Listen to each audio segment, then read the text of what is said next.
ಶೃಣ್ವನ್ ರಾಮಕಥಾನಾದಂ ಕೌನಯಾಜ ಪರಾಂಗತಿಂ ಯಃ ಪಿಬನ್ ಸತತಂ ರಾಮಚರಿತಾಮೃತಸಾಗರಂ ಅತೃಪ್ತಸ್ಥಂ ಮುನಿಂ ವಂದೇ ಪ್ರಾಚೇತಸಮಕಲ್ಮಷಂ ಗೋಷ್ಪದೀಕೃತವಾರಾಶಿಂ ಮಶಕೀಕೃತರಾಕ್ಷಸಂ ರಾಮಾಯಣ ಮಹಾಮಾಲ ರತ್ನಂ ವಂದೇ ನಿಲಾತ್ಮಜಂ ಅಂಜನಾನಂದನಂ ವೀರಂ ಜಾನಕೀ ಶೋಕನಾಶನಂ ಕಪೀಶಮಕ್ಷಹಂತಾರಂ ವಂದೇ ಲಂಕಾಭಯಂಕರಂ ಮಾಂಶೀಕೃತಮಾರ್ತಾಂಡಂ ಗೋಷ್ಪದೀಕೃತಸಾಗರಂ ತೃಣೀಕೃತದಶಗ್ರೀವಂ ಆಂಜನೇಯನ್ನಮಾಮ್ಯಹಂ ಮನೋಜವಂ ಮಾರುತತುಲ್ಯವೇಗಂ ಜಿತೇಂದ್ರಿಯಂ ಬುದ್ಧಿಮತಾಂ ವರಿಷ್ಠಂ ಮಾತಾತ್ಮಜಂ ಮಾತರಯೋಧಮುಖ್ಯಂ ಶ್ರೀರಾಮದೂತಂ ಶಿರಸಾ ನಮಾಮಿ ಉಲ್ಲಂಘ್ಯ ಸಿಂಧೋ ಸಲಿಲಂ ಸಲೀಲಂ ಯಶೋಕವನ್ಯಂ ಜನಕಾತ್ಮಜಾಯಾಃ ಆದಾಯ ತೇನೈವ ದದಾಹ ಲಂಕಾಂ ನಮಾಮಿ ತಂ ಪ್ರಾಂಜಲಿರಾಂಜನೇಯಂ ಆಂಜನೇಯಮಚ ಪಾಟಲಾನನಂ ಕಾಂಚನಾದ್ರಿಕಮನೀಯ ವಿಗ್ರಹಂ ಪಾರಿಜಾತತರುಮೂಲವಾಸಿನಂ ಭಾವಯಾಮಿ ಪವಮಾನನಂದನಂ ಯತ್ರ ಯತ್ರ ಗುಣಾತಿಕೀರ್ತನಂ ತತ್ರ ತತ್ರ ಕೃತಮಸ್ತಕಾಂಜಲಿಂ ಬಾಷ್ಪವಾರಿ ಪರಿಪೂರ್ಣಲೋಚನಂ ಮಾರುಚಿನ್ನಮತ ರಾಕ್ಷಸಾಂತಕಂ ವೇದವೇದ್ಯೇ ಪರೇ ಪುಂಸಿ ಜಾತೆ ದಶರಥಾತ್ಮಜ ವೇದ ಪ್ರಾಚೈರಸಾದಾಸೀತ್ ಸಾಕ್ಷಾತ್ ರಾಮಾಯಣಾತ್ಮನ ಚರಿತಂ ರಘುನಾಥಸ್ಯ ಶತಕೋಟಿಪ್ರವಿಸ್ತರಂ ಏಕೈಕಮಕ್ಷರಂ ಪ್ರೋಕ್ತಂ ಮಹಾಪಾತಕನಾಶನಂ ಶೃಣ್ವನ್ ರಾಮಾಯಣಂ ಭಕ್ತ್ಯಾ ಯಃ ಪಾದಂ ಪದಮೇವ ವಾ ಸ ಯಾತಿ ಬ್ರಹ್ಮಣಸ್ಥಾನಂ ಬ್ರಹ್ಮಣಾ ಪೂಜ್ಯತೆ ಸದಾ ವಾಲ್ಮೀಕಿಗಿರಿಸಂಭೂತ ರಾಮಸಾಗರಗಾಮಿನಿ ಪುನಾತಿಭುವನಂ ಪುಣ್ಯ ರಾಮಾಯಣ ಮಹಾನದಿ ಶ್ಲೋಕಸಾರಸಮಾಕೀರ್ಣಂ ಸರ್ಗಕಲ್ಲೋಲಸಂಕುಲಂ ಕಾಂಡಗ್ರಾಹಮಹಾಮೀನಂ ವಂದೇ ರಾಮಾಯಣಾರ್ಣವಂ ಯಃ ಕರ್ಣಾಂಜಲಿಸಂಪುಟೈರಹರಃ ಸಂಯಪ್ಯವತ್ಯಾದರಾದ್ ವಾಲ್ಮೀಕೇರ್ವದನಾರವಿಂದಗಳಿತಂ ರಾಮಾಯಣಾಖ್ಯಂ ಮಧು ಜನ್ಮವ್ಯಾಧಿಜರಾವಿಪತ್ತಿನಿಧನೈರತ್ಯಂತಸೋಪದ್ರವಂ ಸಂಸಾರಂ ಸವಿಹಾಯ ಗಚ್ಚತಿ ಪುಮಾನ್ ವಿಷ್ಣೋ ಪದಂ ಶಾಶ್ವತಂ ತದುಪಗತಸಮಾಸಸಂಧಿಯೋಗಂ ಸಮಮಧುರೋಪನತಾರ್ಥವಾಕ್ಯಬದ್ಧಂ ರಘುವರಚರಿತಂ ಮುನಿಪ್ರಣೀತಂ ದಶಶಿರಶ್ಚ ವದಂ ನಿಶಾಮಯಧ್ವಂ ಶ್ರೀರಾಘವಂ ದಶರಥಾತ್ಮಜಮಪ್ರಮೇಯಂ ಪಾರಿಜಾತತರುಮೂಲವಾಸಿನಂ ಭಾವಯಾಮಿ ಪವಮಾನನಂದನಂ ಯತ್ರ ಯತ್ರ ಗುಣಾತಿಕೀರ್ತನಂ ತತ್ರ ತತ್ರ ಕೃತಮಸ್ತಕಾಂಜಲಿಂ ಬಾಷ್ಪವಾರಿ ಪರಿಪೂರ್ಣಲೋಚನಂ ಮಾರುಚಿನ್ನಮತ ರಾಕ್ಷಸಾಂತಕಂ ವೇದವೇದ್ಯೇ ಪರೇ ಪುಂಸಿ ಜಾತೆ ದಶರಥಾತ್ಮಜ ವೇದ ಪ್ರಾಚೈರಸಾದಾಸೀತ್ ಸಾಕ್ಷಾತ್ ರಾಮಾಯಣಾತ್ಮನ ಚರಿತಂ ರಘುನಾಥಸ್ಯ ಶತಕೋಟಿಪ್ರವಿಸ್ತರಂ ಏಕೈಕಮಕ್ಷರಂ ಪ್ರೋಕ್ತಂ ಮಹಾಪಾತಕನಾಶನಂ ಶೃಣ್ವನ್ ರಾಮಾಯಣಂ ಭಕ್ತ್ಯಾ ಯಃ ಪಾದಂ ಪದಮೇವ ವಾ ಸ ಯಾತಿ ಬ್ರಹ್ಮಣಸ್ಥಾನಂ ಬ್ರಹ್ಮಣಾ ಪೂಜ್ಯತೆ ಸದಾ ವಾಲ್ಮೀಕಿಗಿರಿಸಂಭೂತ ರಾಮಸಾಗರಗಾಮಿನಿ ಪುನಾತಿಭುವನಂ ಪುಣ್ಯ ರಾಮಾಯಣ ಮಹಾನದಿ ಶ್ಲೋಕಸಾರಸಮಾಕೀರ್ಣಂ ಸರ್ಗಕಲ್ಲೋಲಸಂಕುಲಂ ಕಾಂಡಗ್ರಾಹಮಹಾಮೀನಂ ವಂದೇ ರಾಮಾಯಣಾರ್ಣವಂ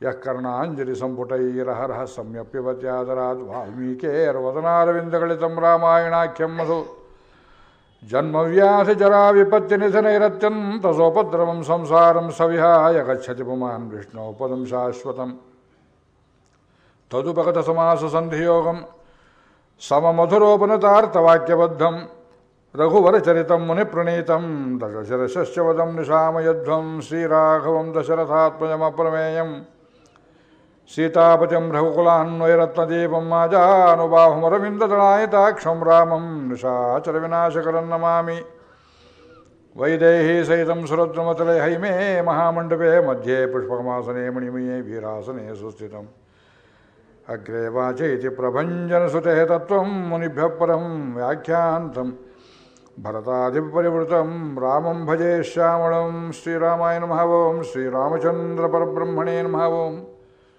ತಪಸ್ವಾಧ್ಯಾಯನಿರತಂ ತಪಸ್ವೀ ವಾಗ್ವೇದಾಂ ವರಂ ನಾರದಂ ಪರಿಪಪ್ರಚ್ಛ ವಾಲ್ಮೀಕಿರ್ಮುನಿಪುಂಗವಂ ತಪಸ್ವಾಧ್ಯಾಯನಿರತಂ ತಪಸ್ವೀ ವಾಗ್ವೇದಾಂ ವರಂ ನಾರದಂ ಪರಿಪಪ್ರಚ್ಛ ವಾಲ್ಮೀಕಿರ್ಮುನಿಪುಂಗವಂ ಶ್ರೀರಾಮಾಯ ನಮಃ ಓಂ ಶ್ರೀರಘುನಂದನ ಪರಬ್ರಹ್ಮಣೇ ನಮಃ ಓಂ ಅಸ್ಮದ್ಗುರುಭ್ಯೋ ನಮಃ ಅಸ್ಮತ್ಪರಮಗುರುಭ್ಯೋ ನಮಃ ಹೇಮಾಂತ ಮಹಾಗುರುವೇ ನಮಃ.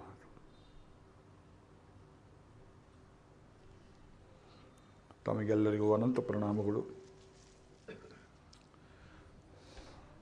ಗುಹನ ಆಸ್ಥಾನಕ್ಕೆ ರಾಮಚಂದ್ರ ಸ್ವಾಮಿ ಸೀತಾಲಕ್ಷ್ಮಣ ಸಮೇತನಾಗಿ ಬಂದು ಸೇರಿದ ಎಂಬಲ್ಲಿಗೆ ನಿನ್ನೆ ಲವಕುಶರು ಮಂಗಳಾಶಾಸನ ಮಾಡಿದರು. ಅಲ್ಲಿಂದ ಮುಂದಿನ ಕಥೆಯನ್ನು ಇವತ್ತು ನಾವು ಗಮನಿಸೋಣ, ತತ್ವಾರ್ಥಗಳನ್ನು ಗಮನಿಸೋಣ. ಗುಹ ಬೇಕಾದಷ್ಟು ಆತಿಥ್ಯವನ್ನು ಮಾಡಿದ. ಜೇನಿದೆ, ಕಾಳಿದೆ, ಹಿಟ್ಟಿದೆ, ಹಣ್ಣಿದೆ, ಬೇಕಾದರೆ ಮಾಂಸವೂ ಇದೆ, ಎಲ್ಲ ಇದೆ. ನನ್ನ ರಾಜ್ಯವೇ ನಿನ್ನದು, ಇಲ್ಲೇ ಇದ್ದು ಬಿಡು, 14 ವರ್ಷ ಬೇರೆಲ್ಲಿ ಹೋಗಬೇಡ ಅಂತ ಹೇಳಿದರು. ರಾಮಚಂದ್ರ ಹೇಳಿದ, ನಾವು ಏನಿದ್ರೂ ವನವಾಸ ಕಾಲದಲ್ಲಿ ಇನ್ನೊಬ್ಬರು ಕೊಟ್ಟಿದ್ದನ್ನು ಸ್ವೀಕಾರ ಮಾಡುವ ಪದ್ಧತಿ ಇಲ್ಲ. ಅರ್ಚಿತಾಶ್ಚೈವ ಹೃಷ್ಟಾಶ್ಚ ಭವತಾ ಸರ್ವಥಾ ವಯಂ. ನೀ ಬಾಯಲ್ಲಿ ಹೇಳಿದ್ದೇ ಸಾಕು, ಎಲ್ಲ ನಾನು ಮುಟ್ಟಿಬಿಟ್ಟಿದ್ದೀನಿ. ಹಣ್ಣು ಹಂಪಲ ಜೇನುತುಪ್ಪ ಎಲ್ಲ ತಗೊಂಡು ಹಾಗಾಯಿತು. ನಿಜವಾದ ಆತಿಥ್ಯ ನೀವು ಮಾಡಿದ್ಯಾವುದು ಅಂದರೆ ಪದ್ಭ್ಯಾಂ ಅಭಿಗಮಾಚ್ಚೈವ ಸ್ನೇಹ ಸಂದರ್ಶನೇನ ಚ. ನನ್ನನ್ನು ಸ್ವಾಗತ ಮಾಡುವಾಗ ಬರೀ ಕಾಲಲ್ಲಿ ನಡಿಗೆಯಲ್ಲಿ ಬಂದಿಯಲ್ಲ, ಅದು ನಾ ತುಂಬ ಮೆಚ್ಚಿಕೊಂಡೆ ಎಂದ ರಾಮಚಂದ್ರ. ಪದ್ಭ್ಯಾಂ ಅಭಿಗಮಾಚ್ಚೈವ ತೇಷಾಂ ತ್ವಯಾಸನೇನ ಪ್ರಶ್ವಸಿತವ್ಯಂ ಶ್ರದ್ಧೆಯ ದೇಯ. ಯಾರು ಬರ್ತಾರೆ ದೊಡ್ಡವರು, ಕೂತ ಜಾಗದಲ್ಲೇ ದೆವ್ವ ಕೂತಿದ್ದು ಬನ್ನಿ ಬನ್ನಿ ಅಂತ ಅನ್ಬಾರ್ದು. ನೀವು ದೊಡ್ಡವರಾಗಿದ್ದು ಬಂದವರು ಸಣ್ಣವರಾಗಿದ್ದರೆ ಅದು ಬೇರೆ ವಿಷಯ. ದೊಡ್ಡವರು ಮನೆಗೆ ಬಂದರೆ ವಾಗಲ್ ತನಕ ಹೋಗಿ ಸ್ವಾಗತ ಮಾಡಿ ನಮಸ್ಕಾರ ಮಾಡಿ ಬನ್ನಿ ಅಂತ ಕರ್ಕೊಂಬರ್ಬೇಕು. ಗುಹ ಎಷ್ಟಾದರೂ ರಾಮಚಂದ್ರ ಸ್ವಾಮಿಯ ಪ್ರಜೆ, ಅವನು ದೊಡ್ಡವನಿರ್ಬೋದು ಅವನ ರಾಜ್ಯಕ್ಕೆ, ಆದರೆ ಇವನು ಸರ್ವಲೋಕ ಪ್ರಭು, ಭಗವಂತನ ಅವತಾರ. ಪದ್ಭ್ಯಾಂ ಅಭಿಗಮಾಚ್ಚೈವ, ಪದ್ಭ್ಯಾಂ ಚಪ್ಪಲಿ ಬಿಟ್ಟು ಬಂದ ಅಂತ ಹೇಳಿದ್ದಾರೆ. ಕಂಬರಾಮಾಯಣದಲ್ಲಿ ಸಣ್ಣ ಡಿಫರೆನ್ಸು, ಚರ್ಮದ ಚಪ್ಪಲಿ ಹಾಕ್ಕೊಂಡಿದ್ದ ಅಂತ ಬರೆದಿದ್ದಾರೆ. ಹೇಗೆ ತಪ್ತಾರೆ ನೋಡಿ, ಸಣ್ಣ ಸಣ್ಣ ಡೀಟೇಲ್ಸ್. ಇಲ್ಲಿ ಧರ್ಮಶಾಸ್ತ್ರ, ದೊಡ್ಡವರಾದರೆ ಅವರು ಪಾದಕೆ ಹಾಕ್ಕೊಂಬರ್ತಾರೆ ಗುರುಗಳು, ನೀವು ಪಾದಕೆ ಹಾಕ್ಕೊಂಡು ಹೋಗಿ ಕರ್ಕೊಂಬರೋದಲ್ಲ, ತಪ್ಪಾಗುತ್ತೆ. ಬರಿಗಾಲಲ್ಲಿ ಹೋಗಬೇಕು ದೇವಸ್ಥಾನಕ್ಕೆ, ಧರ್ಮಸತ್ರಗಳಿಗೆ ಆದಷ್ಟು ಬರಿಗಾಲಲ್ಲಿ ಬರಬೇಕು. ಅದು ಬೆಂಗಳೂರಲ್ಲಿ ಆಗೋದಿಲ್ಲ, ನೀವು ಬೇರೆ ಹೇಳ್ತಾ ಕೂತಿದ್ದೀರಿ. ಚಪ್ಪಲಿ ಹಾಕ್ಕೊಂಬಂದರೆ ಚಪ್ಪಲಿ ನಿಲ್ಲೋದಿಲ್ಲ, ಬರಿಗಾಲಲ್ವೇ ಅಂತೀರಿ. ಎಲ್ಲಿ ನೋಡಿದ್ರೆ ಇಲ್ಲೊಂದು ಪರುಷೆ, ಅಲ್ಲಿ ನೋಡಿದ್ರೆ ಅಲ್ಲೊಂದು ಪರುಷೆ. ಪದ್ಭ್ಯಾಂ ಅಭಿಗಮಾಚ್ಚೈವ. ಗುಹ ಕಾಲಿಗೆ ಚಪ್ಪಲಿ ಕಟ್ಕೊಂಡಿದ್ರೆ ನನ್ನ ಗಂಟೇನು ಹೋಗಲಿಲ್ಲ. ಇಲ್ಲಿ ರಾಮಚಂದ್ರ ಹೇಳಿದ ಮಾತಿನ ಧರ್ಮಶಾಸ್ತ್ರ ಸೂಕ್ಷ್ಮ ಹೋಗಿಬಿಡುತ್ತೆ. ನಾನು ಯಾಕೆ ವಾಲ್ಮೀಕಿನ ಹಿಡಿತೇನೆ ಅಂದರೆ ಪ್ರತಿಯೊಂದರಲ್ಲಿ ಮರ್ಮ ಇಟ್ಟಿದ್ದಾರೆ. ಸ್ನೇಹ ಸಂದರ್ಶನೇನ ಚ. ಪ್ರೀತಿ ತೋರಿಸಿದ್ಯೇ, ಕಣ್ಣೀರು ಹಾಕಿದ್ಯೇ ಪ್ರಭು, ನಿನಗೂ ವನವಾಸವೇ ಎಂದೆ. ಇದೊಂದು ಮಾತು ಸಾಕು. ಭುಜಾಭ್ಯಾಂ ಸಾಧು ವೃತ್ತಾಭ್ಯಾಂ ಪೀಡಯನ್ನೇ. ದುಂಡು ತೋಳು, ರಾಮಚಂದ್ರನ ಸುಂದರವಾದ ತೋಳು, ಆಜಾನುಬಾಹು. ಆ ತೋಳುಗಳಿಂದ ಗುಹನನ್ನು ಬಾಚಿ ತಗೊಂಡ್ಬಿಟ್ಟ. ನೀ ಕೀಳು ಜಾತಿಯವನು ಅಂತ ಪ್ರಭು ನೋಡಲಿಲ್ಲ. ಆಲಿಂಗನ ಸೌಖ್ಯವನ್ನು ಕೊಟ್ಟ ಅವನಿಗೆ. ಆಮೇಲೆ ಯೋಗಕ್ಷೇಮ ಎಲ್ಲ ಕೇಳ್ತಾನೆ. ಅಲ್ಲಿಂದ ಜಲಮೇವಾದದೆ ಭೋಜ್ಯಂ ಲಕ್ಷ್ಮಣೇನಾಹೃತಂ ಸ್ವಯಂ. ಬುಟ್ಟಿ ಬುಟ್ಟಿ ಬುಟ್ಟಿಯಲ್ಲಿ ತಂದಿಟ್ಟಿದ್ದಾನೆ. ಎಷ್ಟು ಬಗೆಯ ಹಣ್ಣು ಹಂಪಲ, ಒಂದನ್ನೂ ಮುಟ್ಟಲಿಲ್ಲ. ಸಾಯಂಕಾಲವಾಯಿತು. ಸೀತಾರಾಮ ಲಕ್ಷ್ಮಣರು ಗಂಗೆಗೆ ಹೋಗಿ ಸ್ನಾನಘಟ್ಟದಲ್ಲಿ ಇಳಿದು ಸಂಧ್ಯಾ ವಂದನವನ್ನು ಮಾಡಿದರು. ಅದನ್ನಿಲ್ಲಿ ಹೇಳಲಿಲ್ಲ. ಭರತನಿಗೆ ಸಮಾಚಾರ ಒಪ್ಪಿಸುವಾಗ 3 ಜನ ಸಂಧ್ಯಾವಂದನ ಮಾಡಿದರು ಅಂತ ತೋರಿಸ್ತಾನೆ ಗುಹ. ತ್ರಯಸ್ಸಂಧ್ಯಾಮುಪಾಸತ. ಸಣ್ಣ ಡೀಟೇಲು, ಅಂದರೆ ಸ್ತ್ರೀಯರಿಗೆ ಸಂಧ್ಯಾವಂದನ ಅಧಿಕಾರ ಇತ್ತು ಅಂತ ತೋರಿಸ್ತಾ ಇದ್ದಾರೆ ವಾಲ್ಮೀಕಿ. ಆಮೇಲೆ ಬಂದು ಕೂತ್ಕೊಂಡ್ರೆ ರಾಮಚಂದ್ರನ ಪಾದಕ್ಕೆಲ್ಲ ತಣ್ಣೀರು ಹಾಕಿ ಉಜ್ಜುತ್ತಾನೆ ಲಕ್ಷ್ಮಣ. ಪ್ರಯಾಣದ ಆಲಸ್ಯ, ಎಷ್ಟೋ ದೂರ ಹೋಗಿರ್ತೀರಿ, ಕಾಲಕ್ಕೆ ಪಾದರಕ್ಷಣೆ ಇರ್ಬೋದು, ಬಸ್ಸಲ್ಲಿ ಗಿಸ್ಸಲ್ಲಿ ಹೋಗಿರ್ಬೋದು. ಮನೆಗೆ ಬಂದರೆ ಆಯಾಸ ಹೋಗಬೇಕಾದ್ರೆ ಕಾಲು ಚೆನ್ನಾಗಿ ತೊಳಿಬೇಕು. ಸುಮ್ಮನೆ ನೀರು ಹಾಕೋದಲ್ಲ, ಆ ಒಳಗಿನ ಅಂಗಾಲು ಇರ್ತದಲ್ಲ, ಆ ತಣ್ಣೀರು ಹಾಕಿ ತಿಕ್ಕಬೇಕು. ಒಬ್ಬರು ಹೇಳಿದರು, ಆ ಕಾಲಿನ ತುದಿಯಿಂದ ತಲೆಯವರೆಗೆ ಈ ನರಮಂಡಲಗಳು ಒಂದಕ್ಕೊಂದಕ್ಕೆ ಕನೆಕ್ಷನ್ ಇರ್ತದೆ. ನನ್ನ ಮಗಳೆಲ್ಲಿಯೋ ಒಂದು ಕಡೆ ಈ ಆಕ್ಯುಪ್ರೆಷರ್ ಚೈನಾದಲ್ಲಿ ಹೇಳ್ತಾರೆ, ಅದನ್ನು ಕೇಳ್ಕೊಂಬಂದು ನನಗೆ ಹೇಳಿದ್ದು. ತಲೆನೋವು ಹೋಗಬೇಕಾದ್ರೆ ಈ 1, 2, 3 ಈ 3 ಬೆರಳಿನ ನರಮಂಡಲಗಳಿಗೂ ಇದಕ್ಕೂ ಸಂಬಂಧ ಇರುತ್ತಂತೆ. ತಲೆನೋವು ಬಂದರೆ ಅದು ಆಯಾಸದಿಂದ, ಕೋಲ್ಡಿಂದ, ಶೀತದಿಂದ ಬಂದ್ರಲ್ಲ, ಅದು ಬಹಳಷ್ಟು ಸಲ ಹೀಗೆ ಮಾಡಿದರೆ ತಲೆನೋವು ಬಿಟ್ಟು ಹೋಗುತ್ತೆ. ಮಾಡಿ ನೋಡಿದ್ದೇನೆ ನಾನು. ಜಸ್ಟ್ ಸೂಕ್ಷ್ಮ ಇಟ್ಟಿದ್ದಾನೆ. ಇದು ಸ್ವಿಚ್ ಬೋರ್ಡ್ ಇದ್ದ ಹಾಗೆ. ಇಲ್ಲಿ 2 ಕಡೆ ಇಟ್ಟಿದ್ದಾರೆ ನೋಡಿ. ಈ ಶರೀರದಲ್ಲಿ ಎಷ್ಟೊಂದು ನರಮಂಡಲಗಳಿದೆಯೋ ಅದು 1 ತುದಿ, ಕಾಲು, 2 ಅಂಗಾಲು, 2 ಅಂಗೈ. ಅದಕ್ಕೆ ಊಟ ಮಾಡುವಾಗ ಆರ್ದ್ರಪಾಣಿ, ಕಾಲು ತೊಳ್ಕೋಬೇಕು, ಒದ್ದೆಗಾಲಲ್ಲಿ ಕೂತು ಊಟ ಮಾಡಬೇಕು. ಇಲ್ಲ, ನಾವು ಬೂಟ್ ಕಾಲಲ್ಲೇ ಊಟ ಮಾಡ್ತೇವೆ, ನಮಗೆ ಟೇಬಲ್ ಮೀಲ್ಸೇ ಬೇಕು. ಕಾಲಲ್ಲಿ ಒದ್ದೆ ಇದ್ದರೆ ಜೀರ್ಣಶಕ್ತಿಗೂ ಅದಕ್ಕೂ ಏನೇನೋ ಸಂಬಂಧ ಇಟ್ಟಿದ್ದಾರೆ. ಶಾಸ್ತ್ರ ಮರ್ಯಾದೆ, ಒಂದು ಆಯುರ್ವೇದವೇ, ಜ್ಯೋತಿಷವೇ, ಧರ್ಮಶಾಸ್ತ್ರವೇ, ವೇದಾಂತವೇ, ವಾಲ್ಮೀಕಿ ರಾಮಾಯಣದಲ್ಲಿರುವಷ್ಟು ಈ ಶಾಸ್ತ್ರಾಂಶಗಳು ಬೇರೆ ಇದರಲ್ಲಿ ಇಲ್ಲ. ಕಾವ್ಯಾಂಶ ಇರಬಹುದು, ಕುದುರೆ ಆಗಿತ್ತು, ಆನೆ ಆಗಿತ್ತು, ಊರಾಗಿತ್ತು, ಸೈನ್ಯ ಆಗಿತ್ತು. ನಾವು ವರ್ಣನೆ ತಗೊಂಡು ಏನು ಮಾಡ್ತೀರಿ? ಈ ನಾಟ್ಯ ಮಾಡೋಕ್ಕೆ ನಾನು ಬಂದಿಲ್ಲ, ಇಲ್ಲಿ ಶಾಸ್ತ್ರಾರ್ಥ ಹೇಳೋಕೆ ಬಂದಿದ್ದೇನೆ. ಋಷಿಪೂರ್ವಕವಾದ ಮಾತಿಗೆ ಅಕೌಂಟಬಿಲಿಟಿ ಇದೆ. ಲಕ್ಷ್ಮಣ ನೀರು ತಗೊಂಬಾರೋ ಅಂದ. ಒಂದು ಚಂಬು ಪಾತ್ರೆ ಕೂಡ ಇಲ್ಲ. ವಾನಪ್ರಸ್ಥ, he must not own anything. Lakshmana ಗಂಗೆಗೆ ಹೋಗಿ ಬೊಗಸೆ ನೀರು ತಂದರೆ ಅದನ್ನೇ ಪಾನ ಮಾಡಿ ನದಿ ತೀರದಲ್ಲಿ ಊಟ ಮಾಡಬಾರದು ಅಂತ ಒಂದು ಸಂಪ್ರದಾಯ. ಗಂಗಾ ಯಾತ್ರೆ ಹೋಗ್ತೀರಿ, ಬದರಿ ಯಾತ್ರೆ ಹೋಗ್ತೀರಿ, ಕಾಶಿ ಯಾತ್ರೆ ಹೋಗ್ತೀರಿ, ಚಿತ್ರಕೂಟಕ್ಕೆ ಹೋಗ್ತೀರಿ, ಶರೀರದಲ್ಲಿ ಅಸೌಕರ್ಯ ಇದ್ದರೆ ಬೇರೆ ವಿಷಯ, ವಯಸ್ಸಾಗಿದ್ದರೆ ಬೇರೆ ವಿಷಯ. ಇಲ್ಲದೇ ಇದ್ದರೆ ಆದಷ್ಟು ನದಿ ತೀರದಲ್ಲಿ ಉಪವಾಸ ಮಾಡಬೇಕು. ಆದ್ದರಿಂದ ಲಕ್ಷ್ಮಣನ ಕೈಯಲ್ಲಿ ನೀರು ತರಿಸಿಕೊಂಡು ಜಲಮೇವಾದದೇ ಭೋಜ್ಯಂ, ಅದೇ ಭೋಜನ ರಾಮನಿಗೆ. ಅದು ಲಕ್ಷ್ಮಣೇನ ಆಹೃತಂ ಸ್ವಯಂ, ಇನ್ನೊಬ್ಬರು ತಂದದ್ದಲ್ಲ. ತಸ್ಯ ಭೂಮೌ ಶಯಾನಸ್ಯ ಪಾದೌ ಪ್ರಕ್ಷಾಳ್ಯ ಲಕ್ಷ್ಮಣ. ಲಕ್ಷ್ಮಣನ ಪಾದಗಳನ್ನು ತೊಳೆದ ರಾಮಚಂದ್ರ. ಉದ್ದಕ್ಕೂ ಮಾಡಿದ್ದಾನೆ 14 ವರ್ಷ. ಮುಂದೆ ಪಾದುಕೆಗಳನ್ನು ಭರತ ತಗೊಂಡು ಹೋದ್ಮೇಲೆ ಬರೀ ಕಾಲಲ್ಲೇ ನಡೆಯೋದು ರಾಮಚಂದ್ರ. 14 ವರ್ಷ ಪಾದವನ್ನು ಕಾಪಾಡಿದವರು ಯಾರು? ಸೌಮಿತ್ರಿ. ಪ್ರತಿನಿತ್ಯ ಕಾಲನ್ನು ಉಜ್ಜಿ ತೇದು ಆ ಕಾಲಲ್ಲಿದ್ದು ಉರಿ ಗಿರಿ ನೋವು ಎಲ್ಲವನ್ನು ತೆಗಿತಾ ಇದ್ದಾನೆ. ಅದಕ್ಕೆ ಒಂದು ಇಲ್ಲಿ ಪ್ರಮಾಣವನ್ನು ಕೊಟ್ಟಿದ್ದಾರೆ. ಅವತ್ತು ರಾತ್ರಿಯಲ್ಲಿ ಆಯಿತು. ಮರುದಿವಸ ಬೆಳಿಗ್ಗೆ ರಾಮಪ್ರಭು ಇವನನ್ನು ಕೇಳಿದ, ಅಯ್ಯ, ಈ ಗಂಗಾ ದಾಟಿಸ್ಬೇಕಲ್ಲ. ಖಂಡಿತ ದಾಟಿಸ್ತೇನೆ ಸ್ವಾಮಿ ಅಂತ ಹೇಳಿದವನೇ ದೊಡ್ಡ ನಾವೆಯನ್ನು ತರಿಸಿ ರಾಮಪಾದಗಳನ್ನು ತೊಳೆದು ಭಕ್ತಿಯಿಂದ ತಾನೂ ತನ್ನ ಕಡೆಯವರು ಪ್ರೋಕ್ಷಣೆ ಮಾಡಿಕೊಂಡು ಸೀತಾ ಲಕ್ಷ್ಮಣ ಸಮೇತನಾಗಿ ರಾಮಚಂದ್ರ ದೋಣಿಯಲ್ಲಿ ಕೂಡಬೇಕು. ದೊಡ್ಡ ನಾವೆಯಂತೆ ಇದೆ. ಅದಕ್ಕೆ ಪೂರ್ವದಲ್ಲಿ 2 ಸಮಾಚಾರಗಳು. ಸುಮಂತ್ರ ಹೇಳಿದ ರಾಮಚಂದ್ರ ಸ್ವಾಮಿಗೆ, ಮಗು ರಾಮ ಆಯುಷ್ಮನ್, ಒಂದು ಸಣ್ಣ ಕೋರಿಕೆಯಪ್ಪ. ನಿಮ್ಮ ವಂಶದಲ್ಲಿ ಇಲ್ಲಿ ತನಕ ನಾನು ಏನು ಕೇಳಿಲ್ಲ, ನೋ ಫೇವರ್ಸ್. ಈಗ ನನಗೊಂದು ವರವನ್ನು ಕೊಡಬೇಕು. ಏನು ವರ? ನಾನು ಕೈಕೇಯಿಯ ಕೆಟ್ಟ ಊರಿಗೆ ರಥ ಸಮೇತನಾಗಿ ಮತ್ತೆ ಹೋಗಲಾರೆ. ನನ್ನನ್ನು ನೀನು ಕರ್ಕೊಂಡು ಹೋಗ್ಬಿಡಬೇಕು ಕಾಡಿಗೆ. ನಾನು ನಿನ್ನ ಜೊತೆಯಲ್ಲಿ ಬಂದು ಬಿಡ್ತೇನೆ. ಅಲ್ಲೇ ಎಲ್ಲಾರು ಸತ್ಗೆತ್ತಿರ ಉತ್ತರ ಕ್ರಿಯೆ ಮಾಡುವೆಯಂತೆ. ದಶರಥನ ಊರಿಗೆ ನಾನು ಹೋಗಲಾರೆ. ಭೃತ್ಯವತ್ಸಲ ತಿಷ್ಠಂತಂ ಭರ್ತೃಪುತ್ರಗತೆ ಪಥಿ ಭಕ್ತಂ ಭೃತ್ಯಂ ಸ್ಥಿತಂ ಸ್ಥಿತ್ಯಾಂ ತ್ವನ್ನಮಾಂ ಹಾತುಮರ್ಹಸಿ. ಭೃತ್ಯವತ್ಸಲ, ಸೇವಕರಲ್ಲಿ ಪ್ರೀತಿಯುಳ್ಳ ರಾಮಪ್ರಭು. ಭರ್ತೃಪುತ್ರ ಗತೆ ಪಥಿ, ಯಜಮಾನಾದ ದಶರಥನ ಮಗನಾದ ನೀನು ಸರಿಯಾದ ದಾರಿಯಲ್ಲಿ ನಡೀತಾ ಇದ್ದೀ ಅಂತ ನಾವು ಸರಿಯಾದ ವರವನ್ನು ಕೇಳ್ತೇನೆ. ಭಕ್ತಂ ಭೃತ್ಯಂ, ನಾನು ಭಕ್ತ, ನಿನಗೆ ಸೇವಕ. ಸ್ಥಿತಂ ಸ್ಥಿತ್ಯಾಂ, ಒಳ್ಳೆ ಸ್ಥಿತಿಯಲ್ಲೇ ಇದ್ದೇನೆ. ಬುದ್ಧಿಗಿದ್ದು ಏನು ಕೆಟ್ಟಿಲ್ಲ, ಅರಳು ಮರಳಾಗಿಲ್ಲ. ನನ್ನ ಜೊತೆಲಿ ಬರ್ತೀನಿ ಅಂತ ಹೇಳ್ತೀಯಲ್ಲೋ ಮುದುಕ, ನನಗೆ ಹೆಂಡತಿ ಮಕ್ಕಳು ಎಲ್ಲ ಅಯೋಧ್ಯೆಯಲ್ಲಿದ್ದಾರೆ ಅಂದರೆ ಅವರಿಗೆಲ್ಲ ಹೇಳೇ ಬಂದಿದ್ದೀನಿ. ನಾನು ಒಳ್ಳೆ ಸ್ಥಿತಿಯಲ್ಲಿದ್ದೇನೆ. ತ್ವಂ ಮಾಂ ಹತುಮರ್ಹಸಿ, ನಾನು ಕರ್ಕೊಂಡೇ ಹೋಗಬೇಕು. ಇವನು ಒಂದು ಧರ್ಮದ ಪಟ್ಟನ್ನು ಬೀಸಿದ. ಇದೆಲ್ಲ ಬಿಟ್ಬಿಟ್ಟಿದ್ದಾರೆ ಉಳಿದ ರಾಮಾಯಣದಲ್ಲಿ.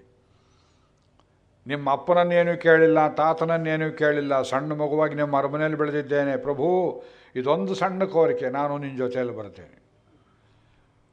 ಇದನ್ನು ಯಾವ ಧರ್ಮದ ಪಟ್ಟನ್ನು ಬೀಸಿ ಪ್ರಭು ಕಳೆದುಕೊಳ್ಳಬೇಕು? ರಾಮಚಂದ್ರ ಹೇಳ್ತಾನೆ, ಬಹಳ ವೇಷ ಕರ್ಕೊಂಡು ಹೋಗ್ತಿದ್ದೆ ಸುಮಂತ್ರ. ಆದರೆ ನೀನು ಖಾಲಿ ರಥವನ್ನು ಊರಿಗೆ ತಗೊಂಡು ಹೋಗದೇ ಇದ್ದರೆ ನಮ್ಮ ಚಿಕ್ಕ ತಾಯಿಗೆ ನಾನು ಕಾಡಿಗೆ ಬಂದಿದ್ದೇನೆ ಅಂತ ನಂಬಿಕೆ ಬರೋದಿಲ್ಲವಪ್ಪ. ಅದಕ್ಕೋಸ್ಕರ ಹೋಗಬೇಕು. ಕೈಕೇಯಿ ಪ್ರತ್ಯಯಂಗಚ್ಚೇತಿ ಇತಿ ರಾಮೋ ವನಂಗತಃ ನಗರೀಂ ತ್ವಾಂಗತಂ ದೃಷ್ಟ ಜನನೀ ಮೇಯವೀಯಸಿ. ಇದು ಏನು ಉತ್ತರ ಹೇಳ್ತೀರಪ್ಪ? ಈ ಇಂಥ ಪ್ರಭುವನ್ನು ಪಡೆದಲ್ಲ ಅಂತ ನೀವು ಕಣ್ಣೀರು ಹಾಕಬೇಕು ನೋಡಿ. ಈ ಕಥೆ ನಡೆದು ಎಷ್ಟು ಸಹಸ್ರ ವರ್ಷವಾಯಿತು. ಇವತ್ತು ನಿಮ್ಮ ಮನಸ್ಸಿಗೆ ಸ್ಪಂದನವನ್ನು ಮಾಡ್ತದೆ. ಕೋರಿಕೆ ಕೇಳುವ ಭಕ್ತನ ಹೃದಯ, ಅದನ್ನು ವಿನಯದಿಂದ ನಿರಾಕರಣೆ ಮಾಡುವ ಪ್ರಭುವಿನ ಕೋಮಲ ಹೃದಯ. ಖಂಡಿತ ಕರ್ಕೊಂಡು ಹೋಗ್ತಿದ್ದೆ. ಖಾಲಿ ರಥ ನೋಡಿದ ಹೊರತು ಎಲ್ಲೋ ಯಾರ ಮನೆ ಹಿತ್ತಲಲ್ಲೋ ಬಿಟ್ಬಿಟ್ಟು ಬಂದುಬಿಟ್ಟಿದ್ದಾನೆ ಅಂತ ಅಂದ್ಕೋತಾರೆ. ಪತ್ತೆಯೇ ಇಲ್ಲ, ಎಲ್ಲಿ ಬಿಟ್ಟೆ ಅಂತ ಸಮಾಚಾರ ಕೊಡಲಿಲ್ಲ, ಕೊಡೋಕೊಬ್ಬರು ಬೇಕಲ್ಲ. ಆದ್ದರಿಂದ ನೀನು ಈಗ ನನ್ನ ಜೊತೆಯಲ್ಲಿ ಬರ್ತಕ್ಕದ್ದಲ್ಲ, ನೀವು ಹೊರಟು ಹೋಗು ಅಂಥೇಳಿ ಅವನನ್ನು ಕಳಿಸಿಬಿಟ್ಟ. ಅಲ್ಲಿ ಸ್ವಲ್ಪ ದಿವಸ ನಿಂತ ಇವನು ಸುಮಂತ್ರ. ರಾಮ ಹೇಳಿದ ಗುಹನಿಗೆ, ನಾವೆಗೆ ಹತ್ತುವುದಕ್ಕೆ ಮುಂಚೆ ವಾನಪ್ರಸ್ಥ ವ್ರತದ ಇನ್ನೊಂದು ಮುಖ್ಯ ಅಂಗವಿದೆಯಪ್ಪ. ಈ ತಲೆಗಿಲೆ ಬಾಚಿಕೊಂಡು ಶೃಂಗಾರ ಮಾಡಿಕೊಂಡು ತಿಂಗಳಿಗೊಂದು ಸಲ ಕ್ಷೌರ ಮಾಡಿಕೊಂಡು ಮುಖವನ್ನು ದಿವಸಕ್ಕೆ 3 ಸಲ ಹಜಾಮತಿ ಮಾಡ್ಕೊಂಡು ಹೋದರೆ ವಾನಪ್ರಸ್ಥ ಆಗೋದಿಲ್ಲ. ಇಲ್ಲಿ ಸುತ್ತ ಆಲದ ಮರಗಳಿದೆಯಲ್ಲ, ಆಲದ ಮರದ ಈ ರಸವನ್ನು, ಬಿಳಿ ರಸವನ್ನು ತಂದುಕೊಡು ಅಂತ ಕೇಳಿ ಆ ರಸವನ್ನು ಬಗಸಿ ತೆಗೆದು ತಲೆಗೆಲ್ಲ ಬಡಿದುಕೊಂಡು ಆ ಜುಟ್ಟನ್ನು ಎತ್ತಿ ಕಟ್ಟಿಬಿಟ್ಟ. 14 ವರ್ಷ ಕ್ಷೌರ ಮಾಡಿಸಿಕೊಳ್ಳಲಿಲ್ಲ ರಾಮಚಂದ್ರ. ಯಾವ ಕವಿಯೂ ಚಿತ್ರಗಾರನೂ ಈ ರೀತಿಯ ರಾಮನ ಚಿತ್ರವನ್ನು ನಿಮಗೆ ಕೊಡೋದಿಲ್ಲ. ದಾಡಿ ಎಷ್ಟು ಉದ್ದ ಬೆಳೆದಿತ್ತು, ಮೀಸೆ ಇದ್ದು ಅದನ್ನು ನೋಡೋದಕ್ಕೆ ನಿಮಗೆ ಅಸಹ್ಯವಾಗುತ್ತೆ. ರಾಮಚಂದ್ರನ ಮುಖ ಹೇಗಿತ್ತೆ ಅಂತ, ಅದರ ಸೊಗಸು ನಿಮಗೆ ಗೊತ್ತಿಲ್ಲ. ದಾಡಿ ಮೀಸೆ ಬೆಳೆದು 13 ವರ್ಷ ಆದ ರಾಮನನ್ನು ನೋಡಿ ಶೂರ್ಪಣಿಕಿ ಮೋಹಗೊಂಡಳು. ಎಲ್ಲ ನಿಮ್ಮ ಸ್ಥಿತಿ ಹೇಗಿದೆ. ರಾಮನ ಚಿತ್ರ ಬರೀತೇವೆ, ಮುಖಕ್ಷೌರ ಮಾಡಿದ ಹಾಗೇ ಚಿತ್ರ ಬರೀತಾರೆ. ಅದೇ ನಮಗೆ ನಾರದ್ರಿಗೂ ಹಾಗೆ ಮಾಡ್ತಾರೆ. ಈ ದೇವತೆಗಳಿಗೆಲ್ಲ ಈ ಚಿತ್ರಕಾರರು ತಾವು ಹೇಗಿರ್ತಾರೆ ಹಾಗೆ ಚಿತ್ರ ಮಾಡಿಬಿಡ್ತಾರೆ. ಅದು ಈ ದೀಕ್ಷಾವಿಧಿಯ ಪ್ರಸಂಗವನ್ನು ರಾಮಚಂದ್ರ ಸ್ವಾಮಿಯ ಪಟ್ಟಾಭಿಷೇಕ ಸಂದರ್ಭದಲ್ಲಿ ಬಹಳ ವಿಸ್ತಾರವಾಗಿ ಕೊಡ್ತಾರೆ. ಭರತ ಹೇಳಿದಂತೆ, ರಾಮ ನೀ ಮೊದಲು ದೀಕ್ಷಾ ಎಲ್ಲ ತೆಗೆದು ಸ್ನಾನ ಮಾಡು. ಸುಖಹಸ್ತಾ ಸುಶೀಘ್ರಾಶ್ಚ. ಆ ಕ್ಷೌರಿಕರು ಹೇಗಿದ್ರು, ಸುಖಹಸ್ತಾ ಮೊಂಡು ಕತ್ತಿ ಅಲ್ಲ, ಒಳ್ಳೆ ಬ್ಲೇಡ್ ಗೀಡು. ಸುಶೀಘ್ರಾಶ್ಚ, ಸಾಯಿ ಸ್ವಾಮಿ ಅಂತ 1 ಗಂಟೆ ಕೆತ್ತುವುದಲ್ಲ. ಅವರನ್ನು ಕರೆದು ಕ್ಷೌರ ಮಾಡು. ರಾಮ ಹೇಳಿದ, ನನಗಲ್ಲ ಕಾಣೋ, ನನಗೆ ನಿಮ್ಮ ಅಮ್ಮ ವಿಧಿಸಿದ್ದು ವಿಧಿ ಇಲ್ಲದೆ ಯಾರೂ ಹೇಳಿದೆ ನೀ ಮೊದಲು ದಾಡಿ ಬೆಳೆಸಿದ್ದೀಯೇ. ಪೂರ್ವಂತು ಭರತೆ ಸ್ನಾತೆ ಲಕ್ಷ್ಮಣೇ ಚ ಮಹಾಬಲೇ. ಒಂದೇ ದಿವಸ ಅಣ್ಣ ತಮ್ಮಂದರು ಕ್ಷೌರ ಮಾಡಿಸ್ಕೋಬಾರ್ದು, ಅದು ಅಪ್ಪ ಅಮ್ಮ ಹೋದಾಗ ಮಾಡಿಸೋದು. ಇಲ್ಲಿ ವಿಧಿ ಇಲ್ಲ. ಪೂರ್ವಂತು ಭರತೆ ಸ್ನಾತೆ ಲಕ್ಷ್ಮಣೇ ಚ ಮಹಾಬಲೇ. ಯಾರಿಗೆ ವಿಧಿ ಇಲ್ಲವೋ, ಯಾರು ವಿಧಿಸಿಲ್ಲವೋ, ಭರತನಿಗೆ ಮೊದಲು ಕಂಪಲ್ಸರಿ ಮಾಡಿರಲಿಲ್ಲ, ಲಕ್ಷ್ಮಣನಿಗೆ ಯಾರು ಕಂಪಲ್ಸರಿ ಮೊದಲು ನೀವಿಬ್ಬರು ತೆಗೀರಿ. ಶತ್ರುಘ್ನೇ ಚ ಮಹಾಬಲ, ಶತ್ರುಘ್ನ ತೆಗೆದ. ಆಗ ರಾಮಚಂದ್ರನು ಕ್ಷೌರಾದಿಗಳನ್ನು, ಕ್ಷತ್ರಿಯರು ಸ್ವಲ್ಪವೇ ತಲೆ ತೆಗಿಬೇಕು, 1 ಇಂಚು 2 ಇಂಚು ನೋಡೋಕೆ ಚೆನ್ನಾಗಿರಬೇಕು. ನಾಲ್ವಡಿ ಕೃಷ್ಣರಾಜ ಒಡೆಯರು ಹಾಗೆ ಮಾಡ್ತಾಯಿದ್ರು. ಅದ್ರ ಮೇಲೆ ಪೇಟ ಗೀಟ ಧರಿಸ್ತಾರೆ, ಗೊತ್ತಾಗೋದಿಲ್ಲ. ಮುಖ ಸುಂದರವಾಗಿರುತ್ತೆ. ತಲೆಗೆ ಒಳ್ಳೆಯ ಪನ್ನೀರು ಗಿನ್ನೀರನ್ನೆಲ್ಲ ಹಾಕಿ ಒಳ್ಳೆಯ ಸುಗಂಧ ದ್ರವ್ಯಗಳನ್ನು ಹಾಕಿ ರಾಮಚಂದ್ರನಿಗೆ ಆಮೇಲೆ ಸ್ನಾನ ಮಾಡಿಸಿ ಒಳಗೆ ಕರ್ಕೊಂಬರ್ತಾರೆ. ಪಟ್ಟಾಭಿಷೇಕಕ್ಕೆ ಅವನ ರಥದಲ್ಲಿ ಆನೆ ಮೇಲೆ ಮೆರವಣಿಗೆ ಮಾಡ್ತಾರೆ. ಇದೆಲ್ಲ very very important but very trifling looking details. Only Valmiki has given.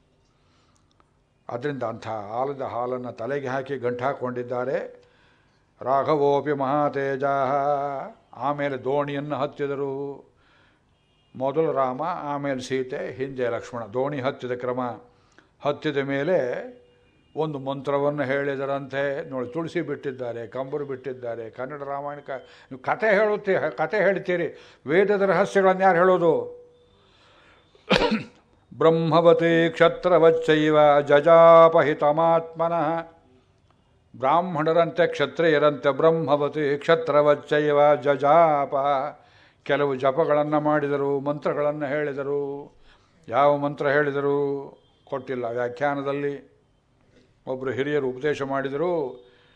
ದೈವೀಂ ನಾವಗ್ಗಸ್ವರಿತ್ರ ಮನಾಗ ಸಮಾರುಹಂತಿ ಮಾರುಹೇಮ ಸ್ವಸ್ಥಯೇ ಯಮಾಗಂ ಸುನಾಭಮಾರುಹಗಂ ಶತಾರಿತ್ರಾಗಂ ಶತಸ್ಫ್ಯಾಂ ಅಚ್ಛಿದ್ರಾಂ ಪಾರಯಿಷ್ಣುಂ. ತೈತ್ರಿಯ Yajurveda, Krishna Yajurveda ಸಂಹಿತೆ 1ನೇ ಕಾಂಡ 5ನೇ ಪ್ರಶ್ನ 11ನೇ ಹನಸು 51ನೇ ಮಂತ್ರ. ಈ ಮಂತ್ರದಲ್ಲಿ ಎಷ್ಟು ಅರ್ಥ ಇಟ್ಟಿದ್ದಾರೆ ವೈದಿಕ ರಹಸ್ಯ, ವೇದ ಬೇಸ್. ಅವತ್ತಿಂದ ಹೇಳ್ತಾ ಇದ್ದೆ ನಾವು, ವಾಲ್ಮೀಕಿ ಬಿಟ್ಟು ಯಾತಕ್ಕೆ ಹೋಗೋದಿಲ್ಲ ಅಂದರೆ, this is a great opportunity to shape this country once again with Valmiki Ramayana. ಋಷಿಗಳ ವಾಕ್ಯದಿಂದ ದೇಶವನ್ನು ಕಟ್ಟಬಹುದು, ಕ್ಷುದ್ರ ಕವಿಗಳ ಮಾತಿನಿಂದ ದೇಶವನ್ನು ಒಡೆಯಬಹುದು, ಕಟ್ಟುವುದಕ್ಕೆ ಬರುವುದು. ಆಳಿಗೊಂದು ಕಥೆ ಹೇಳ್ತಾ ಕೂತಿದ್ರೆ ಅಗಸನ ಮಾತು ಕೇಳ್ಕೊಂಡು ರಾಮಚಂದ್ರ ಸೀತೆಯನ್ನು ಕೈ ಬಿಟ್ಟ. ಯಾವ ಮುಟ್ಟಾಳ ಹೇಳ್ದ ನಿಮಗೆ? ಅಗಸ ಅಗಸ ಅಗಸ ಇದನ್ನು ಹೇಳಿ ಅಗಸರಿಗೂ ಅವಮಾನ, ರಾಮನಿಗೂ ಅವಮಾನ. ಮೂಲದಲ್ಲಿ ಇಲ್ಲದೇ ಇದ್ದ ಕಥೆ, ಇದಕ್ಕೆ ನೀವು ಕಾರಣ ಕೊಡಿ ನಮ್ಮನ್ನು ಪೀಡಿಸೋದು. ಇಲ್ಲದೇ ಇದ್ದ ಕಥೆಗೆ ನಮ್ಮನ್ನು ಪೀಡಿಸ್ತಾರೆ ಕೆಲವು ಜನಕ್ಕೆ, ಭಾಳ ಕೋಪ ಬರುತ್ತೆ. ಅದು ಋಷಿಗಳು ಹೇಳಿದರೆ ಅರ್ಥ. ಋಷಿಗಳು ಹೇಳಿದ್ದೆ ಅದು ಸುಳ್ಳು ಪಳ್ಳು ಕಥೆಗಳಿಗೆಲ್ಲ I am not accountable for you ಅಂತ ಸುಳ್ಳು ಕಥೆಗಳೇ ಪ್ರಚಾರ ಯಾತಕ್ಕಾಗಿವೆ? ವಾಲ್ಮೀಕಿ ರಾಮಾಯಣ ಹಿಂದೆ ಹಾಕಿಬಿಟ್ಟಿದ್ದೇವೆ. ಪ್ರವಚನ ಮಾಡುವವರಿಲ್ಲ. ಹಳ್ಳಿಗಳಲ್ಲಿ ಶ್ರಾವಣ ಮಾಸ ಬಂತು, 1 ತಿಂಗಳು 2 ತಿಂಗಳು 3 ತಿಂಗಳು ಹೇಳ್ತಾಯಿದ್ರು.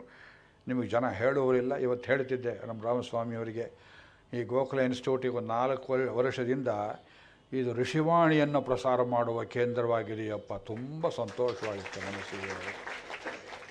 ಎಷ್ಟೋ ಕಾರ್ಯಕ್ರಮಗಳನ್ನು ಮಾಡ್ತೀರಿ, ಅದು ಭಾಳ ದೊಡ್ಡದಲ್ಲ. ಭಾಗವತ, ರಾಮಾಯಣ, ಮಹಾಭಾರತ, ಹರಿವಂಶ, ವಿಷ್ಣು ಪುರಾಣ, ಪೂರ್ವಾಚಾರ್ಯರ ದಿವ್ಯವಾದಂತಹ ವಾಣಿಗಳು, ಶಂಕರಾಚಾರ್ಯರ ವಾಕ್ಯಗಳು, ಸ್ತೋತ್ರಗಳು ನೋಡಿ, ಇವೆಲ್ಲ ಮಹರ್ಷಿಗಳ ಪರಂಪರೆ. ಅದನ್ನು ಕೇಳಿದ್ರೆ ದೇಶ ಕಟ್ತೇವೆ. ಸಿಕ್ಕಿದ್ದೆಲ್ಲ ತಗೊಂಡು ಏನು ಮಾಡ್ತೀರಿ ನೀವು? ಈ ಮಂತ್ರಕ್ಕೆ ಈ ಹಡಗು ಹತ್ತುವಾಗ, ದೋಣಿ ಹತ್ತುವಾಗ, ಪ್ರಯಾಣ ಮಾಡುವಾಗ ಹೇಳೋ ಮಂತ್ರ ಅಂತ ನಾವು ಲೌಕಿಕವಾಗಿ ರಿಚುವಲಿಸ್ಟಿಕ್ಕಾಗಿ ಹೇಳಿಬಿಡ್ತೇವೆ. ಒಳಗಿನ ಅರ್ಥ ಹೇಳ್ತೆ ಕೇಳಿ. ದೈವೀಂ ನಾವಗ್ಗಸ್ವರಿತ್ರಾಂ, ದೈವಿ ನಾವೇ ಒಂದು ಕೊಟ್ಟಿದ್ದಾನೆ ದೇವರು ನಿಮಗೆ, ಅದಕ್ಕೆ ಶರೀರ ಅಂತ ಹೆಸರು. ಸಂಸಾರದ ಈ ಕಡೆ ತುದಿಯಿಂದ ಆ ಕಡೆ ಹೋಗುವುದಕ್ಕೆ ಭಗವಂತ ನಮಗೆ ಕೊಟ್ಟಿರುವ ದೊಡ್ಡ ನಾವ ಯಾವುದು? ದೈವೀಂ ನಾವಗ್ಗಸ್ವರಿತ್ರಾಂ ಅನಾಗಸಂ. ಇದು ರೋಗ ಇಲ್ಲದೆ ಇದ್ದದ್ದು, ತೂತು ಬೀಳದೆ ಇರುವಂಥ ದೋಣಿ. 9 ತೂತಿದೆ, ಆದರೆ ಲೀಕ್ ಆಗೋದಿಲ್ಲ. ಏನು ಲೀಕ್ ಆಗಬೇಕು ಅದೇ ಲೀಕ್ ಆಗ್ತದೆ. ಆಯುಷ್ಯ ಲೀಕ್ ಆಗುವುದಿಲ್ಲ, ಶಕ್ತಿ ಹ್ರಸ್ವ ಆಗೋದಿಲ್ಲ. ಈ ಕಡೆಯಿಂದ ಆ ಕಡೆ ಹೋಗೋ ತನಕ ಇದು ಒಡೆಯೋದಿಲ್ಲ. ಅಲ್ಲಿ ಹೋದ ಮೇಲೆ ನಿಮ್ಮ ಮಕ್ಕಳು ಸಂಸ್ಕಾರ ಮಾಡ್ತಾರೆ, ಅಲ್ಲಿ ತನಕ ದಾಟಿ. ಅನಾಗಸಂ ಅಸ್ರವಂತೀಂ, ಶ್ರವಣ, ದೋಣಿ ಒಳಗೆ ನೀರು ತುಂಬಿಕೊಂಡು ಏನು ಮಾಡೋಕ್ಕಾಗ. ಅಸ್ರವಂತೀಂ ಆರುಹೇಮ, ಇದು ನಾವು ಹತ್ತೋಣ ಸ್ವಸ್ಥಯೇ, ನಮಗೆ ಒಳ್ಳೆಯದಾಗಲಿ. ಇಮಾಗಂ ಸುನಾಭಂ, ಇದು ಒಳ್ಳೆ ದೋಣಿ. ಇದು ಇಮಾಗಂ ಸುನಾಭಮಾರುಹಗಂ, ಹತ್ತಿದ್ದೇವೆ. ಇದಕ್ಕೆ ಎರಡೂ ಕಡೆ ಹುಟ್ಟು ಹಾಕ್ತಾರಲ್ಲ, ಈ ದೋಣಿ ನಡೆಸುವಾಗ ಈ ಕಡೆ ಆ ಕಡೆ ಕೂತ್ಕೊಂಡು ಹುಟ್ಟು ಹಾಕೋದು ಅಂತ ಕೇಳಿದ್ದೀರೋ ಇಲ್ವೋ? ದೋಣಿ ಹುಟ್ಟು ಹಾಕೋದಂದ್ರೇನು? ಹುಟ್ಟಂದರೆ ಗೊತ್ತಿದೆಯಾ? ಇದು ಹುಟ್ಟು ಸಾವಿನ ಹುಟ್ಟಲ್ಲ. ತಮಿಳಲ್ಲಿ ತುಡುಪು ಅಂತ ಹೇಳ್ತಾರೆ ಇದಕ್ಕೆ. ಇಂಗ್ಲೀಷ್ನಲ್ಲಿ OAR, ಓರ್. ಇದು ಎಷ್ಟು ಓರ್ಸಿರ್ಬೋದು ಈ ದೋಣಿಗೆ? ಭಗವಂತ ಕೊಟ್ಟಿರುವ ಈ ಶರೀರವೆಂಬ ದೋಣಿಗೆ ಈ ಎರಡೂ ಕಡೆ ಹುಟ್ಟು ಹಾಕಬೇಕಲ್ಲ. ಶತರಿತ್ರಾಗಂ ಶತಸ್ಫ್ಯಾಂ, ಸಂಸ್ಕೃತದಲ್ಲಿ ಸ್ಫ್ಯಾ ಅಂತ ಹೆಸರು. ಸಾಕ್ಯ ಫಾವತ್ತಿಗೆ ಯಾವತ್ತು ಉಚ್ಚಾರ ಮಾಡೋದು ಕಷ್ಟ, ನಾನೇನು ಮಾಡಲಿ? ಇದು ಸ್ಫ್ಯಾ. ಸ್ಫ್ಯಾ ಅಂದರೆ ಹುಟ್ಟು, ಅಂದರೆ ಓರ್. ಇದು ಶತಾರಿತ, 100 ಹುಟ್ಟುಗಳಿವೆ, ಅಂದರೆ 100 ವರ್ಷ ಇದೆ. ಪ್ರತಿಯೊಂದು ವರ್ಷವೂ ನಿಮ್ಮ ನಾವೆಯನ್ನು ಸ್ವಲ್ಪ ಸ್ವಲ್ಪ ಮುಂದಕ್ಕೆ ತಳ್ಳುವಂತಹ ಶಕ್ತಿಯನ್ನು ಹೊಂದಿದೆ. ಋಜನಂ ಸಂತರಿಷ್ಯಸಿ, ಭಗವದ್ಗೀತೆಯಲ್ಲಿ ಭಗವಂತನೂ ಇದೇ ಉದಾಹರಣೆ ಕೊಡ್ತಾನೆ. ಈ ಜ್ಞಾನವೆಂಬ ನಾವೆಯನ್ನು ಹತ್ತಿ ಅತ್ಯಂತ ಘೋರವಾದ ಸಮುದ್ರವನ್ನು ದಾಟಬಹುದು. ಇದು ಅಗಸ್ತ್ಯರು ಋಗ್ವೇದದಲ್ಲಿ ಇದೇ ಮಾತನ್ನಾಡ್ತಾರೆ. ಮಣ್ಣಿನ ದೋಣಿ ಕೊಟ್ಟಿದ್ದಾನೆ ದೇವರು, ನೀರಲ್ಲಿ ಹಾಕಿದರೆ ಕರಗೋಗುತ್ತೆ ಅಂತ ಯೋಚನೆ ಮಾಡ್ತೀರಿ. ಆದರೆ ಇದು ಅಗ್ನಿಯಲ್ಲಿ ಸುಟ್ಟ ಇಟ್ಟಿಗೆಯಂತೆ ಸ್ಫುಟ ಮಾಡಿದಂತಹ ದೋಣಿಯಪ್ಪ. ಇದು ತೂತು ಬೀಳುತ್ತೆ, ಕರಗೋದೇ ಆಗಿದ್ರು. ಆ ಕಡೆ ದಡ ಮುಟ್ಟೋ ತನಕ ಇದು ಕರಗೋದಿಲ್ಲ. ತ್ವರಯಾವನ್ನ ಭಿದ್ಯತೆ, ಇದು ತೂತು ಬೀಳುವಷ್ಟರಲ್ಲಿ ಆ ಕಡೆ ದಡವನ್ನು ಸೇರಿಬಿಡು. What a great message in the Veda. ಹುಡುಕಿ ಹುಡುಕಿ ಹುಡುಕಿ ಇದನ್ನು ನಾವು ಮಂತ್ರಗಳನ್ನು ನೋಡಿ. ರಾಮಾಯಣಕ್ಕೆ ಎಷ್ಟು ಕಡೆ ನಾವು ಕಾಲಕ್ಷೇಪ ಮಾಡಬೇಕು. ಗೋವಿಂದರಾಜರು ಬರೆದಿಲ್ಲ, ತನಿ ಶ್ಲೋಕದಲ್ಲಿ ಬರೆದಿಲ್ಲ. ರಾಮ ಇಲ್ಲಿ ಯಾವ ಮಂತ್ರ ಜಪಿಸಿದ ಅಂತ ಕೇಳಿದರೆ ಹಿರಿಯರು ಎತ್ತಿ ತೋರಿಸಿದರು. ಆ ಗುರುಗಳಿವತ್ತಿಲ್ಲ. ಇಂಥ ದೋಣಿಯನ್ನು ದಾಟುವಂತೆ ರಾಮಚಂದ್ರ ಆ ದೋಣಿಗೆ ನಮಸ್ಕಾರ ಮಾಡಿ, ತಾಯಿ ನಾ ಆ ಕಡೆ ಹೋಗ್ತಾ ಇದ್ದೇನೆ, ಸುಲಭವಾಗಿ ನಾನು ಯಾತ್ರೆ ಮುಗಿಸಿಕೊಂಡು ಅಯೋಧ್ಯೆಗೆ ಬರುವಾಗಲಿ ಅಂತ ಆ ನದಿಯನ್ನು ಪೂಜೆ ಮಾಡ್ತಾನೆ, ದೋಣಿಯನ್ನು ಪೂಜೆ ಮಾಡ್ತಾನೆ. ಭಾರತೀಯರು ಭ್ರಷ್ಟರಲ್ಲ. ಬಸ್ ಹತ್ತೋ ಮುಂಚೆ ಬಸ್ಸಿಗೂ ನಮಸ್ಕಾರ ಮಾಡ್ತಾನೆ, ಡ್ರೈವರ್ ಮಾಡ್ತಾನೆ. ಅವನೊಬ್ಬ ಮಾಡಿದರೆ ಹೌದು, ಅವನು ನಿದ್ದೆ ಮಾಡಿದರೆ ನೀವೆಲ್ಲ ನಿದ್ದೆ ಮಾಡಿದ್ರೂ ಪರವಾಗಿಲ್ವಲ್ಲ, ಅವನು ಚೆನ್ನಾಗಿದ್ದರೆ ಸಾಕಲ್ಲ. ಡ್ರೈವರು ಕಂಡಕ್ಟರು ಆ ಸ್ಟೀರಿಂಗ್ ಗೀರಿಂಗ್ ಎಲ್ಲ ಮುಟ್ಟಿ ಕಣ್ಣಿಗೆ ಹೊತ್ಕೋತಾರೆ. Show me one Christian, one Muslim, one foreigner who does this. ಅವ್ರಿಗೆ ಗೊತ್ತಿಲ್ಲ. ನಮಗೆ ಎಲ್ಲ ಕಡೆ ದೇವರಿದ್ದಾನೆ, ಆ ದೇವರು ಸುಖವಾಗಿ ನಡೆಸಲಿ ಎಂಬುವ ಭಾವನೆ. ಅದಾದ ಮೇಲೆ ಸೀತಾದೇವಿ ಇವತ್ತಿದೆಲ್ಲ ಹೇಳಬೇಕು ಅಂತ ಉದ್ದೇಶ ಅಲ್ಲ, ತೊಗೊಂಡೋಗಿ ಭರತನನ್ನು ಪಟ್ಟಾಭಿಷೇಕಕ್ಕೆ ಹಾಕ್ಬಿಡ್ಬೇಕು ಅಂತ. ಇಲ್ಲಿ ಪುಸ್ತಕ ಎತ್ತಿದರೆ ವಾಲ್ಮೀಕಿ ನಮ್ಮನ್ನು ಯಾಕೋ ಮುಂದೆ ಹೋಗ್ತೀವಿ ಅಂತ ಗೋಳಕೋತಾರೆ. ಇದು ಹೇಳು, ಇದು ಹೇಳು, ಇದು ಹೇಳು. ಸೀತಾದೇವಿ ಗಂಗೆಗೆ ಪುಷ್ಪಾಂಜಲಿಯನ್ನು ಸಲ್ಲಿಸ್ತಾಳೆ. ತಾಯಿ ಗಂಗೆ, ನಾನು ನಮ್ಮ ಯಜಮಾನರು ನಮ್ಮ ಭಾವಮೈದ ನಾವು ಸುರಕ್ಷಿತ ವಾಪಸ್ ಬರೋ ಹಾಗಾದರೆ ನಿನಗೆ ಅನೇಕ ಬಲಿಗಳನ್ನು ಕೊಡ್ತೇನೆ ತಾಯಿ, ಬಾಗಿನ ಕೊಡ್ತೇನೆ, ಸುಮಂಗಲಿಯರಿಗೆಲ್ಲ ನಾನು ಔತಣವನ್ನು ಮಾಡಿಸ್ತೇನೆ ಅಂತ ಹರಕೆಯನ್ನು ಹೊರತಾಳೆ. ಹೊತ್ತಳ್ಳಿ ಇನ್ನೂರು ಯಾವ ಸಂಕಲ್ಪ ನೋಡಿ. ಗವಾಂ ಶತಸಹಸ್ರಾಣಿ ವಸ್ತ್ರಾಣಿ ಅನ್ನಂಚ ಪೇಶಲಂ. ಗೋದಾನ, ಬ್ರಾಹ್ಮಣರಿಗೆ ವಸ್ತ್ರದಾನ, ಇವೆಲ್ಲವನ್ನು ರಾಮಚಂದ್ರ ಹರಕೆ ಹೊತ್ತ ಅಂತ ಹೇಳಿದ್ದಾರೆ. ಪ್ರಯಾಣ ಸುಖವಾಗಿ, ಇದಕ್ಕೆ ಯಾತ್ರಾದಾನ ಅಂತ ಹೆಸರು. ರಥೋತ್ಸವ ಮಾಡುವಾಗ ದೇವರಾಯನ ದುರ್ಗದಲ್ಲಿ ನೋಡಿದ್ದೀರಿ, ಬೇರೆ ಕಡೆ ನೋಡ್ತೀರಿ, ತಿರುಪತಿಯಲ್ಲಿ ನೋಡ್ತೀರಿ, ಗಲಾಟೆಯಲ್ಲಿ ಗೊತ್ತಾಗೋದಿಲ್ಲ. ಭಗವಂತನು ಆ ರಥವನ್ನು ಹತ್ತಿ ಕೂತ್ಕೋಬೇಕಾದ್ರೆ ಭಕ್ತರು ಅಲ್ಲಲ್ಲಿಯೇ ಮಂಟಪ ಅಂತ ಏನು ಮಾಡಿರ್ತಾರಲ್ಲ, ಮಂಟಪೋತ್ಸವ. ಒಂದೊಂದರಲ್ಲಿ ನಿಮ್ಮೂರಲ್ಲಿ ಮಾದಿಹಳ್ಳಿಲೂ ನೋಡಿದ್ದೇವೆ. ಮಂಟಪೋತ್ಸವದಲ್ಲಿ ಬಿಜು ಮಾಡಿಸ್ತಾನೆ ದೇವರು. ಅವನು ಸಂಕಲ್ಪ ಮಾಡಿದಂತೆ ಎಳನೀರು, ತೆಂಗಿನಕಾಯಿ, ಪಾನಕ, ಕೋಸಂಬರಿ ಇವುಗಳನ್ನೆಲ್ಲ ಭಕ್ತರಿಗೆ ದಾನ ಕೊಟ್ಟು, ವೈದಿಕರಿಗೆ ದಕ್ಷಿಣೆಯನ್ನು ಕೊಟ್ಟು, ರಥ ನಿರ್ವಿಘ್ನವಾಗಿ ಮುಂದೆ ಹೋಗಲಿ, ಮುರಿದು ಬೀಳಲೇ ಇರಲಿ ಅಂತ ಇದು ಯಾತ್ರಾದಾನ. ಪೂರ್ವಕಾಲದಲ್ಲಿ ಯಾತ್ರೆ ಹೋಗೋರು ತಮ್ಮ ಸರ್ವಸ್ವವನ್ನು ದಾನ ಮಾಡಿಬಿಡ್ತಿದ್ರು. ಬದ್ರಿ ಯಾತ್ರೆ ಹೊರಟವ್ರು ವಾಪಸ್ ಬರ್ತಾರೆ ಅಂತ ಗ್ಯಾರಂಟಿ ಇಲ್ಲ. ಕಳ್ಳರು ಕಾಕರು ತೊಗೊಂಡು ಹೋಗೋದಕ್ಕಿಂತ ನಾವೇ ಕೈಯಿಂದ ಕೊಟ್ಬಿಡೋದು. ವಾಪಸ್ ಬಂದರೆ ಮತ್ತೆ ಸಂಪಾದನೆ ಮಾಡಿ ಸುಖವಾಗಿರೋಣ. ಇದು ಯಾತ್ರಾದಾನ. ಕೂತ್ರೆ ಎದ್ದರೆ ನಿಂತರೆ ದಾನ ದಾನ ದಾನ. Don't accumulate property. ಕಮ್ಯುನಿಸಮ್ ಯಾಕೆ ಬೇಕು ಭಾರತ ದೇಶದಲ್ಲಿ? 60 ವರ್ಷ ತಲೆಕೆಳಗಾಗಿ ನಿಂತರು ಕಮ್ಯುನಿಸ್ಟರು. ಇದು ರಷ್ಯಾ ಅಲ್ಲ, ಇದು ಚೈನಾ ಅಲ್ಲ. ನೀವು ಬಂಗಾಳ ಹಿಡ್ಕೊಂಡ್ರಿ, ನೀವು ಕೇರಳ ಹಿಡ್ಕೊಂಡ್ರಿ, ನಿಮ್ಮ ಅಪ್ಪ ಬಂದರು, ಇದನ್ನು ಕಮ್ಯುನಿಸ್ಟ್ ಸರ್ಕಾರ ಮಾಡೋಕ್ಕಾಗೋದಿಲ್ಲ ಈ ದೇಶದಲ್ಲಿ. ನಾವೇ ಹಬ್ಬ ಬಂತು, ಅಮಾವಾಸ್ಯೆ ಬಂತು, ಸಂಕ್ರಮಣ ಬಂತು, ತಂದೆ ಸತ್ರು, ತಾಯಿ ಸತ್ರು, ಮದುವೆ ಮುಂಜಿ ಪ್ರತಿಯೊಂದರಲ್ಲಿ ದಾನ ದಾನ ದಾನ ದಾನ ಕೊಡು. ಅವ್ರ ಪತ್ನಿಯವರ ಹೆಸರಲ್ಲಿ ಎಷ್ಟು ಆಸ್ಪತ್ರೆಗೆ ದಾನ ಮಾಡ್ತಾರೆ ಕೇಳಿ. ಆ ವರ್ಷದಲ್ಲಿ ಒಂದು ದಿವಸದಲ್ಲಿ ಎಷ್ಟು ಸ್ಕೂಲುಗಳು. ಅವ್ರು ಹೇಳ್ಕೊಳ್ಳೋದಿಲ್ಲ, ಪತ್ರಿಕೆಯಲ್ಲಿ ಬರೋದಿಲ್ಲ ಇದೆಲ್ಲ. ಆ ದಾನದಿಂದ ಈ ದೇಶ ಬದುಕಿದೆ. ದಾನ ನೀವು ಮಾಡದೆ ನೀವು ಇಟ್ಕೊಂಡ್ರೆ ನಿಮ್ಮ ತಲೆಯನ್ನು ತೆಗಿತಾರೆ, ನಿಮಗೂ ದಕ್ಕೋದಿಲ್ಲ, ನಿಮ್ಮ ಪ್ರಾಣವೂ ಹೋಗ್ತದೆ. ಇದು ಅಕ್ಯುಮುಲೇಟ್ ಮಾಡಿ ಒಂದು ಕಡೆ ಸೆಂಟ್ರಲೈಸೇಷನ್ ಮಾಡಿ ತಲೆ ಹೊಡೆಯುವಂತಹ ಪದ್ಧತಿ ಪಶ್ಚಿಮದವರ ತಬ್ಬಲಿ ಪದ್ಧತಿ. ಅದು ನಮ್ಮಲ್ಲಿಲ್ಲ. ದಾನ ಕೊಡು ದಾನ ಕೊಡು. ಆ ಕಡೆ ಸುಮಂತ್ರ ನಿಂತಿದ್ದಾನೆ, ನೋಡ್ತಾ ನಿಂತಿದ್ದಾನೆ. ದೋಣಿಯನ್ನು ಕರ್ಕೊಂಬಂದು ಈ ಕಡೆ ದಡಕ್ಕೆ ಬಿಟ್ಟ, ದಕ್ಷಿಣದ ದಡಕ್ಕೆ. ನೀವು ಹೋಗಬಾರೋ ಅಂತ ಅವನನ್ನು ಕಳಿಸಿಬಿಟ್ಟ. ಅಲ್ಲಿಂದ ಆಚೆಗೆ ರಾಮ, ಲಕ್ಷ್ಮಣ, ಸೀತೆಯರು ಒಂದು ಇಂಗುದಿ ವೃಕ್ಷ ಮತ್ತು ದೊಡ್ಡ ಆ ಮರದ ನೆರಳಲ್ಲಿ ಕೂತು ಕಣ್ಣಲ್ಲಿ ನೀರು ಹಾಕ್ತಾ ಇದ್ದಾನೆ. ಮೊದಲನೇ ದಿವಸ ಅಯೋಧ್ಯೆಯನ್ನು, ತಾಯಿಯನ್ನು, ತಂದೆಯನ್ನು ಬಿಟ್ಟು ಬಂದ ದಿವಸ ರಾಮ ಆಡ್ತಾ ಇದ್ದಾನೆ. ಅಯ್ಯೋ, ನಮ್ಮ ಮನೆಗೆ ನಮ್ಮ ಚಿಕ್ಕ ತಾಯಿ ಬಂದ್ಲಲ್ಲ, ಇಷ್ಟೆಲ್ಲ ಅನರ್ಥ ಆಗುತ್ತೆ ಅಂತ ಯಾರಿಗೂ ಗೊತ್ತಿತ್ತು. ಲಕ್ಷ್ಮಣ ಮನ್ಯೇ ದಶರಥ ಅಂತಾಯ, ನಮ್ಮ ತಂದೆ ಸಾಯಬೇಕು ಅಂತಲೇ ಅವಳು ದೇವರು ಕಳಿಸಿದ್ನೋ ಏನೋ ಅವಳನ್ನು. ರಾಮನ ಸ್ಟ್ರಕ್ಚರ್ ಇದು. ದಶರಥ ಅಂತಾಯ ಮಮ ಪ್ರವ್ರಾಜನಾಯ ಚ, ನನ್ನನ್ನು ಕಾಡಿಗೆ ಕಳಿಸ್ಬೇಕು ಅಂತಲೇ ಬಂದಳು. ಮೂರನೇದು ಕೈಕೇಯಿ ಸೌಮ್ಯ ಸಂಪ್ರಾಪ್ತ ರಾಜ್ಯಾಯ ಭರತಸ್ಯ ಚ. ಇದು 3 ಅವಳು ಪುರುಷಾರ್ಥ. ದಶರಥ ಹೋಗಬೇಕು, ನಾ ಕಾಡಿಗೆ ಹೋಗಬೇಕು, ಭರತನಿಗೆ ರಾಜ್ಯ ಆಗಬೇಕು. ಇದು ಹರಿಸ್ಕೊಂಡೇ ಬಂದಲೋ ಏನು ಕಥೆಯೋ, ಅದು ಅವಳ ಸ್ಥಿತಿ. ಆದರೆ ಲಕ್ಷ್ಮಣ, ನಾನು ಧರ್ಮ ಧರ್ಮ ಧರ್ಮ ಅಪ್ಪ ಹೇಳಿದ ಮಾತು ನಡೆಸಬೇಕು ಅಂತ ಕಾಡಿಗೆ ಬಂದುಬಿಟ್ನಲ್ಲ, ಇದು ಸರಿ ಏನೋ? ಲಕ್ಷ್ಮಣನ ಧರ್ಮಶಾಸ್ತ್ರ, ನಾ ಬಂದಿದ್ದು ಸರಿ ಏನೋ ಅಂತ ಅವನು ಕೇಳ್ತಾ ಇದ್ದಾನೆ. ತಪ್ಪು ಅಂತ ಹೇಳ್ತಾನೆಯೇ, ಸರಿ ಅಂತ ಹೇಳ್ತಾನೆ, ಏನು ಹೇಳಬೇಕು ಅವನು? ನಾನು ಆಗಲೇ ಹೇಳಿದೆ ಬೇಡ ಅಂತ, ನನ್ನ ಮಾತು ಕೇಳಿದೆ ನೀನು ಶುರು ಮಾಡಬೇಕು. ಆದರೆ ರಾಮನ ಹೃದಯ ಎಷ್ಟು ಕೋಮಲವಾಗಿದೆ. ನೂನಂ ಜಾತ್ಯಂತರೇ ಕಸ್ಮಿನ್ ಸ್ತ್ರೀಯ ಪುತ್ರೈರ್ವಿಯೋಜಿತಾ ಜನನ್ಯಾ ಮಮ ಸೌಮಿತ್ರೇ ತಸ್ಮಾದೇತದುಪಸ್ಥಿತಂ. ಜನ್ಮಾಂತರದಲ್ಲಿ ನಮ್ಮ ತಾಯಿ ಯಾವುದೋ ಮಕ್ಕಳನ್ನು ತಾಯಿಯನ್ನು ಬೇರೆ ಮಾಡಿರಬೇಕು, ಅದಕ್ಕೆ ಅವಳಿಗೆ ಈ ಸ್ಥಿತಿ ಬಂತು ಅಂತ ಕಾಣುತ್ತೆ. ಜನ್ಮಾಂತರದ ಫಲ ಇದು. ತಾಯಿ ಮಕ್ಕಳನ್ನು ಅಗಲಿಸಿದ್ಲು, ಅದಕ್ಕೆ ತಾನು ಮಗನನ್ನು ಅಗಲಿ ಸಂಕಟ ಪಡ್ತಾ ಇದ್ದಾಳೆ, ಅದು ಅವಳದಾಯಿತು. ನನ್ನ ಕರ್ಮ ಹೇಳೋ. ಮಯಾ ಹಿ ಚಿರಪುಷ್ಟೇನ ದುಃಖ ಸಂವರ್ಧಿತೇನ ಚ ವಿಪ್ರಯುಜ್ಯೇತ ಕೌಸಲ್ಯ ಫಲಕಾಲೇ ಧಿಗಸ್ತು ಮಾಂ.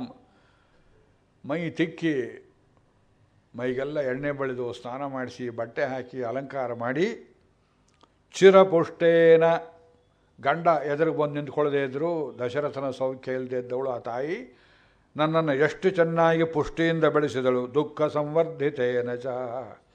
ಮಕ್ಕಳನ್ನು ಬೆಳೆಸೋದು ಸುಲಭವಾದ ಕೆಲಸ ಅಲ್ಲ.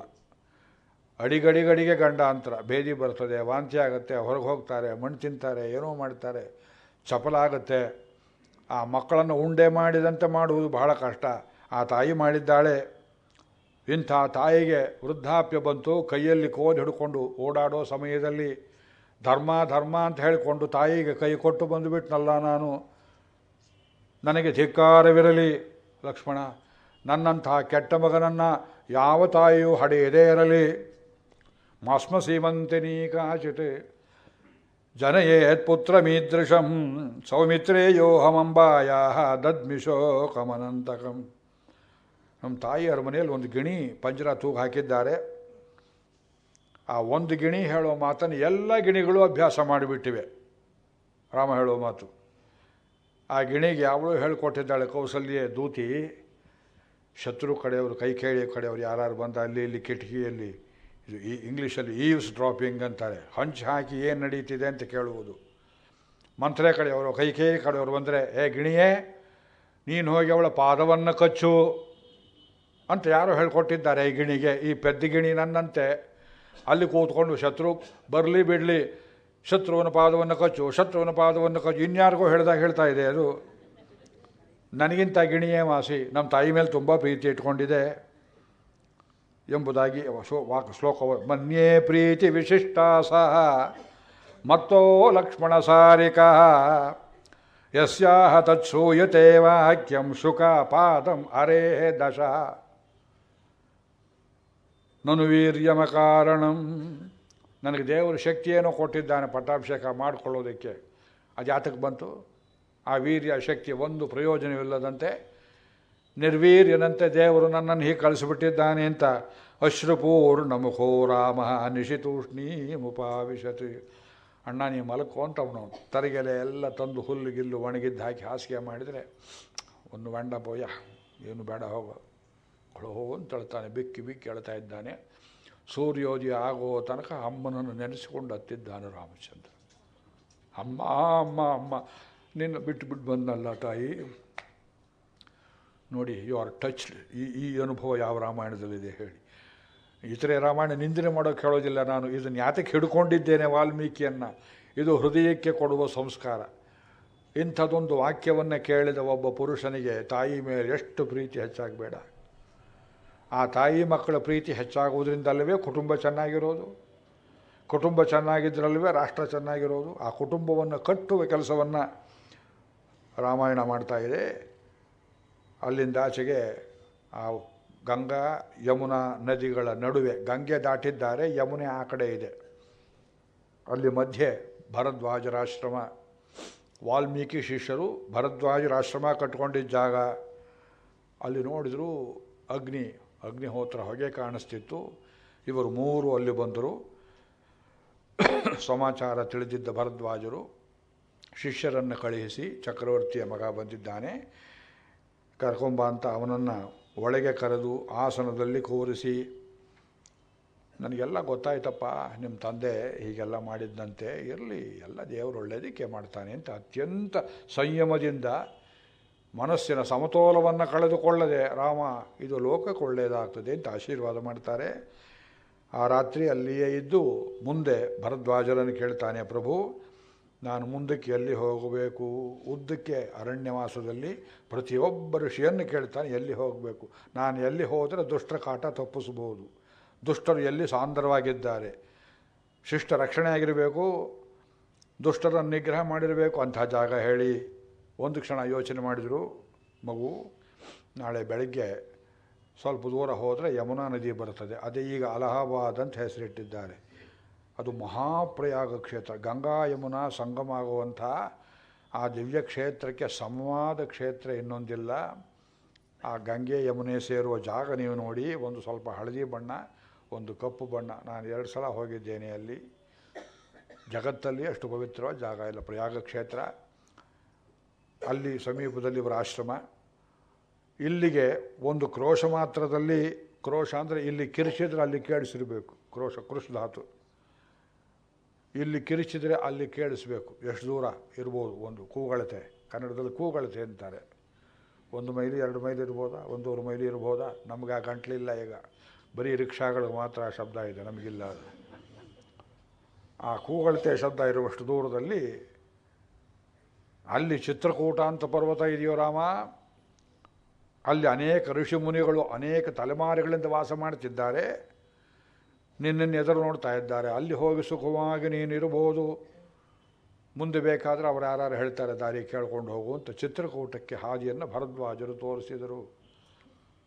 ಇವರು ಕಾಲ್ನಡಿಗೆಯಲ್ಲಿ ಹೋಗಿದ್ದಾರೆ ಮುಂದೆ.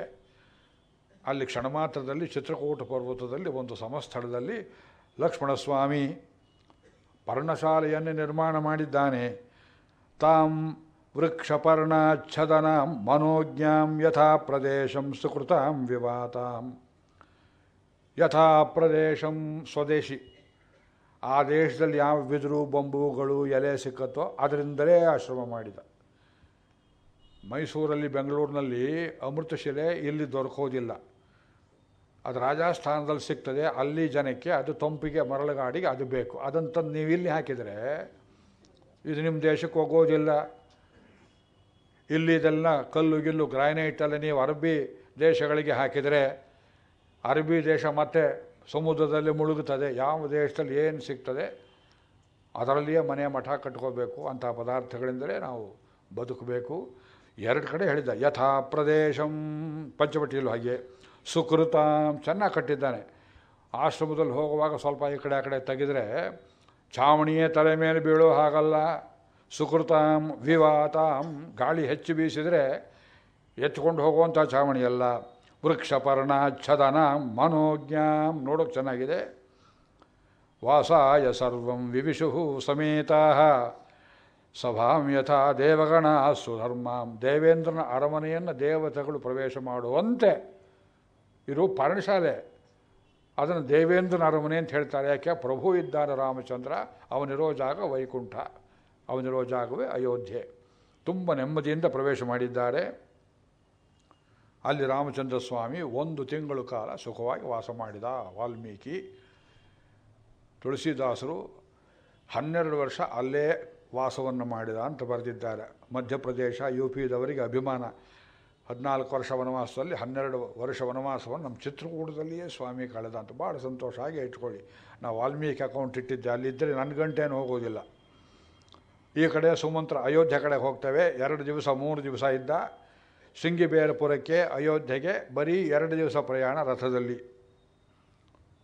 ಆ ಕಡೆಯಿಂದ ಬರೋಕ್ಕೆ 2 ದಿವಸ, ಈ ಕಡೆಯಿಂದ ಹೋಗೋದಕ್ಕೆ 2 ದಿವಸ. ಮೇಲೆ 3 ದಿವಸ ಅಲ್ಲೇ ನಿಂತಿದ್ದಾನೆ ಸುಮಂತ್ರ. ದಶರಥ ಲೆಕ್ಕ ಹಾಕಿದ್ದಾನೆ. ಇಷ್ಟೊತ್ತಿಗೆ ನನ್ನ ಮಗ ಎಲ್ಲಿ ಹೋದ್ನೋ ಗೊತ್ತಿಲ್ಲ. 2 ದಿವಸ ಆಯಿತು. ಶೃಂಗಿಬೇರಪುರಕ್ಕೆ ಹೋಗಿರಬೇಕು. ಗಂಗೆ ದಾಟದೆ ಹೋಗೋಕ್ಕಾಗೋದಿಲ್ಲ. ಬರಬೇಕಲ್ಲ. ಇನ್ನೂ 3 ದಿವಸ ಆಯ್ತಲ್ಲ. ಅವ ಬರಲಿಯಾ, ಸುಮಂತ್ರ ಬರಲಿಯಾ ಕೇಳ್ತಾ ಕೂತಿದ್ದಾನೆ. ಬೇರೆ ಜಾಗ ಇಲ್ಲದೆ ಅಯೋಧ್ಯೆಗೆ ಬಂದ. ಅಯೋಧ್ಯಾಮೇವ ನಗರೀಂ ಪ್ರಯೌ ಗಾಢದುರ್ಮನಃ.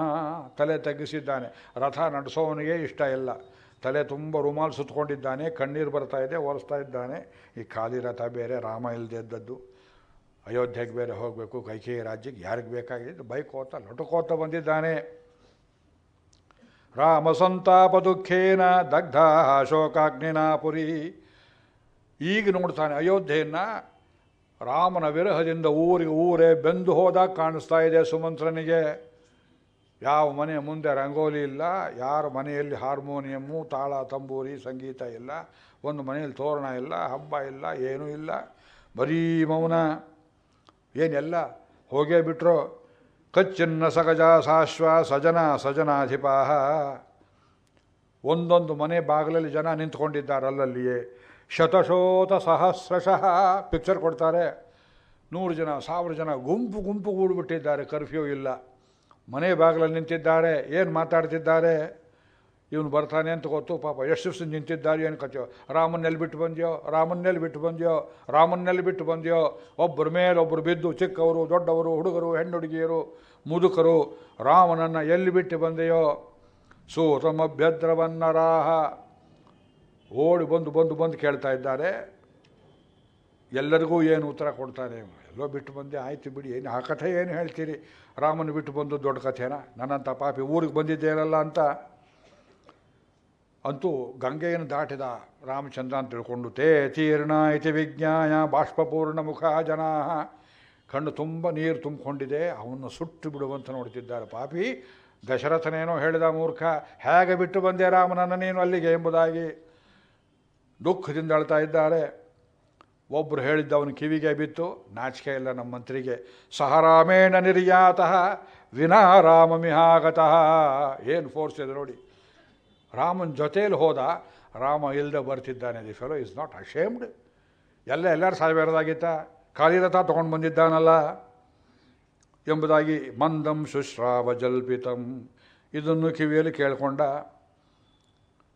ಅಲ್ಲಿಂದ ಮುಂದಕ್ಕೆ ದಶರಥ ಮಲಗಿರೋ ಜಾಗಕ್ಕೆ ಬರ್ತಾನೆ. ಪ್ರಭುವಿಗೆ ಏನಾರು ಹೇಳಬೇಕು. ಸುಮಿತ್ರಯಾಚು ಸಹಿತ ಕೌಸಲ್ಯ ಪತಿತಂ ಪತಿಂ ಉತ್ಥಾಪಯಾಮಾಸ ತದಾ ವಚನಂಚೇದಮಬ್ರವೀತೆ. ಮಲಗಿದ್ದಾನೆ. ಜ್ಞಾನ ಸುಮಂತ್ರ ಸುಮಂತ್ರ ಬನ್ನ ಇನ್ನೂ ಬರಲಿಲ್ಲ ಕಣ್ರಿ, ಸುಮ್ಮನೆ ಬಾಯಿ ಮುಚ್ಕೊಳ್ಳಿ. 2 ದಿವಸ ಆಯ್ತು, 3 ದಿವಸ ಆಯ್ತು, 5 ದಿವಸ ಆಯ್ತು, ಎಲ್ಲಿ ಸುಮಂತ್ರ ಬರ್ತಾನೆ, ಸುಮ್ಮನಿರಿ. ಈಗ ಅವಳೇ ಮೆಲ್ಲಿಗೆ ಎಬ್ಸಿದ್ಲು ಕೌಸಲ್ಯೆ. ಪ್ರಭು ಸುಮಂತ್ರ ಬಂದಿದ್ದಾನೆ. ಸುಮಂತ್ರ ಬಂದಿದ್ದಾನೆ. ತೊಲ್ತಿದೆ ಬಾಯಿ ಪಾಪ ಅವನಿಗೆ. ಸುಮಂತ್ರ ಬಂದಿದ್ದಾನೆ, ಮಾತು ಬರ್ತಿಲ್ಲ, ತುಟಿ ಅಲಗ್ತಾ ಇದೆ. ಕೌಸಲ್ಯಗೆ ತುಂಬ ಕೋಪ, ದುಃಖ. ಸುಮಂತ್ರನ ಮಾತನಾಡಿಸಿದ್ರೆ ಅವಳು ತಪ್ಪು ತಿಳ್ಕೊಳ್ತಾಳೆ ಅಂತ ಏನಿಲ್ಲ. ಅವಳ ಹತ್ರ ಇಲ್ಲ, ಆ ಕೈ ಮಾತಾಡಿ ಜೊತೆಯಲ್ಲಿ. ಅಯ್ಯೋ ರಾಮ, ಮೊಳೆ ಬಡದಾಗೆ. ದೇವ ಯಸ್ಯ ಭಯಾತ್ ರಾಮಂ ನಾನು ಪೃಚ್ಛಸಿ ಸಾರಥಿಂ. ರಾಮ ಹೇಗಿದ್ದಾನೆ, ಸುಮಂತ್ರ ಎಲ್ಲಿ ಬಿಟ್ಟು ಬಂದ್ಯೋ ಅಂತ ಕೇಳೋದಕ್ಕೆ ನಿಮಗೆ ಭಯ ಅಂತ ಕಾಣುತ್ತೆ. ನೀವು ಕೈಕೇಯಿಯರ ಮನೆಯಲ್ಲಿಲ್ಲ, ಜ್ಞಾಪಕ ಮಾಡಿಕೊಳ್ಳಿ. ನೇಹ ತಿಷ್ಠತಿ ಕೈಕೇಯಿ ವಿಶ್ರಬ್ಧಂ ಪ್ರತಿಭಾಷತಃ. ಧೈರ್ಯವಾಗಿ ಮಾತಾಡಿ, ಬಾಗಲ್ ಬೋಲ್ಟ್ ಹಾಕ್ತೇನೆ, ಇದು ನನ್ನ ಅರಮನೆ. ಅಯ್ಯೋ ಅಂತ ದಶರಥ ಕೌಸಲ್ಯ ಕಾಲನ್ನು ಮುಟ್ಟುತ್ತಾನೆ. ನನ್ನ ಚುಚ್ಚಿ ಕೊಲ್ಲಬೇಡ ತಾಯಿ, ಶತ್ರುಗಳಲ್ಲಿಯೂ ನೀನು ಸಂಯಮ ತೋರಿಸಿದವಳು. ಆ ಕೈಕೇಯಿನ ಒಂದು ಮಾತು ನೋಯಿಸಿಲ್ಲ ಇಲ್ಲಿ ತನಕ. I have studied your character. ನಾನು ನಿನ್ನ ಗಂಡ ಕಾಣೆ, ಎಲ್ಲೋ ಸಿಕ್ಕಾಕೊಂಬಿಟ್ಟೆ ತಪ್ಪಿನಲ್ಲಿ, ನಾನು ಬೈಬೇಡ. ಒಡನೆಯೇ ಕೌಸಲ್ಯೆ ಪ್ರಭುವಿನ ಪಾದಕ್ಕೆ ಬಿದ್ದು, ಯಜಮಾನ್ರೆ ನನ್ನ ಹೊಟ್ಟೆ ಸಂಕಟ ಹಾಗೆ ಹೇಳಿಸ್ತು, ಬಂಜಾಗಿದ್ರೆ ಚೆನ್ನಾಗಿತ್ತು, ಒಬ್ಬನೇ ಮಗ, ಎಂಥ ಮಗನನ್ನು ನನಗೆ ದೇವರು ಕೊಟ್ಟ, ಆ ಮಗನನ್ನು ಕಳ್ಕೊಂಡೆ ಅನ್ನೋ ದುಃಖದಲ್ಲಿ ಹೀಗೆ ಹೇಳಿಬಿಟ್ಟೆ, ನಿಮ್ಮ ಮನಸ್ಸು ನೋಯಿಸ್ಬೇಕಂತಿಲ್ಲ. ಅಷ್ಟೊತ್ತಿಗೆ ಹತ್ತಿರ ಬಂದು ಕೂತ್ಕೊಂಡ ಸುಮಂತ್ರ. ದಶರಥನ ಮೈ ತಡವಿದ. ಆಗ ಸುಮಂತ್ರನ ಮೈ ತಡವಿದ್ದರಿಂದ ಸ್ವಲ್ಪ ಜ್ಞಾನ ಉಂಟಾಗಿ, ದಶರಥ ನನ್ನ ಮಗನ್ನೆಲ್ಲಪ್ಪ ಬಿಟ್ಟು ಬಂದೆ, ಗಂಗೆ ದಡದಲ್ಲಿ ಬುದ್ಧಿ, ರಾಮ ಬೈಕೊಂಡೇನೋ ನನ್ನನ್ನು. ಅವನ ಮನಸ್ಸು ಎಷ್ಟು ಕೋಮಲ ನೋಡಿ. ಇಷ್ಟವಿರದೆ ಧರ್ಮದ ಪಾಶ. ಇಲ್ಲ ಬುದ್ಧಿ, ನಿಮ್ಮನ್ನು ಬೈಲಿಲ್ಲ. ಮತ್ತೇನು ಹೇಳಿದ ರಾಮ?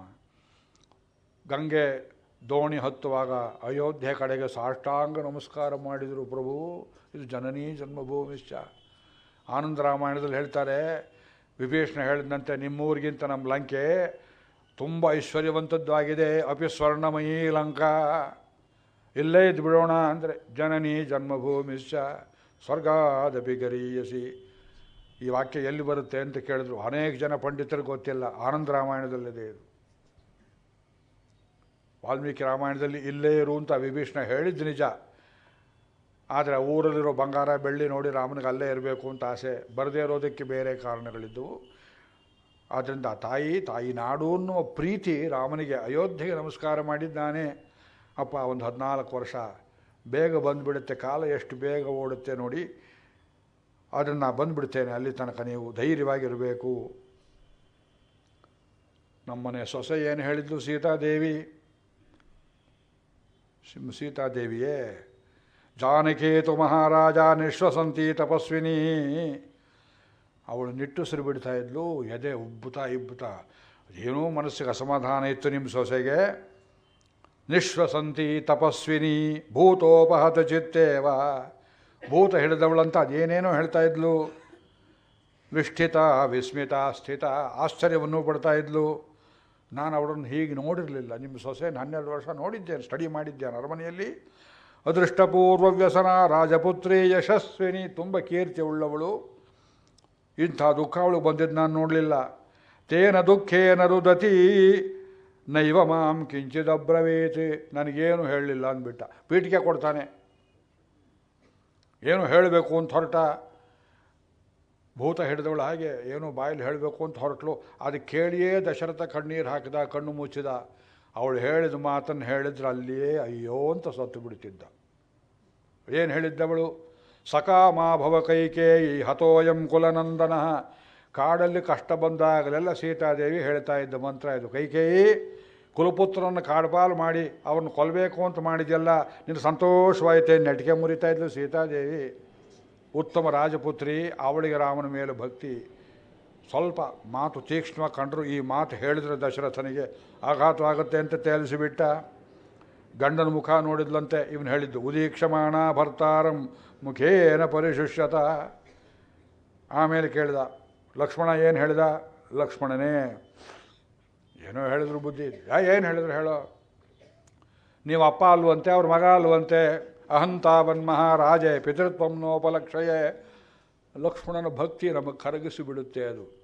ಪಿತರಂ ಮಾತರಂ ದಾರಾನ್ ಪುತ್ರಾನ್ ಬಂಧೂನ್ ಸಖೀನ್ ಗುರೋನ್ ರತ್ನಾನಿ ಧನಧಾನ್ಯಾನಿ ಕ್ಷೇತ್ರಾಣಿ ಚ ಗೃಹಾಣಿ ಚ ಸರ್ವಧರ್ಮಾಂಶ ಸಂತ್ಯಜ್ಯ ಸರ್ವಕಾಮಾಂಶ ಸಾಕ್ಷರಾನ್ ಲೋಕವಿಕ್ರಾಂತ ಚರಣೌ ಶರಣಂತೆ ವ್ರಜಂ ವಿಭೋ ತ್ವಮೇವ ಮಾತಾ ಚ ಪಿತಾ ತ್ವಮೇವ. ಇದು ಶರಣಾಗತಿ ವಾಕ್ಯ. ಲಕ್ಷ್ಮಣನ ಕೋಪ ಇದ್ದದ್ದು ಕಾಮುಕತ್ವದ ಮೇಲೆ. ದಶರಥನೇ ಆಗಲಿ ಇನ್ನೊಬ್ಬರಾಗಲಿ ಜನ್ಮ ಕೊಟ್ಟಿದ್ದೇವರು, ಆ ದೇವರನ್ನು ನಾವು ನೆನ್ಕೋಬೇಕು, ಜನ್ಮ ಸಾರ್ಥಕ ಮಾಡ್ಕೋಬೇಕು ಅಂತ. ಅದಕ್ಕೆ ವಿರುದ್ಧವಾದ ದಿಕ್ಕಿನಲ್ಲಿದ್ದರೆ ಮೇಷ್ಟ್ರು ಬೈಯೋ ಹಾಗೆ. ನಮ್ಮ ಮೇಷ್ಟ್ರು ಬೈತಿದ್ರು ಚಿಕ್ಕ ವಯಸ್ಸಲ್ಲಿ ಗೋಲಿ ಗೆಜ್ಜೆಗಾಡುವಾಗ. ಎಂಥ ಕುಲದಲ್ಲಿ ಬಂದಿದ್ದೀಯೋ, ಈ ಹೊತ್ತಲ್ಲಿ ಅಮರಾಪೂರ್ತಿ ಬಾಯಲ್ಲಿರಬೇಕಾಗಿತ್ತು. ಗೋಲಿ ಆಡ್ತೀಯ, ಗೆಜ್ಜೆಗಾಡ್ತೀಯ ಅಂತ ಬೈತಿದ್ರು. ನಮಗೆ ತಲೆಗೆ ಹತ್ತಿರಲಿಲ್ಲ ಆವಾಗ. ಗೋಲಿ ಗೆಜ್ಜೆ ಇವ್ರು ಆಡಿಲ್ಲ ಅಂತ ಕಾಣುತ್ತೆ, ಅದಕ್ಕೆ ಬೈತಾ ಇದ್ದಾರೆ ನಮಗೆ. ನಮ್ಮ ತಂದೆ ಹೋದ ಮೇಲೆ ಗೊತ್ತಾಯಿತು ಎಷ್ಟು ದೊಡ್ಡ ಭಂಡಾರವನ್ನು ಕಳೆದುಕೊಂಡೆ. ಅವ್ರ ಕೈಯಲ್ಲಿ ನಾ ಪಾಠ ಕಲ್ತ್ಕೊಳ್ಳಲಿಲ್ಲ. ಆದರೆ ಅವರ ಆಶೀರ್ವಾದದಿಂದ ಅನೇಕ ಗುರುಗಳಲ್ಲಿ ಪಾಠವನ್ನು ಕಲಿತಿದ್ದು ಇಂಗ್ಲೀಷ್ ವಿದ್ಯೆ ಆದರೂ ಆ ಪೂರ್ವಜರು ಇಲ್ಲಿಗೆ ಎಳ್ಕೊಂಬಂದು ರಾಮಾಯಣಕ್ಕೆ, ಮಹಾಭಾರತಕ್ಕೆ, ಭಾಗವತಕ್ಕೆ ಏನು ಸೇರಿಸಿದ್ದಾರೆ. ಆ ಕುಲವೆಂಬುದು ದೊಡ್ಡದು. ಕುಲವೆಂಬುದು ಮನುಷ್ಯನನ್ನು ಮರ್ಯಾದೆಯಲ್ಲಿ ಕಟ್ಟಿ ಹಾಕುವಂಥ ಒಳ್ಳೆಯ ವಿಷಯ. ಆದ್ದರಿಂದ ಲಕ್ಷ್ಮಣ ದಶರಥರನ್ನು ದುರ್ಬೀನ್ ಹಾಕಿ ನೋಡಿದ್ರು. ತಂದೆಯ ಲಕ್ಷಣ ಕಾಣಲಿಲ್ಲ ಅಂತ ಹೇಳು, ನನಗೆಲ್ಲವೂ ರಾಮನೇ ಅಂತ ಹೇಳಿಬಿಡು. ಅದನ್ನು ಕೇಳಿದ, ಕಣ್ಣೀರು ಬಂತು ದಶರಥನಿಗೆ. ಇನ್ನೇನು ಆಶ್ಚರ್ಯವನ್ನು ನೋಡಿದೆ ನೀನು ದಾರಿಯಲ್ಲ ಕುದುರೆಗಳು ವಾಪಸ್ ಬರುವಾಗ ಗೊಳೋ ಅಂತ ಅಳ್ತಾ ಇದ್ವು ಪ್ರಭು. ರಥದ ಕುದುರೆ ಕಣ್ಣಲ್ಲಿ ನೀರು ಬಂದರೆ ನೆಲದ ಮಣ್ಣು ಸುಟ್ಟು ಹೋಗುತ್ತಿತ್ತು, ಮರಳು ಸುಟ್ಟು ಹೋಗುತ್ತಿತ್ತು. ಉಷ್ಣಮಷ್ಟು ಪ್ರಮುಂಚಂತಹ ಉಭಾಭ್ಯಾಂ ರಾಜಪುತ್ರಾಭ್ಯಾಂ ಮತಕೃತ್ವ ಹಮಂಜಲಿಂ. ನಾನಿಬ್ಬರಿಗೂ ನಮಸ್ಕಾರ ಮಾಡಿದೆ, ಹೋಗಿ ಬರ್ತೇನೆ ಅಂತೆ. ಮತ್ತು ಯಾಕೆ 5 ದಿವಸ ಆಯಿತೋ ನೀನು ಬರೋದು? ಗುಹನ ಮನೆಯಲ್ಲಿ 12 ದಿವಸ ಇದ್ದೆ ಪ್ರಭು. ಅಲ್ಲಿ ಯಾಕಿದ್ಯೋ ನೀನು ಅಂದರೆ, ಯಾರನ್ನೂ ಏನೂ ಕೇಳಿಲ್ಲ ರಾಮ, ನನ್ನೊಬ್ಬನನ್ನು ಕರ್ಕೊಂಡು ಹೋಗು ಅಂತ ಹೇಳಿದ್ನಲ್ಲ, ಆಗೋದಿಲ್ಲ ಅಂತ ಹೇಳಿದ್ರು. ಅಷ್ಟು ದೂರ ಹೋದ ಮೇಲೆ ಈ ಮುದುಕನ ಕೋರಿಕೆ ನಡೆಸಿಕೊಡಲಿಲ್ಲ. ನಾ ಬರೋ ತನಕ ಬದುಕಿರ್ತಾನೋ ಇಲ್ವೋ ಅಂತ ಮನಸ್ಸು ಬದಲಿಸಿ ರಾಮ ಬಂದು ಕರ್ಕೊಂಡು ಹೋಗ್ತಾನೋ ಏನೋ ಎಂಬುದಾಗಿ ಆಶಯ ಇದಿ ಮಾಂ ರಾಮ ಪುನಃ ಶಬ್ದಾಪಯೇದಿತಿ ವಿಷಯೇತೆ ಮಹಾರಾಜ. ರಾಮ ವ್ಯಸನ ಕರ್ಷಿತಾ. ರಾಮ ವ್ಯಸನದಿಂದ ಅಪಿ ವೃಕ್ಷಾ ಪರಿಮ್ಲಾನಾ. ಮರಗಳೆಲ್ಲ ಒಣಗಿ ಹೋಗಿವೆ ಕಾಡುಗಳಲ್ಲಿ. ಉಪತಪ್ತೋದಕ ನದ್ಯ ಪಲ್ವಲಾನಿ ಸರಾಂಸಿ ಚ. ಕೆರೆಗಳು, ಕೊಳಗಳು, ನೀರು ಕೂಡ ಕುದೀತಾ ಇದೆ ರಾಮ ವಿರಹದಿಂದ. ಮುಟ್ಟಿ ನೋಡಿ ಹೋಗಿ, ಸರಿಯೋ ನದಿ ಮುಟ್ಟಿ ನೋಡಿ. ರಾಮ ಇಲ್ಲದೆ ಇದ್ದ ಅಯೋಧ್ಯೆಯ ನೀರು ಬಿಸಿಯಾಗಿ ಕುದೀತಾ ಇದೆ. ನಾನು ಊರಿಗೆ ಬಂದರೆ ಪ್ರವಿಶಂತಂ ಅಯೋಧ್ಯಾಯಾಂ ನ ಮಾಂ ಕಶ್ಚಿದ್ ಅಭಿನಂದತಿ. ಒಂದು ಮನೆ ಮುಂದುಗಡೆಯೂ ಬಂದ್ಯಾ ಸುಮಿತ್ರ ಅಂತ ಒಬ್ಬರೂ ನನಗೊಂದು ಸ್ವಾಗತವನ್ನು ಕೋರಲಿಲ್ಲ. ಕೊರಳಲ್ಲಿ ಗದ್ಗದವನ್ನು ತುಂಬಿಕೊಂಡು ಸುಟ್ಟು ಬಿಡುವಂತ ನಾನು ನೋಡ್ತಾ ಇದ್ದರೆ ಹೊರತು ಒಬ್ಬರೂ ಅಭಿನಂದನೆ ಮಾಡಲಿಲ್ಲ. ಆಗ ದಶರಥ ಹೇಳಿದ, ಸುಮಂತ್ರ ಅವಳು ವರ ಕೇಳಿದ್ಲು ಅಂತ ಕೊಟ್ಟುಬಿಟ್ನಲ್ಲ, ಮಂತ್ರಿಗಳನ್ನು ಕೇಳದೆ ನಿನ್ನನ್ನು ಕೇಳದೆ ನನಗೆ ಯಾತಕ್ಕೆ ದುರ್ಬುದ್ಧಿ ಬಂತೋ? ಅವನನ್ನೇ ಕೇಳ್ತಾರೆ, ಸ್ವಾಮಿ ನನಗ್ಯಾಕೆ ದುರ್ಬುದ್ಧಿ ಬಂತು ನೀವು ಹೇಳಬೇಕು. ಸುಮಂತ್ರನನ್ನು ಕೇಳ್ತಾನೆ, ಆಮೇಲೆ ಹೇಳ್ತಾನೆ, ನಿನಗೆ ರಾಮನ ಎಲ್ಲಿ ಬಿಟ್ಟೆ ಅಂತ ಗೊತ್ತಿದೆಯಲ್ಲ, ಈಗಲೂ ಪರವಾಗಿಲ್ಲ ನನ್ನ ಕರ್ಕೊಂಡು ಹೋಗ್ಬಿಡು, ರಾಮ ಇರೋ ಜಾಗಕ್ಕೆ ಸೇರಿಸಿಬಿಡು. ಹಾಗೆಲ್ಲ ಹೇಳಬಾರ್ದು ಅಂದ. ಹೊರಟು ಬಿಟ್ಟ. ಎಷ್ಟು ಹೊತ್ತು ನಿಂತ್ಕೊಂಡು ಹೇಳ್ತಾನೆ ಈ ಸಮಾಚಾರ, ಪದೇ ಪದೇ ಹೇಳೋಕ್ಕೇನು ಒಳ್ಳೆಯ ಸಮಾಚಾರವೇ. ಕ್ರಮಕ್ರಮವಾಗಿ ಹಗಲೆಲ್ಲ ಕಳೆದ. ರಾತ್ರಿ ಬಂತು. ಕೌಸಲ್ಯ ರುದತಿ ಸ್ವಾರ್ಥ ಭರ್ತಾರವಿದಮಬ್ರವೀತ್. ಕೌಸಲ್ಯ ಗಂಡನನ್ನು ಮತ್ತೆ ಚುಚ್ಚುತ್ತಾಳೆ. ಹೊಟ್ಟೆ ಸಂಕಟ, ಆ ಹಲುಬುವುದು ಅಂತ ಹೇಳ್ತೇವೆ ಕನ್ನಡದಲ್ಲಿ. ಹೇಳಿದ್ದನ್ನೇ ಹೇಳಿ ಹಲುಬುವುದು. ಆ ಹಲುಬುವುದರಲ್ಲಿ ಎಷ್ಟು ಶಾಸ್ತ್ರೀಯವಾಗಿ ಹೇಳ್ತಾಳೆ ನೋಡಿ. ಇವತ್ತಿಗೂ ಅದೇ ರೀತಿ ನಮ್ಮ ಜನ ನಡ್ಕೊಳ್ಳೋದು ನೋಡ್ತೇವೆ. ಪ್ರಭು 14 ವರ್ಷ ಆದಮೇಲೆ ನಿಮ್ಮ ಮಗ ರಾಮ ವಾಪಸ್ ಬರ್ತಾನೆ ಅಂತ ತಿಳ್ಕೊಂಡಿದ್ದೀರಾ? ಅವಳು ಹೇಳಿದ್ಲು, ಕಳಿಸಿಬಿಟ್ರೆ 14 ವರ್ಷ ಪುಸ್ತಕಂತ. ಅಲ್ಲಿ ತನಕ ಆಯುಷ್ಯ ಇರಲಿ, ನಾನು ಹರಿಸಿದ್ದೇನೆ ನಿಜ. ಯಜಿ 15 ವರ್ಷೇ ರಾಘವ ಪುನರೇಷ್ಯತಿ. 15ನೇ ವರ್ಷದಲ್ಲಿ ರಾಮ ಬಂದರೂ ಕೂಡ ಖಂಡಿತವಾಗಿ ರಾಜ್ಯವನ್ನು ಒಪ್ಪಿಕೊಳ್ಳೋದಿಲ್ಲ, ಪಟ್ಟಾಭಿಷೇಕ ಎಂದೂ ಮಾಡಿಕೊಳ್ಳಲಾರ. ಜಹ್ಯಾದ್ರಾಜ್ಯಂಚ ಕೋಶಂಚ ಭರತೋ ನೋಪಲಕ್ಷ್ಯತೆ. ಯಾಕೆಂದರೆ ಒಬ್ಬರು ಮುಟ್ಟಿದ ಪದಾರ್ಥವನ್ನು ಇನ್ನೊಬ್ಬರು ಮುಟ್ಟೋದಿಲ್ಲ. ಕೆಲವರು ವೈದಿಕರು ಯೋಚನೆ ಮಾಡಿಕೊಳ್ಳಿ. ಯಾರೊಬ್ಬರು ಕೇಳ್ತಾರೆ, ಸ್ವಾಮಿ ಪಂಚೆ ತರಲಿಲ್ಲ, ಸಂಧ್ಯಾವಂದನ ಮಾಡಬೇಕು ಅಂತ ಪಂಚೆ ಕೊಡಿ. ಆ ಪಂಚೆ ಕೊಟ್ಟರೆ ಅದನ್ನು ಯಜಮಾನರು ತಿರುಗಿ ಉಡಬಾರದು, ಶಾಸ್ತ್ರ. ಕೊಟ್ಟು ದಾನ ಕೊಟ್ಬಿಡ್ಬೇಕು. ಒಂದು ಶ್ರಾದ್ದದಲ್ಲಿ ಅಥವಾ ಮದುವೆಯಲ್ಲಿ ಮುಂಜಿಯಲ್ಲಿ ಉಪಯೋಗ ಮಾಡಿದ ದರ್ಭೆಯನ್ನು ಮತ್ತೆ ಮುಟ್ಟದೇ ಇರುವಂತೆ, ಒಮ್ಮೆ ಉಪಯೋಗ ಮಾಡಿದಂತಹ ಸಮಿತ್ತನ್ನು ಮತ್ತೆ ಉಪಯೋಗ ಮಾಡದೇ ಇರುವಂತೆ. ಇದು ರಾಮ ಭರತ ಮುಟ್ಟಿದ ರಾಜ್ಯವನ್ನು ಎಂದಿಗಾದರೂ ಮತ್ತೆ ಒಪ್ಪಿಕೊಳ್ತಾನೆ. ಸಿಂಹವೇ, ನನಗೆ ವಯಸ್ಸಾಗಿದೆ ಕಾಣೋ, ನರಿ 2 ಜಿಂಕೆ ಮಾಂಸ ತಗೊಂಡು ಬಾ. ಜಿಂಕೆ ಕೈ ಮಾಂಸಕ್ಕೆ ಅದು ನರಿ ಕೈಲಿ ಹೇಳಿ ತರಿಸೋದಿಲ್ಲ. ತಾನೇ ಕೊಲ್ಲಬೇಕು, ತಾನೇ ಮುಟ್ಟಬೇಕು, ತಾನು ತಿಂದು ಮಿಕ್ಕದ್ದನ್ನು ನರಿ ಕೊಡ್ಬೋದೇ ಹೊರತು ನನ್ನ ಮಗ ಸಿಂಹ ಕಾಣ್ರಿ. ನಿಮ್ಮ ಭರತ ಮುಟ್ಟಿದ ರಾಜ್ಯದ ಮೇಲೆ ಆ ಸಿಂಹಾಸನ ಮತ್ತೆ ಕೂತ್ಕೊಳ್ತಾನೆ ಅವನು. ಭೋಜಯಂತಿ ಕೆಲ ಶ್ರಾದ್ಧೆ ಕೇಚಿತಿ ಸ್ವಾನೇವ ಬಾಂಧವಾನ್. ಯಾರು ಸತ್ರು ನೋಡಿ, ಎಲ್ಲಿಗೆ ತೊಗೊಂಬಂದು ನಿಲ್ಲಿಸಿದ್ದಾಳೆ ಅವಳು. ಒಬ್ಬರು ಸತ್ತರೆ 12ನೇ ದಿವಸಕ್ಕೆ 4 ಜನನ ಹೇಳಬೇಕು. ಏಕೋದ್ದಿಷ್ಟ ಶ್ರಾದ್ದಕ್ಕೆ ಒಬ್ಬರನ್ನೇ ಹೇಳಬೇಕು. ಕೆಲವರೇನು ಮಾಡ್ತಾರೆ, ಹೆಣ ಹೊರೋದಕ್ಕೆ ಆ ಪಕ್ಕದೂರು ಅಕ್ಕದೂರು ಅಷ್ಟು ಸದಾಚಾರದಲ್ಲಿ ಸಂಧ್ಯಾವನ್ನು ಗೊತ್ತಿಲ್ಲದೆ ಇದ್ದವರನ್ನ ಹೆಣ ಹೊರೋದಕ್ಕೆ ಹೇಳುವುದು ಕಷ್ಟದ ಕೆಲಸ ಇಲ್ಲ ಅವರಿಗೆ. ಬೆಳ್ಳಿ ಚೊಂಬು ಲೋಟ 500 ರೂಪಾಯಿ 600 ರೂಪಾಯಿ 800 ರೂಪಾಯಿ ದಕ್ಷಿಣೆ ಕೊಡೋದಕ್ಕೆ ಮಾತ್ರ ಸ್ವಂತ ಬಂಧುಗಳು. ಆಗಿನ ಕಾಲದಲ್ಲಿ ಕನ್ನಡಿ ಹಿಡಿದಿದ್ದಾಳೆ ಮಹಾತಾಯಿ. ಈ ವಾಕ್ಯ ಯಾರು ಕನ್ನಡಕ್ಕೆ ಹಾಕಿದ್ದಾರೆ ತೋರಿಸಿ. ಭೋಜಯಂತಿ ಕೆಲ ಶ್ರಾದ್ಧೆ ಕೇಚಿತೆ ಸ್ವಾನೇವ ಬಾಂಧವಾನ್ ತತಃ ಪಶ್ಚಾತಿ ಸಮೀಕ್ಷಂತೆ ಕೃತಕಾರ್ಯ ದ್ವಿಜರ್ಷಭಾನ್. ಶ್ರಾದ್ದ ಮುಗಿಯಿತು ಅಂತ ತಿಳ್ಕೊಳ್ತಾರೆ. ತಮ್ಮ ಕಡೆಯವರು ದುಡ್ಡು ಕೊಡಬೇಕು, ಅಷ್ಟೇ ಬೇಕು. ಸೊತ್ತವನ ವಿಷಯ ಇವರಿಗೆ ಬೇಡ. ಇದರಲ್ಲಿ ಗುಣವಂತರೇನು ಮಾಡ್ತಾರೆ, ಯಾವ ಸಂಧ್ಯಾವನ್ನು ಗೊತ್ತಿಲ್ಲದೆ ಇದ್ದವನು ದುರ್ಬ್ರಾಹ್ಮಣನನ್ನು ನೀವು 11ನೇ ದಿವಸ 12ನೇ ದಿವಸ ಶ್ರಾದ್ದ ಕೇಳಿಬಿಟ್ಟು ಅವತ್ತೆಲ್ಲ ಸೋತುಕುಂಭ ಮುಗಿ ಹೊತ್ತಿಗೆ ಸಾಯಂಕಾಲ 5 ಗಂಟೆ ಆಗುತ್ತೆ.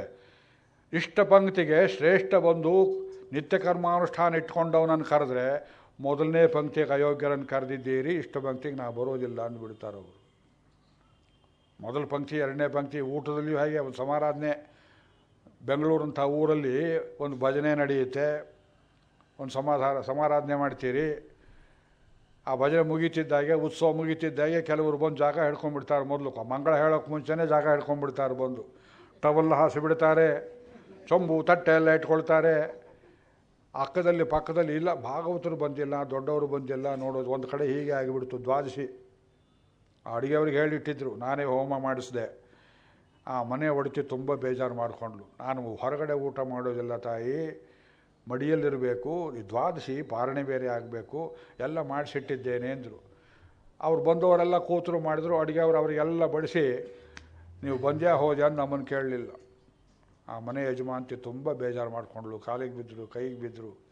ಅವ್ರ ತೃಪ್ತಿಗೋಸ್ಕರ ಏನೋ ಒಂಚೂರು ಪಾರು ತೊಗೊಂಡು ಬಂದು. ಯಾತಕ್ಕೆ ಹೇಳ್ತೇವೆ ಅಂದರೆ ಇದೆಲ್ಲ ಮರ್ಮಗಳಿರುತ್ತೆ. ದೊಡ್ಡವರು ಊಟ ಮಾಡಿದ ಮೇಲೆ ಆ ಪಂಕ್ತಿ ಶೇಷವನ್ನು ಸಣ್ಣವರು ಊಟ ಮಾಡಬೇಕು.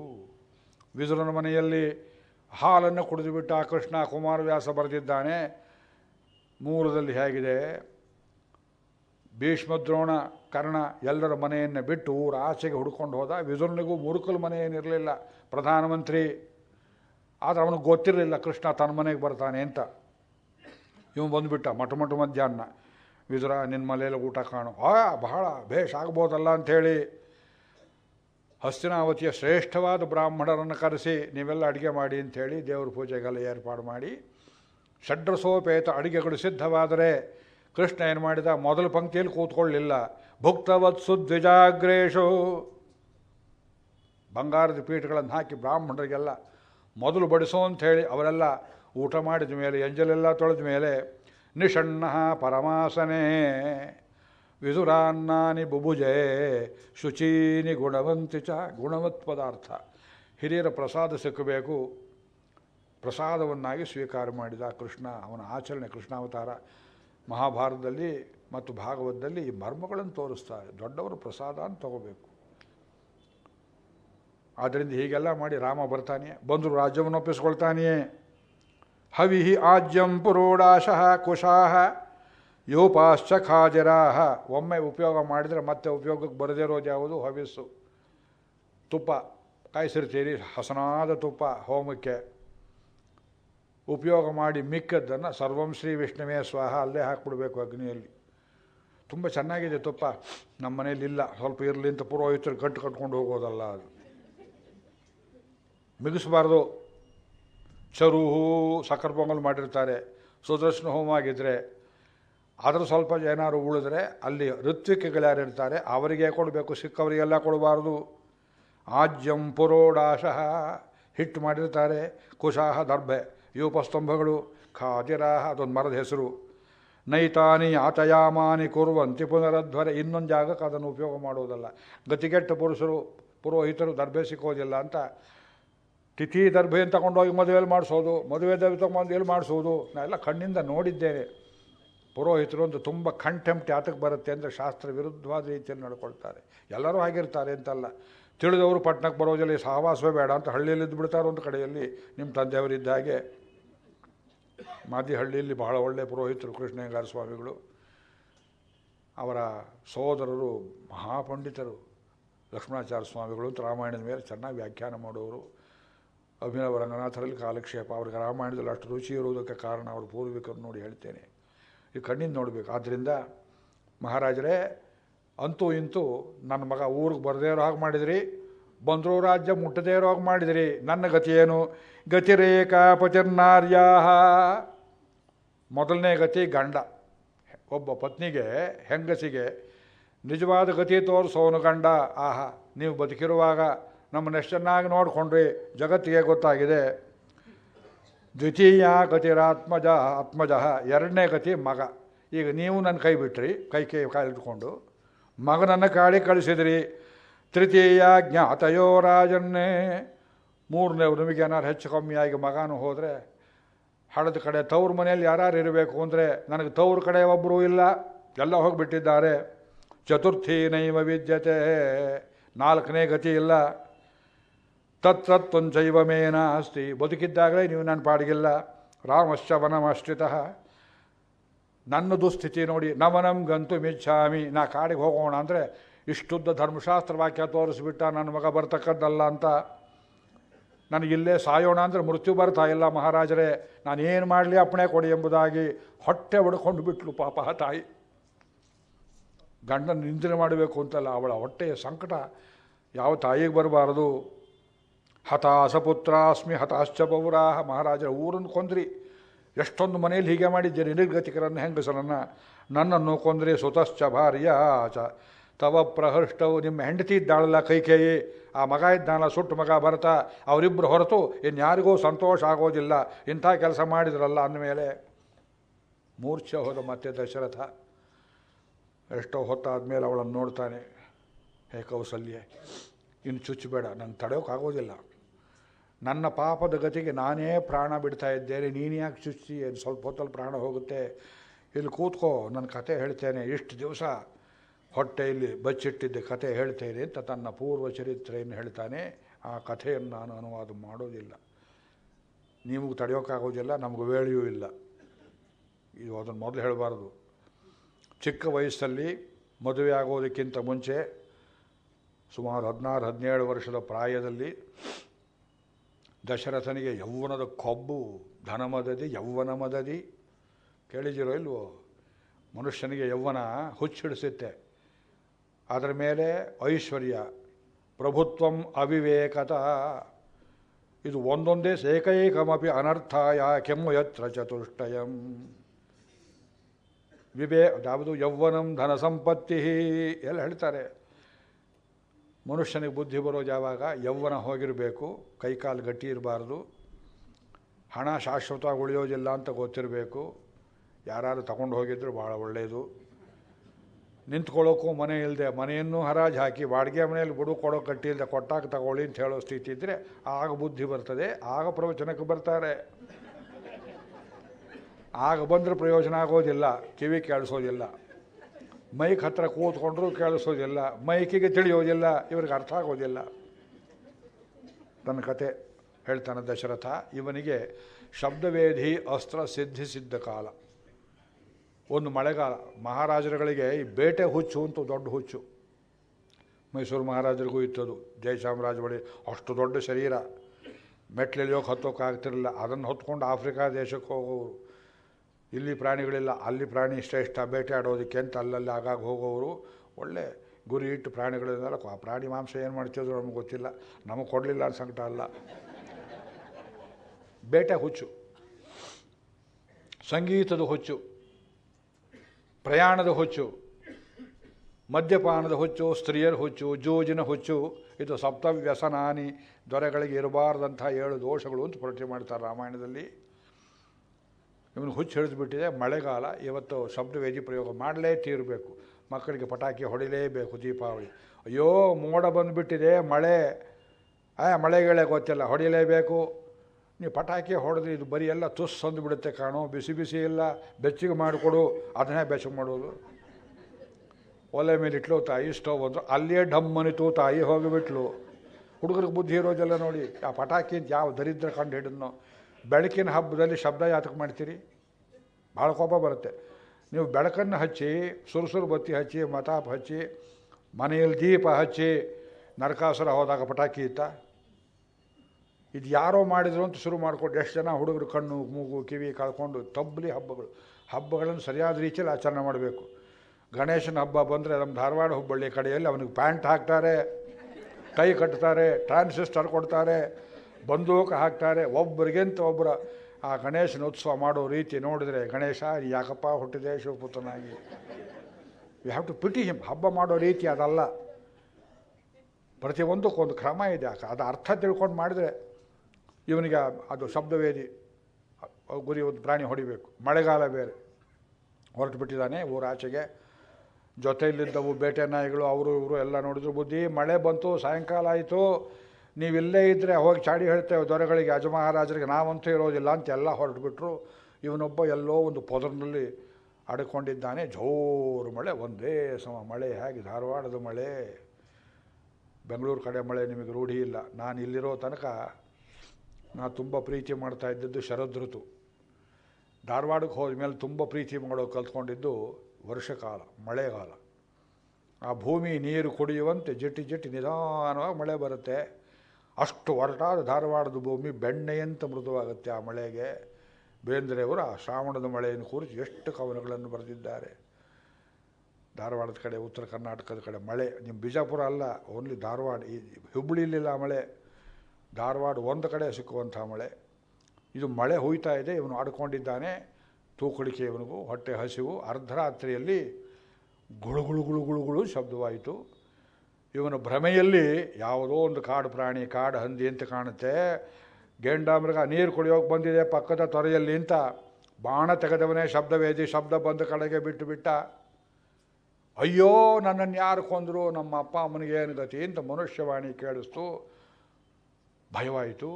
ಅಲ್ಲಿ ಹೋಗಿ ನೋಡ್ತಾನೆ, ಒಬ್ಬ ಸಣ್ಣ ಹುಡುಗ, ಮುನಿಬಾಲಕ. ತಾಯಿ ವೈಶ್ಯಳು, ತಂದೆ ಶೂದ್ರ. ಇಂಟರ್ಕ್ಯಾಸ್ಟ್ ಮ್ಯಾರೇಜ್ ಅದು ಬರೆದಿದ್ದಾರೆ ರಾಮಾಯಣದಲ್ಲಿ. ಅಂಥವರಿಗೂ ರಾಮಾಯಣದ ಕಾಲದಲ್ಲಿ ತಪಸ್ವಿಗಳಂತೆ ಬಾಳುವ ಹಕ್ಕಿತ್ತು. ಆದರೆ ಅವರು ಉಳಿದವರ ಜೊತೆಯಲ್ಲಿ ಸಮಾನವಾದಂತಹ ಕೆಲವು ಹಕ್ಕುಗಳನ್ನು ಕೇಳುವ ಹಾಗಿರಲಿಲ್ಲ. ಆ ತಂದೆ ತಾಯಿ ಇಬ್ಬರಿಗೂ ಕಣ್ಣು ಕಾಣಿಸ್ತಾ ಇರಲಿಲ್ಲ. ಈ ಹುಡುಗ ಅವರಿಬ್ಬರನ್ನು ಕೇಳಿದ ವೃದ್ಧಾಪ್ಯದಲ್ಲಿ ನಿಮಗೇನಾಗಬೇಕೇ ನಾನು ಒಬ್ಬನೇ ಮಗನೇನಮ್ಮ ಆಗಬೇಕು, ನಾವು ಕಾಶಿ ಯಾತ್ರೆ ಮಾಡಬೇಕು ಅಂದರು ಆ ಮುದುಕರು. ಕಾಶಿ ಯಾತ್ರೆ. ಇವನು ಸಣ್ಣ ಹುಡುಗ, ಅದಕ್ಕೊಂದು ದೊಡ್ಡ ಕಾವಡಿಯನ್ನು ಮಾಡಿ, ಈ ಹಾವಾಡಿಗರು ತರ್ತಾರೆ ನೋಡಿ, ಈ ಕಡೆ ಆ ಕಡೆ ಬಿದಿರು ಬುಟ್ಟಿಗಳನ್ನು ಮಾಡಿ, ಒಂದು ಕಡೆ ತಾಯಿ ಒಂದು ಕಡೆ ತಂದೆ, ಹೆಗಲ ಮೇಲೆ ಅದನ್ನು ಹೊತ್ತುಕೊಂಡು, ಇವನು ಸನ್ಯಾಸಿಯಾಗಿದ್ದ ತಂದೆ ತಾಯಿ ಆದ್ದರಿಂದ ಅವರಿಗೆ ಶ್ರಮಣರು ಅಂತ ಹೆಸರು. ಶ್ರಮಪೂರ್ವಕವಾಗಿ ಜೀವನ ಮಾಡುವವರು ಶ್ರಮಣರು. ಅದು ಗೊತ್ತಿಲ್ಲದೆ ಹುಡುಗನಿಗೆ ಶ್ರವಣ ಕುಮಾರ ಅಂತ ಹೆಸರಿಟ್ಟಿದೆ. ಶ್ರವಣ ನಕ್ಷತ್ರ ಅಲ್ಲ, ಶ್ರವಣ ಅಲ್ಲ, ಜಾತಿ ಗೊತ್ತಿಲ್ಲ. ತಂದೆ ಅದು ಇಂಟರ್ ಕ್ಯಾಸ್ಟ್ ಆಗಲೇ ಹೇಳಿದೆ. ಶ್ರವಣ ಕುಮಾರ, ತಾಂಡವ ಕುಮಾರ. ಕನ್ನಡ ತೊರವೆ ರಾಮಾಯಣದಲ್ಲಿ ಅವನಿಗೆ ತಾಂಡವ ಮುನಿ ಅಂತ ಹೆಸರಿಟ್ಟಿದ್ದಾರೆ. ಅದು ಎಲ್ಲಿಂದ ತಗೊಂಡ್ರೋ ಗೊತ್ತಿಲ್ಲ. ಹೀಗೆ ತಂದೆ ತಾಯಿನ ಕರ್ಕೊಂಡು ಅನೇಕ ದಿವ್ಯಕ್ಷೇತ್ರಗಳನ್ನು ಸಂಚಾರ ಮಾಡಿ, ಅಯೋಧ್ಯೆಯೂ ಒಂದು ದಿವ್ಯಕ್ಷೇತ್ರ. ಪ್ರಾಣ ಬಿಟ್ಟರೆ ಮೊದಲು ಮೋಕ್ಷ ಕೊಡುವ ಕ್ಷೇತ್ರಗಳಲ್ಲಿ ಅಯೋಧ್ಯೆ ಹೆಸರನ್ನು ಮೊದಲು ಹೇಳಿದ್ದಾರೆ. ಅಯೋಧ್ಯ, ಮಧುರಾಮಾಯ, ಕಾಶಿ, ಕಾಂಚೀ, ಅವಂತಿಕ, ಪುರಿ, ದ್ವಾರವತಿ ಚೈವ ಸಪ್ತೈತೆ ಮುಕ್ತಿದಾಯಕ. ಫಸ್ಟ್ ಪ್ಲೇಸ್ ಯಾವುದು? ಅಯೋಧ್ಯ. ಮಧುರಾ ದಕ್ಷಿಣದ್ದಲ್ಲ, ಉತ್ತರದ ಮಧುರೆ, ಕಂಸನೂರಲ್ಲ, ಕೃಷ್ಣನ ಊರು. ಅಯೋಧ್ಯ, ಮಧುರ, ಮಾಯಾವತಿ. ಮಾಯಾವತಿ ಅಂದರೆ ಯಾವುದು? ಹರಿದ್ವಾರ. ಅಯೋಧ್ಯ, ಮಧುರ, ಮಾಯಾ, ಕಾಶಿ, ಕಾಂಚೀ, ಅವಂತಿಕ, ಉಜ್ಜಯಿನಿ ಕ್ಷೇತ್ರ, ಪುರಿ, ದ್ವಾರವತಿ ಚೈವ ದ್ವಾರಕೆ. ಕೊನೆ ಗಳಿಗೆಯಲ್ಲಿ ಈ 7 ಕ್ಷೇತ್ರಗಳಲ್ಲಿ ಯಾವುದಾದ್ರೂ ಒಂದರಲ್ಲಿದ್ದು ನಾವು ಪ್ರಾಣ ಬಿಟ್ಟರು ಆ ಕ್ಷೇತ್ರವಾಸ ಮಾತ್ರದಿಂದ ನಮಗೆ ಮೋಕ್ಷವಾಗುತ್ತೆ ಅಂತ ಹೇಳ್ತಾರೆ. ಅಯೋಧ್ಯೆಗೆ ಹೋಗಬೇಕು ಅಂತ ಬಂದಿದ್ದಾನೆ. ರಾತ್ರಿ ಮಳೆ ಬಂತಲ್ಲ ಅಂತ ಕಾಡಲ್ಲಿ ಅಡ್ಕೊಂಡಿದ್ದಾನೆ, ಎಲ್ಲೋ ಒಂದು ಪೊದರಲ್ಲಿ, ಮಳೆಯಲ್ಲಿ, ಗುಹೆಯಲ್ಲಿ. ಆ ತಾಯಿಗೆ ಬಾಯಾರಿಕೆ ನೋಡಿ, ಕತೆ ಹೇಳೋದಿಲ್ಲ ಅಂತ ಹೇಳಿದವನಿಗೆ ಹೇಳಿಸ್ತಾ ಕೂತಿದ್ದಾರೆ ವಾಲ್ಮೀಕಿ.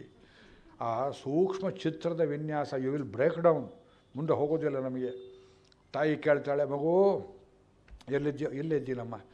ಎಲ್ಲಿ ಪೀಡಿಸ್ತೇನೆ ಅಂತ ತಿಳ್ಕೊಬೇಡಪ್ಪ, ಹಗಲೆಲ್ಲ ಬಾಯಾರಿಕೆ ಆಗ್ತಾ ಇದೆಯೋ. ನಮಗೂ ಬಾಯಾರಿಕೆ, ನಮ್ಮ ಹೆಂಡ್ತಿನ ಗೋಳೆ ಕೋತೀನಿ ರಾತ್ರಿ ಅರ್ಧರಾತ್ರಿ ಇಲ್ಲಿ ಗಂಟ್ಲು ಒಣಗ್ತಾ ಇದೆ, ಸ್ವಲ್ಪ ನೀರು ಕೊಡು, 2 ಸ್ಪೂನ್ ಹಾಲು ಕೊಡು. ಅಷ್ಟೇ ತಾನೇ ಅಮ್ಮ, ನೀರು ತೊಗೊಂಬರ್ತೇನೆ ಎಂದ ಈ ಹುಡುಗ. ಕಮಂಡಲು ಕಲಶವನ್ನು ತಗೊಂಡು, ಮಳೆ ಇದ್ದರೂ ಪರವಾಗಿಲ್ಲ, ಚಿಕ್ಕ ವಯಸ್ಸು ತಡ್ಕೊಳ್ಳುತ್ತೆ ಅಂತ ಹೋಗಿದ್ದಾನೆ. ಪಕ್ಕದಲ್ಲಿ ಒಂದು ತೊರೆ ಭೋರ್ಗರಿತಾ ಇದೆ. ತೊರೆಯಲ್ಲಿ ನೀರು ಮುಗಿಯುವಾಗ ಆ ಪಾತ್ರೆ ಅದು ಗೂಳು ಶಬ್ದವಾದದ್ದನ್ನು ಕೇಳಿ ಪ್ರಾಣಿ ಬಂದಿದೆ ಅಂತ ತಿಳ್ಕೊಂಡು ಬಾಣ ಹೊಡೆದ. ಅದು ನೇರವಾಗಿ ಮುನಿ ಬಾಲಕನ ಎದೆಗೆ ತಾಗಿ ಅಯ್ಯೋ ಅಂತ ಬಿದ್ದ. ಶಬ್ದ ಕೇಳಿ ದಶರಥ ಮೆಲ್ಲಿಗೆ ಬಂದ.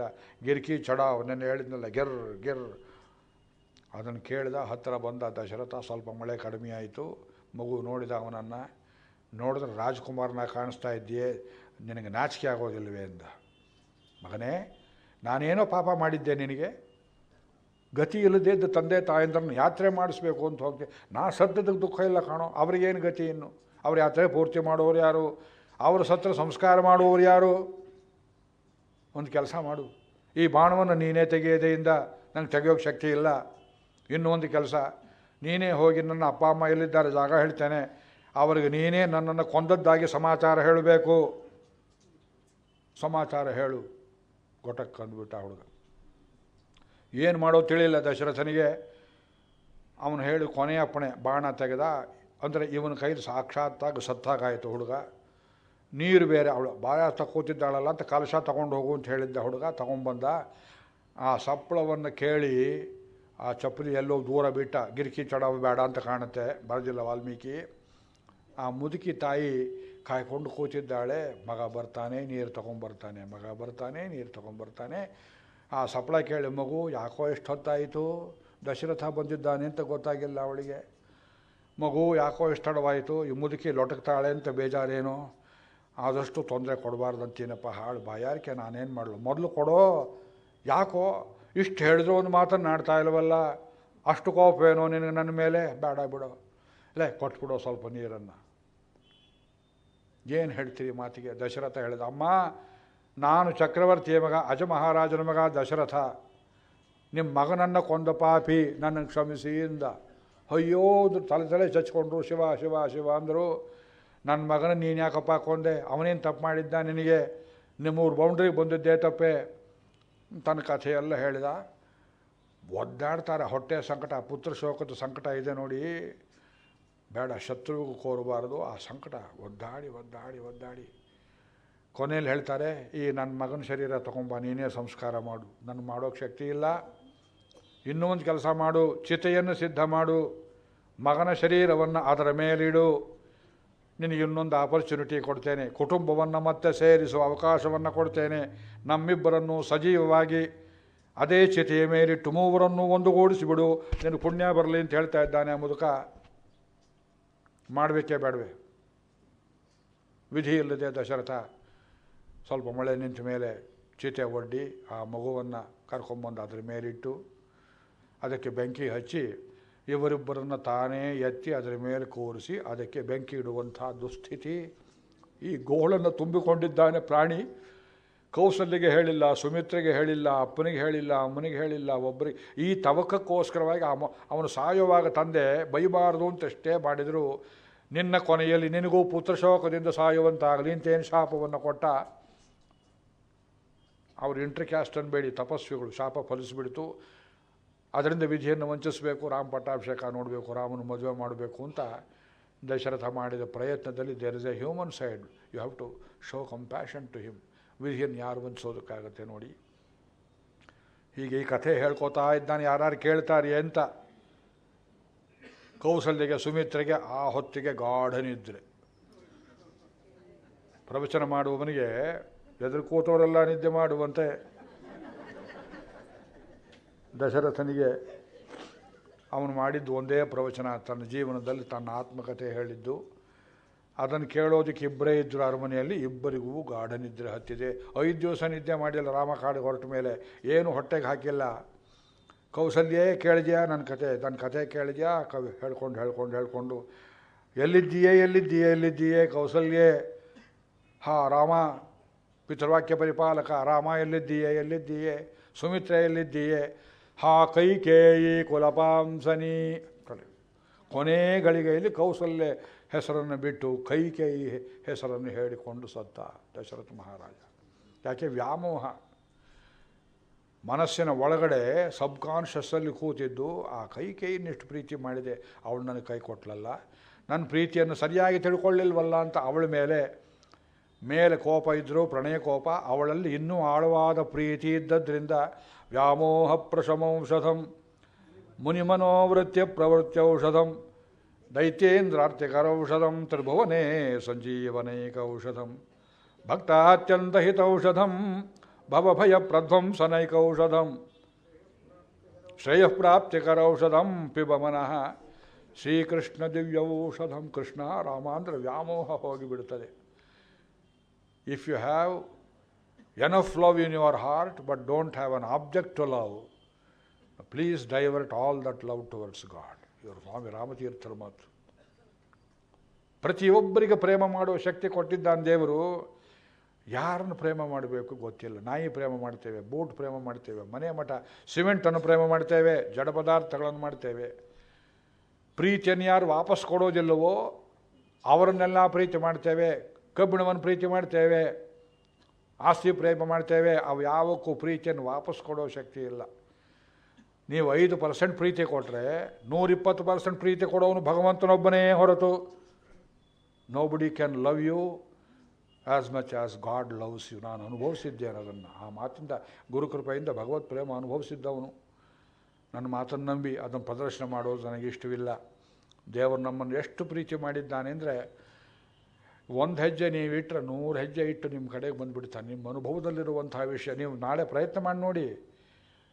ಇತರ ಪದಾರ್ಥಗಳಲ್ಲಿ ಪ್ರೀತಿಯನ್ನು ದಯವಿಟ್ಟು ಕಮ್ಮಿ ಮಾಡಿ. ದುಃಖವನ್ನೇ ಕೊಟ್ಟು ಹೋಗೋ ಪದಾರ್ಥಗಳನ್ನು ಯಾತಕ್ಕೆ ಪ್ರೀತಿ ಮಾಡ್ತೀರಿ? ನಿಂಬೆಹಣ್ಣೆಲ್ಲ ಹಿಂಡಿದ ಮೇಲೆ ಅಯ್ಯೋ ಈ ಸಿಪ್ಪೆ ಎಸಿಬೇಕಲ್ಲ. ಗೃಹಿಣಿಯರಿಗೆ ಹೋಗೋದಿಲ್ಲ ವ್ಯಾಮೋಹ. ಏನೇನೋ ಪ್ಯಾಕೆಟ್ಗಳೆಲ್ಲ ತೊಗೊಂಡ್ಬಿಡ್ತೀರಿ ಮನೆ, ಕಾಫಿ ಪ್ಯಾಕೆಟು ಅದೊಂದು ಮತ್ತೊಂದು, ಇನ್ಯಾವ್ಯಾವುದೋ ಬೂಸ್ಟ್ ಗೀಸ್ಟ್ ಅಂತ ಹಾಕ್ತಾರೆ ನೋಡಿ ಕೆಲವು ಪದಾರ್ಥ. ಯಾವುದಪ್ಪ ಅದು? ಈ ಮಾವಿನ ಹಣ್ಣಿಂದು ಟೇಸ್ಟ್ ಬರುವಂಥದ್ದು ಯಾವುದದು? ಯಾವ ಸುಡುಗಾಡು ಯಾರಿಗೂ ಗೊತ್ತದು. ಅದರ ಮೇಲೆ ಒಳಗಿನ ಪದಾರ್ಥಕ್ಕಿಂತ ಪ್ಯಾಕೆಟ್ ಎಷ್ಟು ಗಿಲೀಟ್ ಮಾಡಿರ್ತಾರೆ ಅಂದರೆ ಗೃಹಿಣಿಗೆ ಅದನ್ನು ಎಸೆಯೋಕ್ಕೂ ಇಷ್ಟ ಇಲ್ಲ, ಇಟ್ಕೊಳ್ಳೋಕ್ಕೂ ಇಷ್ಟ ಇಲ್ಲ. ಅದಕ್ಕೆ 100% ಬೆಲೆ ಕೊಟ್ಟು ಬಾಡಿಗೆ ಮನೆ ಇನ್ನೊಂದು ಕಡೆ ಶಿಫ್ಟ್ ಮಾಡುವಾಗ ಸ್ಪೆಷಲ್ ಟ್ಯಾಕ್ಸಿ ಮಾಡಿ ತೊಗೊಂಡು ಹೋಗುವಂತೆ ವ್ಯರ್ಥ ಪದಾರ್ಥಗಳ ಮೇಲೆ ಪ್ರೀತಿ ಯಾತಕ್ಕೆ ಮಾಡ್ತೀರಿ? ನನ್ನ ಜೊತೆ ಮಾತು ಬಿಟ್ಬಿಟ್ಟಿದ್ರು ಒಬ್ಬರು, ನಾಗರಾಜರಾವ್ ಅಂತ. ಅವರು ಕ್ರಿಮಿನಾಲಜಿ ಡಿಪಾರ್ಟ್ಮೆಂಟ್ ಹೆಡ್ಡಾಗಿ ಬಂದಿದ್ದರು, ಪೊಲೀಸರು, DIG ದೊಡ್ಡ ಪದವಿಯಲ್ಲಿದ್ದವರು. ಅವರು ಯಾವುದೋ ಮಾತಿಗೆ ಏನೋ ಹೇಳಿದ್ರು, ನಾವು ಪ್ರಶ್ನೆ ಕೇಳಿದ್ವು, ಅವರ ಲೆಕ್ಚರ್ಸಲ್ಲಿ ಅವ್ರಿಗೆ ಅವಮಾನ ಆಗೋಯಿತು. ನನ್ನ ಅವಮಾನ ಮಾಡೋಕ್ಕೆ ಬಂದು ಕೂತಿದ್ದಾರೆ ಎದುರುಗಡೆ. ಅಲ್ಲ, ನಮ್ಮ ಪದ್ಧತಿ ಕ್ವಶನ್ ಆನ್ಸರ್ಸು.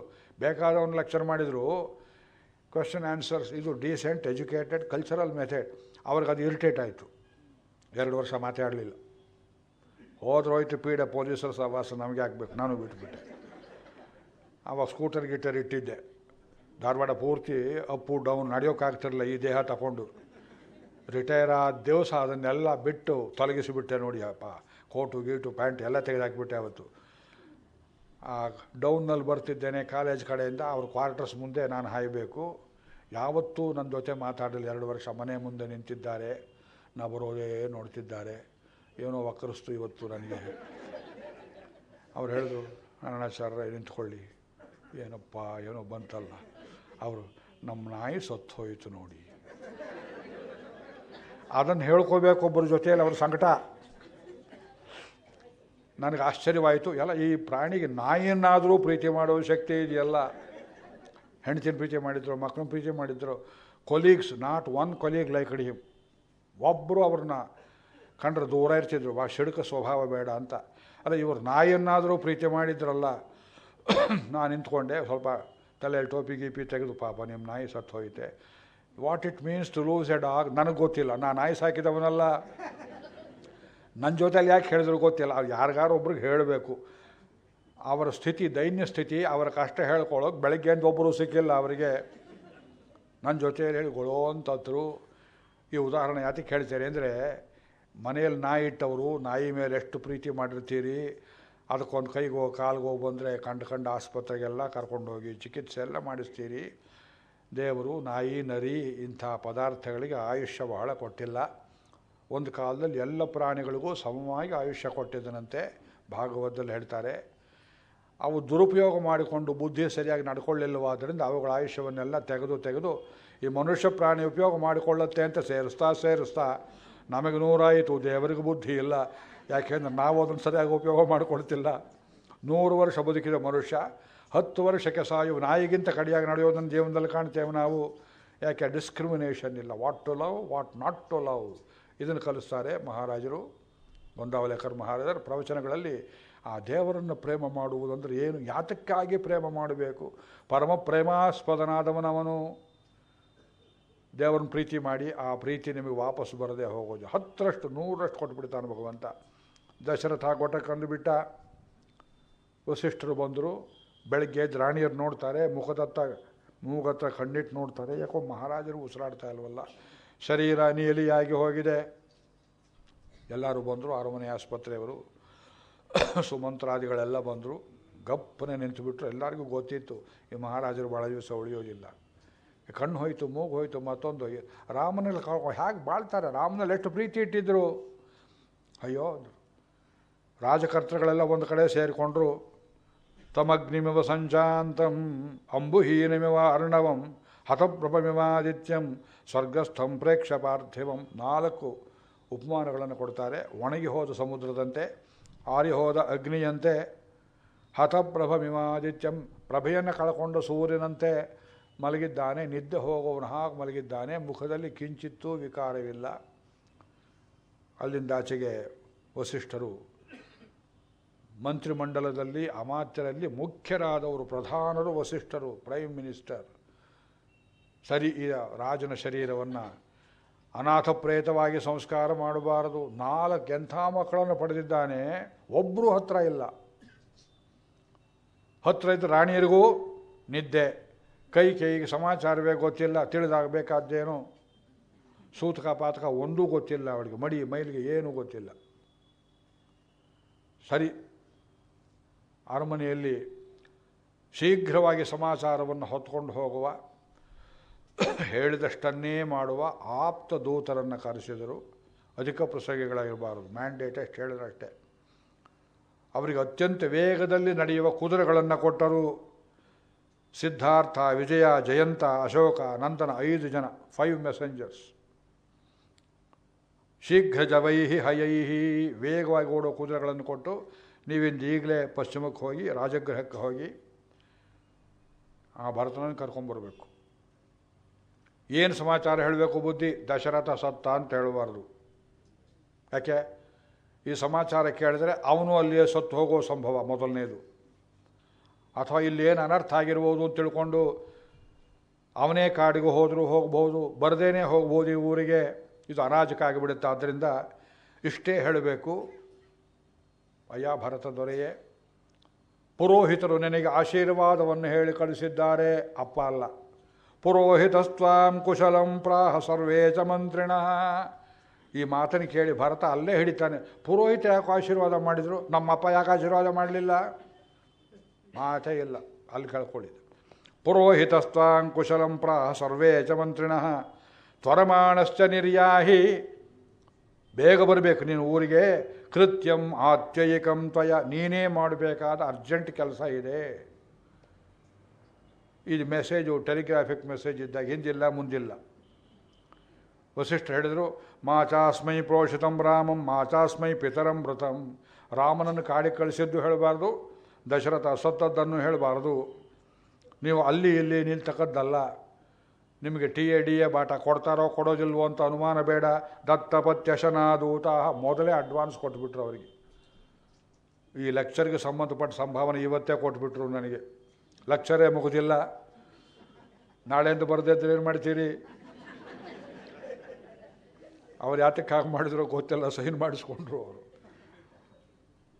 ಅವ್ರಿಗೆ ನಮ್ಮಲ್ಲಿ ವಿಶ್ವಾಸ ಉಂಟು, ನನಗೆ ನಿಮ್ಮಲ್ಲಿ ವಿಶ್ವಾಸ ಉಂಟು, ನಮ್ಮಿಬ್ಬರಿಗೂ ರಾಮನಲ್ಲಿ ವಿಶ್ವಾಸ ಉಂಟು. ಅಂದರೆ ಗೌರ್ಮೆಂಟಲ್ಲಿ if you delay DA TA ಅನರ್ಥಗಳಾಗುತ್ತೆ ಅನ್ನುವ ಪ್ರಜ್ಞೆ ಚೆನ್ನಾಗಿದ್ದ ಕಾಲ ರಾಮಚಂದ್ರ ಭರತನಿಗೆ ಅದನ್ನು ಉಪದೇಶ ಮಾಡ್ತಾನೆ. ಭೃತ್ಯವನ್ನು ವಿಳಂಬ ಮಾಡಿದರೆ ಕುಪ್ಯಂತಿ, ಸೈನಿಕರು ಕೋಪಗೊಳ್ತಾರೆ. DA ಅನೌನ್ಸ್ ಮಾಡಿ 6 ತಿಂಗಳಾಯಿತು, ಕೊಡಲೇ ಇಲ್ಲ ಅಂದರೆ ಪ್ರಮೋಷನ್ ಆಯಿತು. ಆರ್ಡರ್ ಕೊಟ್ಟರೆ ಜಾರಿಗೆ ತರಲಿಲ್ಲ. 18 ವರ್ಷ ಪ್ರಮೋಷನ್ ಎಫೆಕ್ಟ್ ಕೊಡಲಿಲ್ಲ, ಅವನು ಸತ್ತೇ ಹೋದ. ಅವನ ಗತಿ ಏನಾಗುತ್ತೆ ಹೇಳ್ರಿ? ಈ ಭ್ರಷ್ಟ ಸರ್ಕಾರಗಳು ಮಾಡೋ ಕೆಲಸ. ನಿರ್ಣಯ ತಗೊಂಡ್ರೆ ಅವತ್ತೇ ಅಲ್ಲೇ ಜಾರಿ ಮಾಡಿಬಿಡಬೇಕು, ಹೋಗು ಎಂಬುದಾಗಿ ಹೇಳಿ ಕಳಿಸಿದರು. ಇವರು 3 ದಿವಸ ಹಗಲು ರಾತ್ರಿ ಕುದುರೆಗಳಿಗೂ ವಿಶ್ರಾಂತ ಕೊಡದೆ ನೀರಲ್ಲಲ್ಲಿಯೇ ಕುಡ್ಕೊಂಡು ಗಂಟು ಕಟ್ಕೊಂಡಿದ್ರು, ಆಹಾರ ಅದೆಲ್ಲ ಮಾಡ್ಕೊಂಡು ನೇರವಾಗಿ ರಾಜಗೃಹಕ್ಕೆ ಬಂದಿದ್ದಾರೆ. ಅದಕ್ಕೆ ಮೊದಲ ದಿವಸ ಭರತನಿಗೆ ರಾತ್ರಿ ಹುಚ್ಚು ಸ್ವಪ್ನಗಳಾಗಿವೆ. ಕಿಟಾರ್ ಕಿರಿಸ್ಕೊಂಡೆದ್ದ ಮೇಲಕ್ಕೆ ಅವನ ಸೋದರ ಮಾವ, ಅವನು ಇಷ್ಟು ಪ್ರೀತಿಯ ಸೋದರ ಮಾವ, ಯಾಕೋ ಭರತ ಏನಾಯಿತು? ನನ್ನ ಸ್ವಪ್ನ ಆಯಿತು ಮಾಮ, ಏನೋ ಆಗಿದೆ ನಮ್ಮ ಅಪ್ಪನಿಗೆ, ರಾಮನಿಗೆ ಏನಾರು ಆಗಿರಬೇಕು, ನಮ್ಮೂರಲ್ಲಿ ಏನೋ ನೆಟ್ಟಿಗಿಲ್ಲ. ಇದಕ್ಕೆ ಕನಸಿಗೆಲ್ಲ ಅರ್ಥ ಹೇಳ್ತಾರೇನೋ. ಹಾಸ್ಯ ಮಾಡೋನು ಕರೆಸಿದ್ರು, ವಿವಿಧ ವಿನೋದಾವಳಿಯೆಲ್ಲ ಇಡಿಸಿದರು, ನೃತ್ಯ ಮಾಡಿಸಿದರು, ನಾಟಕ ಗೀಟಕ ಯಾವುದು ತಲೆಗೆ ಹಿಡಿದು ಇದೆಲ್ಲ ಏನು ತಲೆವೇದನೆಯೇ ವೇಂಡಾಮೇ ಪೋಚೊಲ್ಲು, ಅವನ್ನೆಲ್ಲ ಹೋಗು ಅಂತ ಹೇಳ್ತಾ ಇದ್ದಾನೆ. ಬೆಳಗಾಗೋ ಹೊತ್ತಿಗೆ ಕುದುರೆಗಳ ಮೇಲೆ ಬಂದರು ದೂತರು. ಅಷ್ಟೊತ್ತಿಗೆ ಡಬಡಬ ಶುರುವಾಯಿತು ಭರತನಿಗೆ. ನಾ ಅಪ್ಪವೇ ಸೊನ್ನೆನೇ ಏನೋ ನಡೆದ್ರಕ್ಕೆ ಇಲ್ಲೇನೋ ಆಗಿದೆ ಅಂತ ಹೇಳಿದ್ನಲ್ಲ ಮಾಮ, ನೋಡು ಬಂದಿದ್ದಾರೆ ಅಯೋಧ್ಯೆ ಕಡೆಯಿಂದ. ಸರಿ, ಅವ್ರನ್ನ ಏಕಾಂತ ಗೃಹ ಕರ್ಕೊಂಡು ಹೋಗಿ ಭರತನೇ ವಿಚಾರಣೆ ಮಾಡಿದ. ಏನಪ್ಪ ಏನು ಸಮಾಚಾರ? ಕುಶಲಾಸ್ತಿ ಅವನು ಕೇಳುವಾಗ ಏನೇನು ಕೇಳ್ತಾನೆ ಭರತ ಕೇಳುವ ಪ್ರಶ್ನೆಗಳನ್ನು ನೋಡಿ.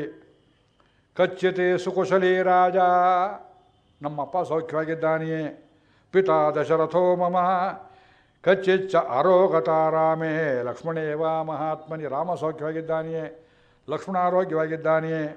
ಆರ್ಯಾಚ ಧರ್ಮನಿರತ ಧರ್ಮಜ್ಞ ಧರ್ಮದರ್ಶಿನಿ ಅರೋಗಾ ಚಾಪಿ ಕೌಸಲ್ಯ. ಅವನ ಪ್ರೀತಿ ಎಲ್ಲ ಕೌಸಲ್ಯವೇ, ತನ್ನ ತಾಯಿನ ಕೇಳಲಿಲ್ಲ. ಆರ್ಯ ಶಬ್ದಕ್ಕೆ ಅರ್ಹಳಾದವಳು, ಧರ್ಮನಿರತಳಾದವಳು, ಧರ್ಮವನ್ನು ತಿಳಿದವಳು, ಧರ್ಮದರ್ಶಿನಿಯಾದವಳು ನಮ್ಮ ದೊಡ್ಡ ತಾಯಿ. ಆರೋಗ್ಯವಾಗಿದ್ದಾಳೆಯ ಕೌಸಲ್ಯ ಮಾತಾ ರಾಮಸ್ಯ ಧೀಮತಃ. ಕಚ್ಚಿತ್ ಸುಮಿತ್ರ ಧರ್ಮಜ್ಞ ಜನನಿ ಲಕ್ಷ್ಮಣಸ್ಯ ಶತ್ರುಘ್ನ ಸದವೀರಸ್ಯ ಸಾರೋಗ ಚಾಪಿ ಮಧ್ಯಮ. ಚಿಕ್ಕ ತಾಯಿ ಅವಳು ಸುಮಧ್ಯಮೆ, ಸುಮಿತ್ರೆ ಚೆನ್ನಾಗಿದ್ದಾಳೆಯೇ. ಸುಮ್ಮನೆ ಇದ್ರೇನು ಹೇಳಲಿಲ್ಲ.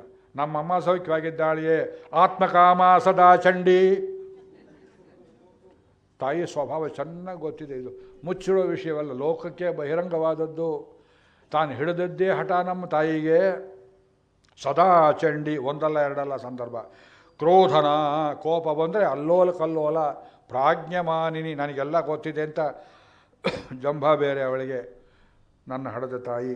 ಅರೋಗ ಚಾಪಿ ಮೇ ಮಾತಾ ಕೈಕೇಯಿ ಕಿಮುವಾಚ, ನನಗೆ ಅವಳೇನು ಹೇಳಿದ್ಲು. ಇವರೊಬ್ಬರು ಮುಖ ಒಬ್ಬರು ನೋಡಿಕೊಂಡ್ರು 5 ಜನ. ಇದಕ್ಕೇನು ಜವಾಬು ಹೇಳಿ ಕಳಿಸಿಲ್ಲವಲ್ಲ ಗುರುಗಳು, ಇದಕ್ಕೇನು ಹೇಳಬೇಕು. ಸಮಯೋಚಿತ ಪ್ರಜ್ಞೆಯಿಂದ ಆ ದೊಡ್ಡವನ ಮುಖ ನೋಡಿ ಉಳಿದವರು ಕಣ್ಣು ಹಾರಿಸಿದ್ರು. ಆ ದೊಡ್ಡವನು ಹೇಳ್ದ, ಯಾರ್ಯಾರು ಸೌಖ್ಯವಾಗಿರಬೇಕು ಅಂತ ನಿನಗೆ ಆಸೆ ಇದೆಯೋ, ಇಷ್ಟಪಡ್ತೀಯೋ ಅವರೆಲ್ಲ ಸೌಖ್ಯವಾಗಿದ್ದಾರೆ. ಆ ಮಾತಿಗೆ ಎಷ್ಟು ಅರ್ಥ ನೋಡಿ. ಕುಶಲಾಸ್ತೆ ನರವ್ಯಾಘ್ರ ಯೇಷಾಂ ಕುಶಲಮಿಚ್ಛಸಿ. ಇದಕ್ಕಾಗಿ ವಾಲ್ಮೀಕಿ ರಾಮಾಯಣವನ್ನೇ ಓದು ಅಂತ ಹೇಳಿದ್ದು. ಕನ್ನಡ ಭಾಷಾಂತರ ಮತ್ತೊಂದನ್ನು ಮುಟ್ಟಬೇಡ, ವಾಲ್ಮೀಕಿಯನ್ನೇ ಓದು. These nuances are not contained in any other Ramayana. ಇದಕ್ಕೇನು ಅರ್ಥ ಆಗುತ್ತೆ? ಯಾರ್ಯಾರು ಸೌಖ್ಯವಾಗಿರಬೇಕು ಅಂತ ನೀವು ಬಯಸ್ತೀಯೋ ಅವರೆಲ್ಲ ಸೌಖ್ಯ. ಒಂದು ವೇಳೆ ರಾಮ ಸೌಖ್ಯವಾಗಿರಬಾರದು, ಅವನ ಕಾಡಿಗೆ ಹೋಗಬೇಕು, ಅಪ್ಪ ಸಾಯಬೇಕು ನಿನಗೆ ಇಷ್ಟ ಇದ್ದರೆ ಅವರು ಸೌಖ್ಯವಾಗಿಲ್ಲ. ಇವನ ಮನಸ್ಸು ಪರೀಕ್ಷೆ ಆಗಬೇಕು. ಭರತ ಇಷ್ಟಪಟ್ಟು ರಾಮ ಕಾಡಿಗೆ ಹೋದ್ನೋ, ಒಳಗೊಳಗೆ ಏನು ಮಾಡಿದ್ದಾನೆ ತಾಯಿ ಮಗ. ಅವನ ಪತ್ರ ಗಿತ್ರ ಹಾಕಿ, ಅಮ್ಮ ನಾ ಬರ್ತೇನೆ, ನಾಟಕ ಮಾಡ್ತೇನೆ, ರಾಮನನ್ನು ಕಾಡಿಗೆ ಕಳಿಸ್ಬಿಡು ಅಂತ ಹೇಳಿಕೊಟ್ಟೆ.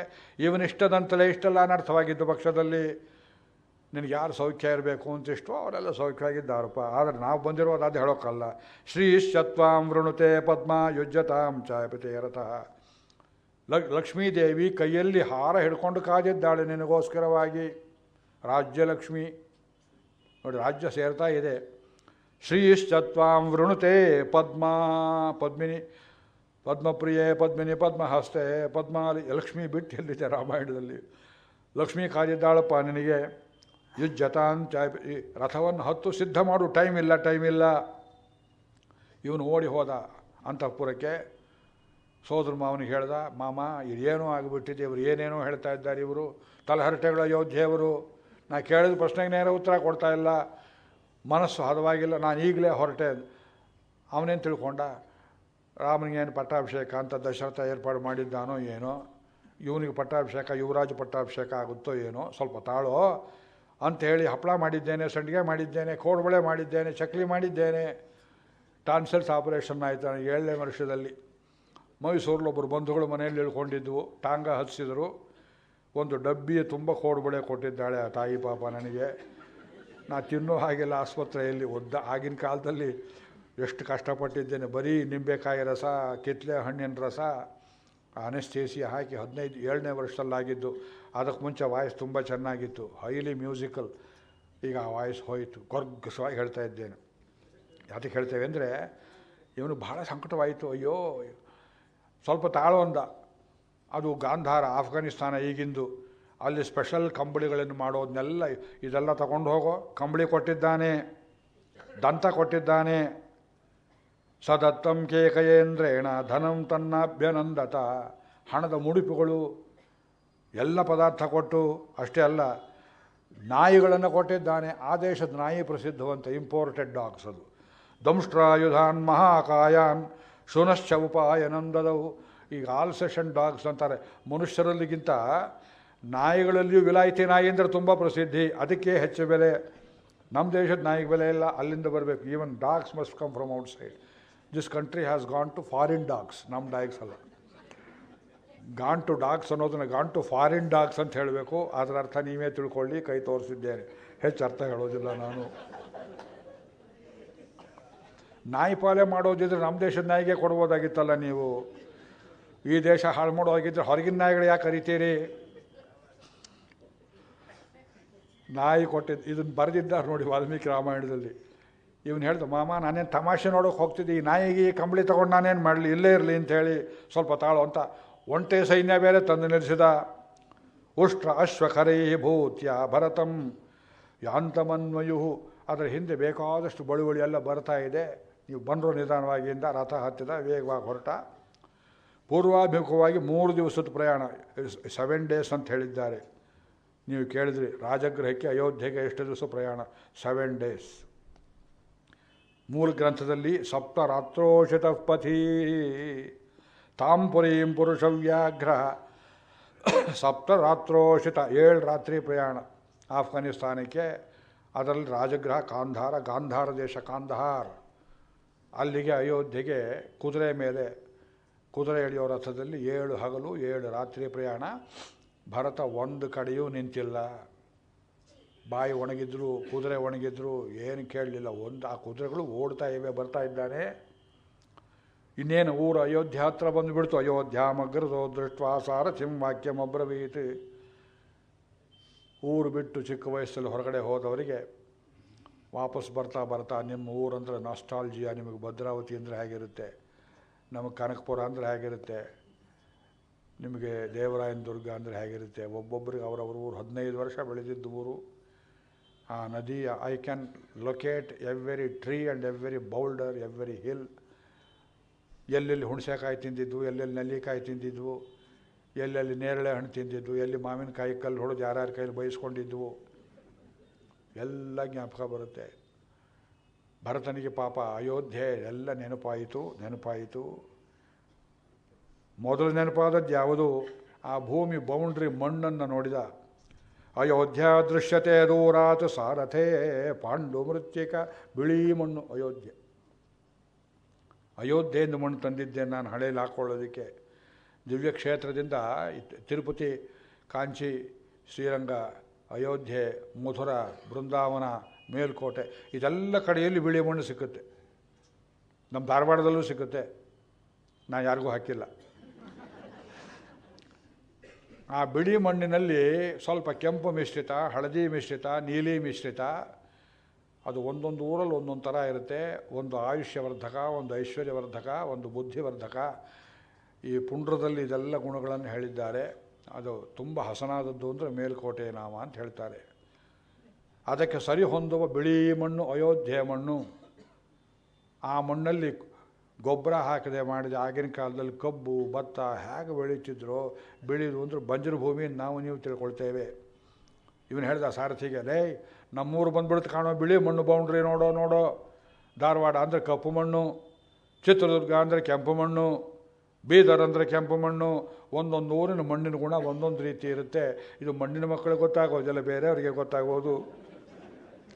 ಅಯೋಧ್ಯಾಯಾಂ ಪುರಾ ಶಬ್ದ ಶ್ರೂಯತೆ ತುಮುಲೋ ಮಹಾನ್. ರಾಜದ್ವಾರಕ್ಕೆ ಬಂದ, ದ್ವಾರ ತೆಗೆದು ಬಿಟ್ಟಿದೆ, ಕಾವಲು ಕಾಯೋರಿಲ್ಲ. ಏನು ಊರಲ್ಲಿ ಯಾರು ಕಾವಲು ಕಾಯೋರಿಲ್ಲವೇ? ರಾಜದ್ವಾರ ತೆಗೆದಿದೆ. ಸಾರಥಿ ಸ್ವಲ್ಪ ನಿಲ್ಲಿಸೋ, ಈ ಬಾಗಿಲಿಗೆ ಯಾತಕ್ಕೆ ಇವತ್ತು ರಂಗೋಲಿ ಹಾಕಿಲ್ಲ, ಗಂಧದ ನೀರನ್ನು ಯಾತಕ್ಕೆ ಸಿಂಪಡಿಸಿಲ್ಲ, ಇಲ್ಲಿಲ್ಲ ಪುಷ್ಪಾಂಜಲಿ ಕೊಡಬೇಕಾಗಿತ್ತಲ್ಲ. ಸ್ವಲ್ಪ ಮುಂದಕ್ಕೆ ಹೋದರು. ಎಲ್ಲ ಮನೆ ಬಾಗಿಲು ಹಾಕಿದೆ. ಒಂದು ಮನೆಯಲ್ಲಿಯೂ ಸಂಗೀತ ಶಬ್ದವಿಲ್ಲ, ವೇದಘೋಷವಿಲ್ಲ. ಒಂದು ಮನೆ ಮುಂದುಗಡೆ ರಂಗೋಲಿಯನ್ನು ಹಾಕಿಲ್ಲ. ಸ್ತ್ರೀಯರು ಪುರುಷರು ಸಮಂತಾತ್ ನರನಾರೀಣಾಂ. ನಾ ಕೇಳ್ತಾ ಇಲ್ವಲ್ಲ, ಮೆಟ್ಲ ಮೇಲೆ ಕೂತಿದ್ದಾರೆ, ಜಗಲಿ ಮೇಲೆ ಕೂತಿದ್ದಾರೆ ಹೆಂಗಸರು. ಭರತ ಬಂದಿದ್ದನ್ನು ನೋಡಿದ್ರು. ಇದು ಬೇರೆ ರಾಮಾಯಣದಲ್ಲಿ ತುಂಬ ಚೆನ್ನಾಗಿ ಬರೆದಿದ್ದಾರೆ. ಇವನು ಬಂದದ್ದನ್ನು ನೋಡಿ ಎದ್ದು ಭೂತ ಹಿಡಿದವರಂತ ಮನೆ ಒಳಗೆ ಹೋಗಿ ರಪ್ ಅಂತ ಬಾಗಿಲು ಹಾಕ್ಕೊಂಡ್ರು. ದುಷ್ಟ ಮಗ, ಇವನಿಂದಲೇ ಆಗಿದ್ದು ಇಷ್ಟೆಲ್ಲ. ಅಮ್ಮ ಮಗ ಸೇರಿ ನಾಟಕ ಮಾಡಿ ರಾಮನ ಕಾಡು ಪಾಲು ಮಾಡಿದ್ದಾರೆ ಅಂತ ರಾಮಭಕ್ತಿ ಅತಿಶಯದಿಂದ ಕೆಲವರು ಕಿಟಕಿಯಲ್ಲಿ ನೋಡ್ತಾ ಇದ್ದಾರೆ, ಸುಟ್ಟು ಬಿಡುವಂತೆ. ಇವನು ಕೇಳ್ತಾನೆ, ಯಾತಕ್ಕೆ ಹೀಗೆಲ್ಲ ಆಗ್ತಿದೆಯೋ ಸಾರಥಿ?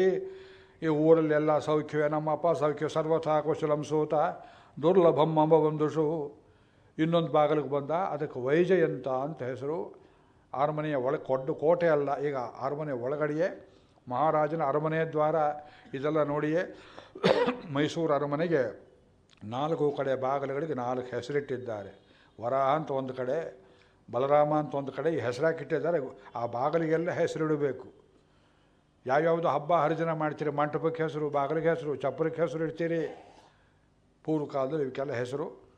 ಅಲ್ಲಿಂದ ಬಂದು ಕೇಳ್ದ, ಇನ್ನೇನು ಅರಮನೆ ಒಳಗೆ ಹೋಗಬೇಕು, ಲೇ ಬಾಗಿಲಕಾಯಿ ಇವನ್ನ ರಥ ನಡೆಸೋನಿಗೆ, ಸೂತ ಇಷ್ಟು ಅರ್ಜೆಂಟಾಗಿ ನನ್ನನ್ನು ಕರೆಸಿದ್ದ ಕಾರಣ ಏನು? ಒಳಕ್ಕೆ ಹೋಗಿ ಅನರ್ಥ ಆಗೋದಕ್ಕೆ ಮುಂಚೆ ಕಿಮಹಂ ತ್ವರಯಾನೀತಃ ಕಾರಣೇನ ವಿನಾ. ಕಾರಣ ಹೇಳಿದೆ, ನೀ ಅಷ್ಟೊತ್ತಿನ 7 ದಿವಸದಿಂದ ನೀನು ಬಾಯಿ ಬಿಟ್ಟಿಲ್ಲ ಮಹಾರಾಯ, ನೀನೇನು ಮೂಗನೇನೋ, ಯಾತಕ್ಕೆ ನನ್ನಿಷ್ಟು ಬೇಗ ಕರ್ಕೊಂಬ ಅಂತ ಹೇಳಿದರು. ಅಲ್ಲಿ ಸ್ವಲ್ಪ ದೇವಸ್ಥಾನ ಆ ಕಡೆ ಈ ಕಡೆ, ಊರು ತುಂಬ ದೇವಸ್ಥಾನ ಅಯೋಧ್ಯೆ. ಆಗಿನ ಕಾಲದಲ್ಲಿ ಕೇಳೋದೇ ಬೇಡ, ಈಗಲೇ 7,000 ದೇವಸ್ಥಾನ ಅಯೋಧ್ಯೆ. ಆಗ ಹೇಗಿರಬೇಕು? ಒಂದು ದೇವಸ್ಥಾನದ ಮುಂದೆಯೂ ರಂಗೋಲಿ ಇಲ್ಲ, ಚಪ್ರ ಇಲ್ಲ, ತೋರಣ ಇಲ್ಲ, ಬಾಳೆಕಂಬ ಇಲ್ಲ. ಯಾತ್ ದೇವತಾರ್ಚಾ ಪ್ರಸಿದ್ಧಾಶ್ಚ ಯಜ್ಞಗೋಷ್ಠ್ಯ ತಥಾವಿಧಾ ಮಾಲ್ಯ ಆಪಣೇಶು ರಾಜಂತೆ. ಬೀದಿ ಅಂಗಡಿ ಪೇಟ ಎಲ್ಲ ನೋಡ್ತಾನೆ, ಒಂದು ಕಡೆಯೂ ಒಂದು ಬಾಗಲು ತೆಗೆದಿಲ್ಲ. ಬಂದು ರಾಮ ಕಾಡಿಗೆ ಹೋಗಿದ್ದಾನೆ, ಪೇಟೆ ಬೀದಿಯೆಲ್ಲ ಬಂದಾಗಿಬಿಟ್ಟಿದೆ. ದೇವಸ್ಥಾನದಲ್ಲಿ ಪಾರಿವಾಳಗಳು ಗೋಪುರದಲ್ಲಿ ವಾಸ ಮಾಡೋದುಂಟು. ಉತ್ತುಂಗವಾದ ವೃಕ್ಷಗಳಲ್ಲಿ ಮರಗಳಲ್ಲಿ ಅಲ್ಲಲ್ಲಿಯೇ ಪಕ್ಷಿಗಳು ಇರುವುದುಂಟು. ಪಕ್ಷಿಗಳು ಗೂಡು ಬಿಟ್ಟು ಹೊರಗೆ ಬರ್ತಾ ಇಲ್ಲ. ದೇವಾಯತನ ಚೈತ್ಯೇಶು ದೀನಾ ಪಕ್ಷಿಗಣಾ. ಆ ಭರತನ ನೋಡಿ ಗೊಳೋ ಅಂತ ಅಳ್ತಾಯಿವೆ ಪಕ್ಷಿಗಳು, ಪಾರಿವಾಳಾದಿ ಪಕ್ಷಿಗಳು. ಆ ಪಕ್ಷಿಗಳು ಎಷ್ಟು ಭಕ್ತಿ. ಮಲಿನಂಚ ಅಶ್ರುಪೂರ್ಣಾಕ್ಷಂ ದೀನಂ ಧ್ಯಾನ ಪರಂ ಕೃಶಂ ಸ್ವಸ್ತ್ರೀಪಂ ಸಂಚ ಪಶ್ಯಾಮಿ ಜನಂ ಉತ್ಕಂಠಿತಂಪುರೆ.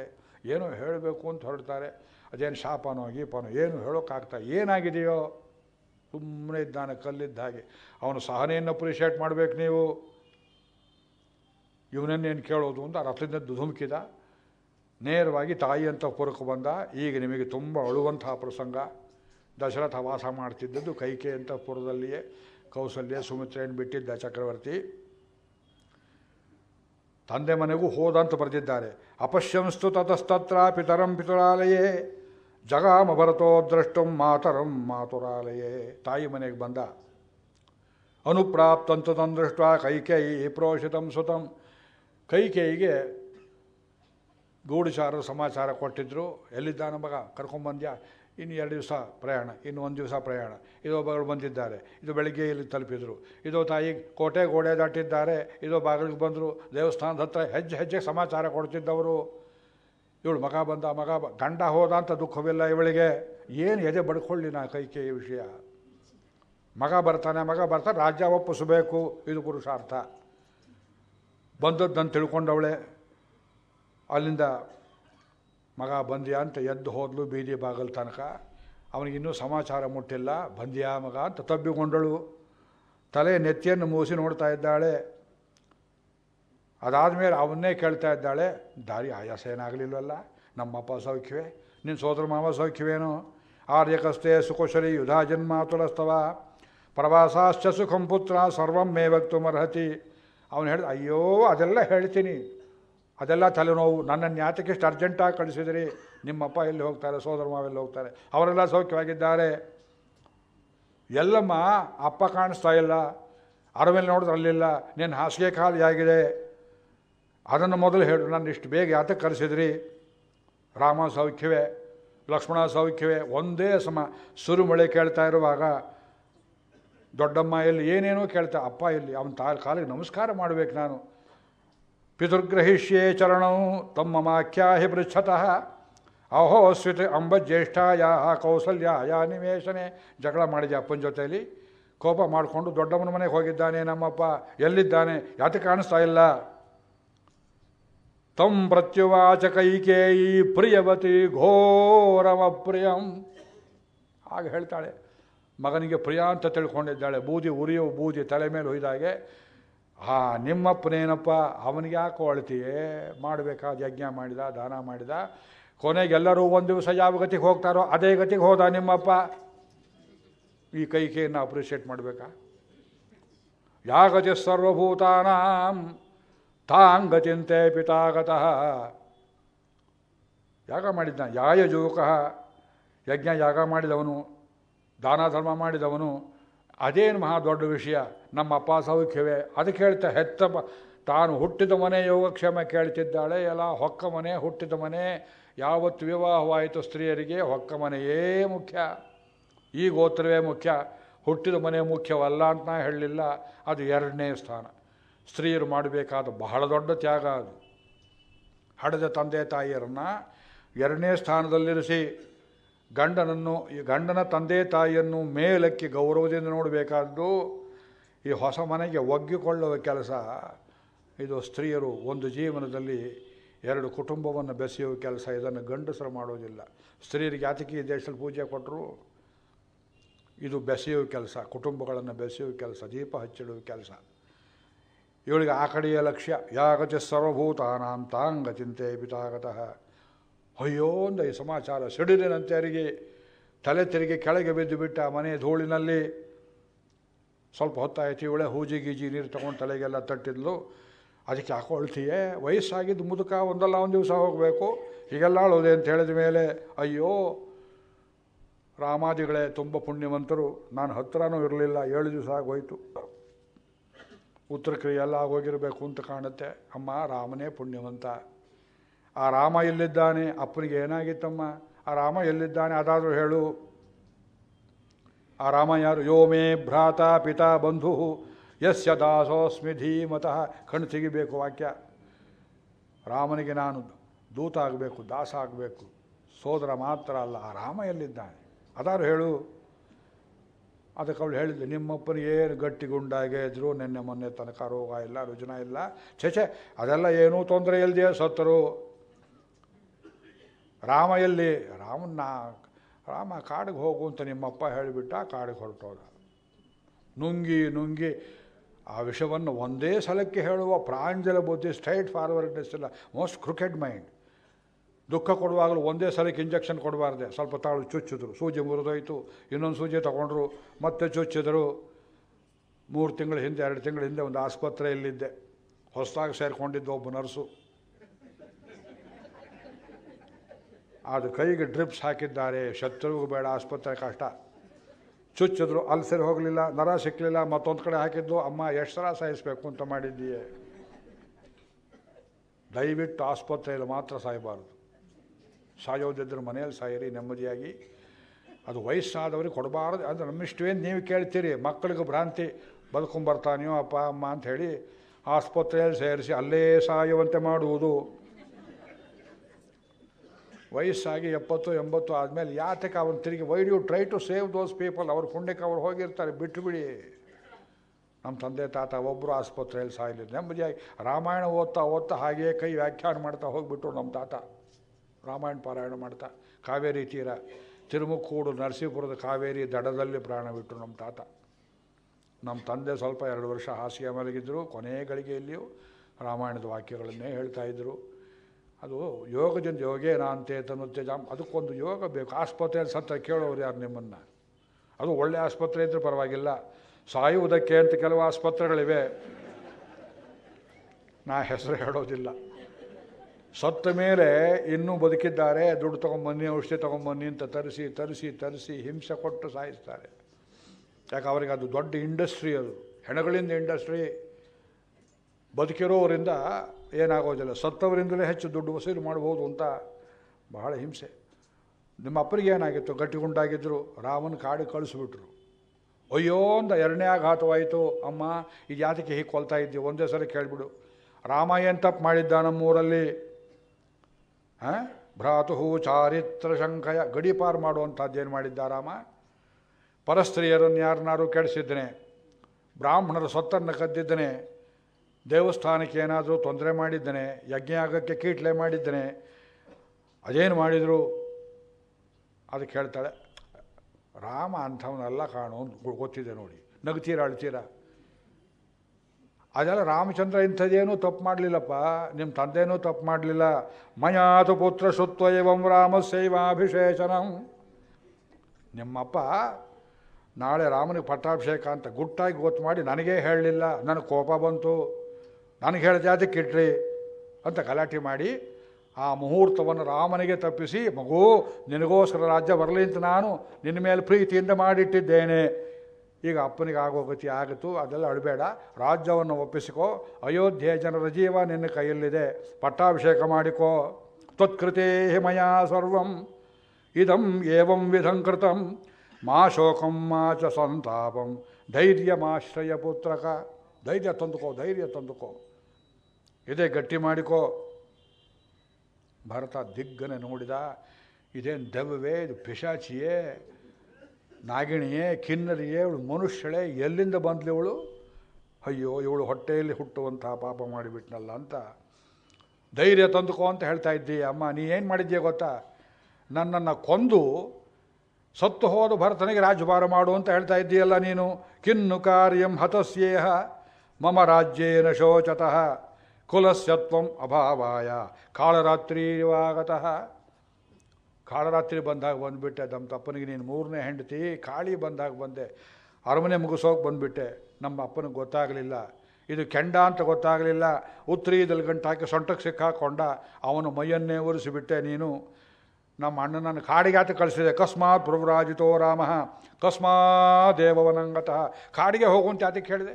ಅಂಥದ್ದೇನಾಗಿತ್ತು ಅವನು ಮಾಡಿದ ತಪ್ಪು? ಅವಳು ಹೇಳಿದ್ದು, ನಿನಗೆ ರಾಜ್ಯ ಬೇಕು ಅಂತ ಕೇಳಿದೆ ಕಾಣೋ, ಅವನಿಗೆ ಕೊಡ್ತೀನಿ ನಿಮ್ಮಪ್ಪ ಅಂದರು. ನಿನಗೆ ಯಾಕೆ ಬೇಡ? ನಾ ವರ ತಗೊಂಡಿದ್ದೆ ಹಿಂದೆ, ಈಗ ಕೇಳಿಬಿಟ್ಟೆ ನಾನು. ಹುಚ್ಚಿಯಿಂದ ಅವನು ಅಪ್ಪನಿಗೆ ನಮ್ಮ ಕುಲದ ಮರ್ಯಾದೆ, ಇಕ್ಷ್ವಾಕು ರಾಜ್ಯದ ಕಾನ್ಸ್ಟಿಟ್ಯೂಷನ್ ಹಾಳು ಮಾಡಿಬಿಟ್ಟಲ್ಲೇ ನೀನು.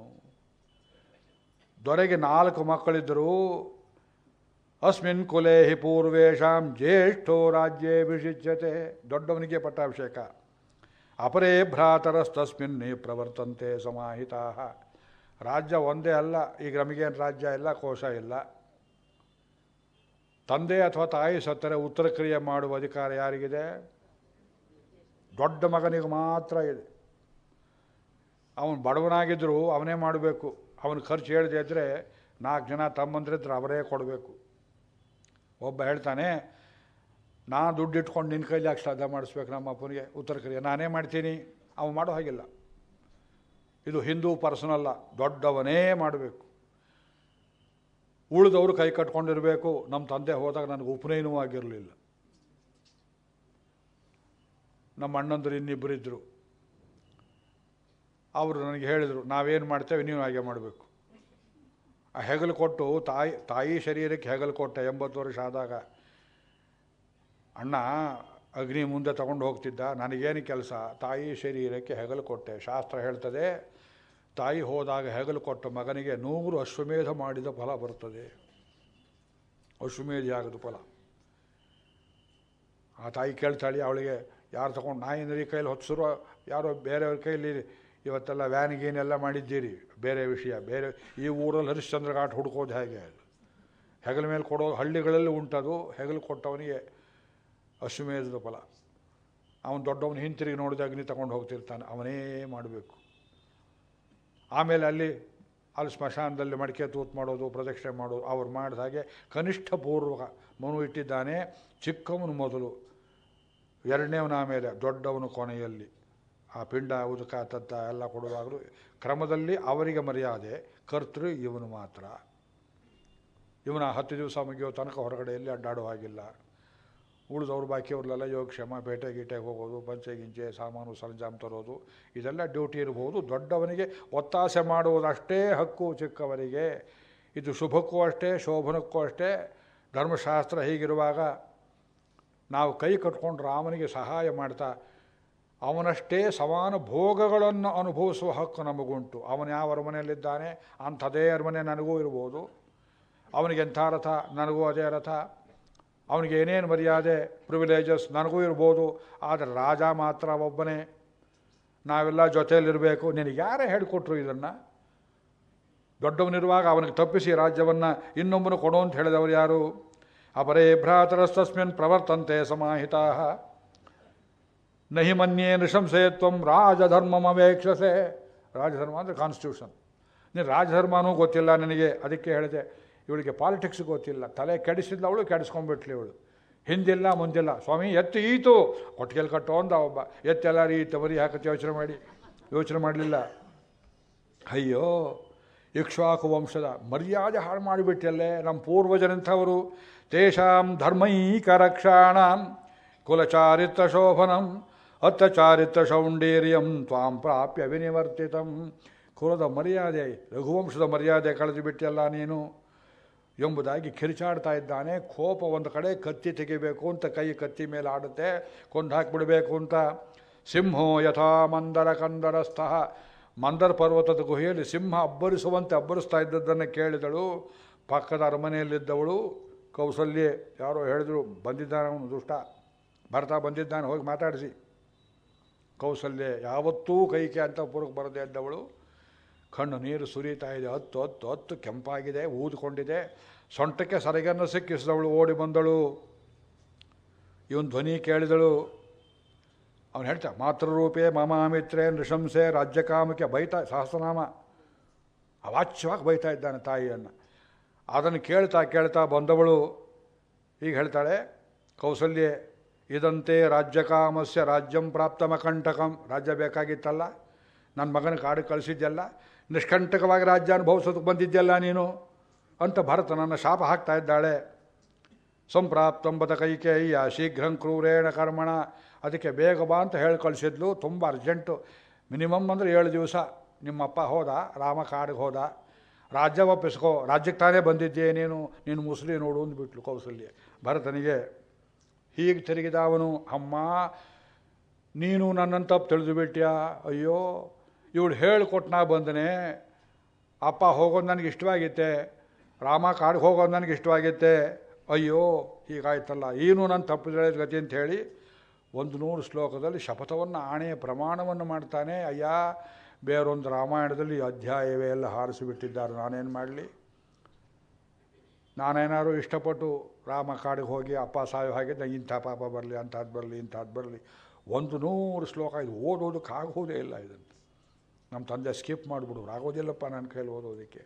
ಆ ಶಪಥವನ್ನೇ ಕೇಳಿದ್ಲು. 1 ಶ್ಲೋಕ 2 ಶ್ಲೋಕ ಕೇಳೋ ಹೊತ್ತಿಗೆ ಮಗು ಭರತ ಅಳಬೇಡ ಕಾಣೋ, ಅಳಬೇಡ ಕಾಣೋ, ನೀನು ಹತ್ರ ನನಗೂ ಸಂಕಟವಾಗುತ್ತೆ ಅಂತ ಬಂದು ಬಾಯಿ ಮುಚ್ತಾಳೆ. ಇಲ್ಲಮ್ಮ ತಪ್ಪು ತಿಳಿದಿದ್ದೀಯ ನೀನು, ಎಷ್ಟು ಜನ ಇದ್ದಾರೆ ಈ ಊರಲ್ಲಿ ಹೀಗೇನೆ, ನನಗೆ ಇಂಥದ್ದು ಬರಲಿ ಬರಬಾರ್ದು ಬರಲಿ ಅಂತ ಶಾಪ ಹಾಕ್ತಿರುವಾಗ ಬಲಾತ್ಕಾರವಾಗಿ ತಬ್ಬಿಕೊಂಡು ತೊಡೆ ಮೇಲೆ ಕೂರಿಸ್ಕೊಂಡು, ಮಗು ನೀ ಬೇರೆ ಅಲ್ಲ, ರಾಮ ಬೇರೆ ಅಲ್ಲ ಕಾಣೋ, ನೀ ಸಂಕಟಪಟ್ಟನ ತಡೆಯಲಾರೆ ಅಂತ ಅವನ ತಲೆಯನ್ನು ತಟ್ಟಿ ಸಮಾಧಾನ ಮಾಡ್ತಾಳೆ.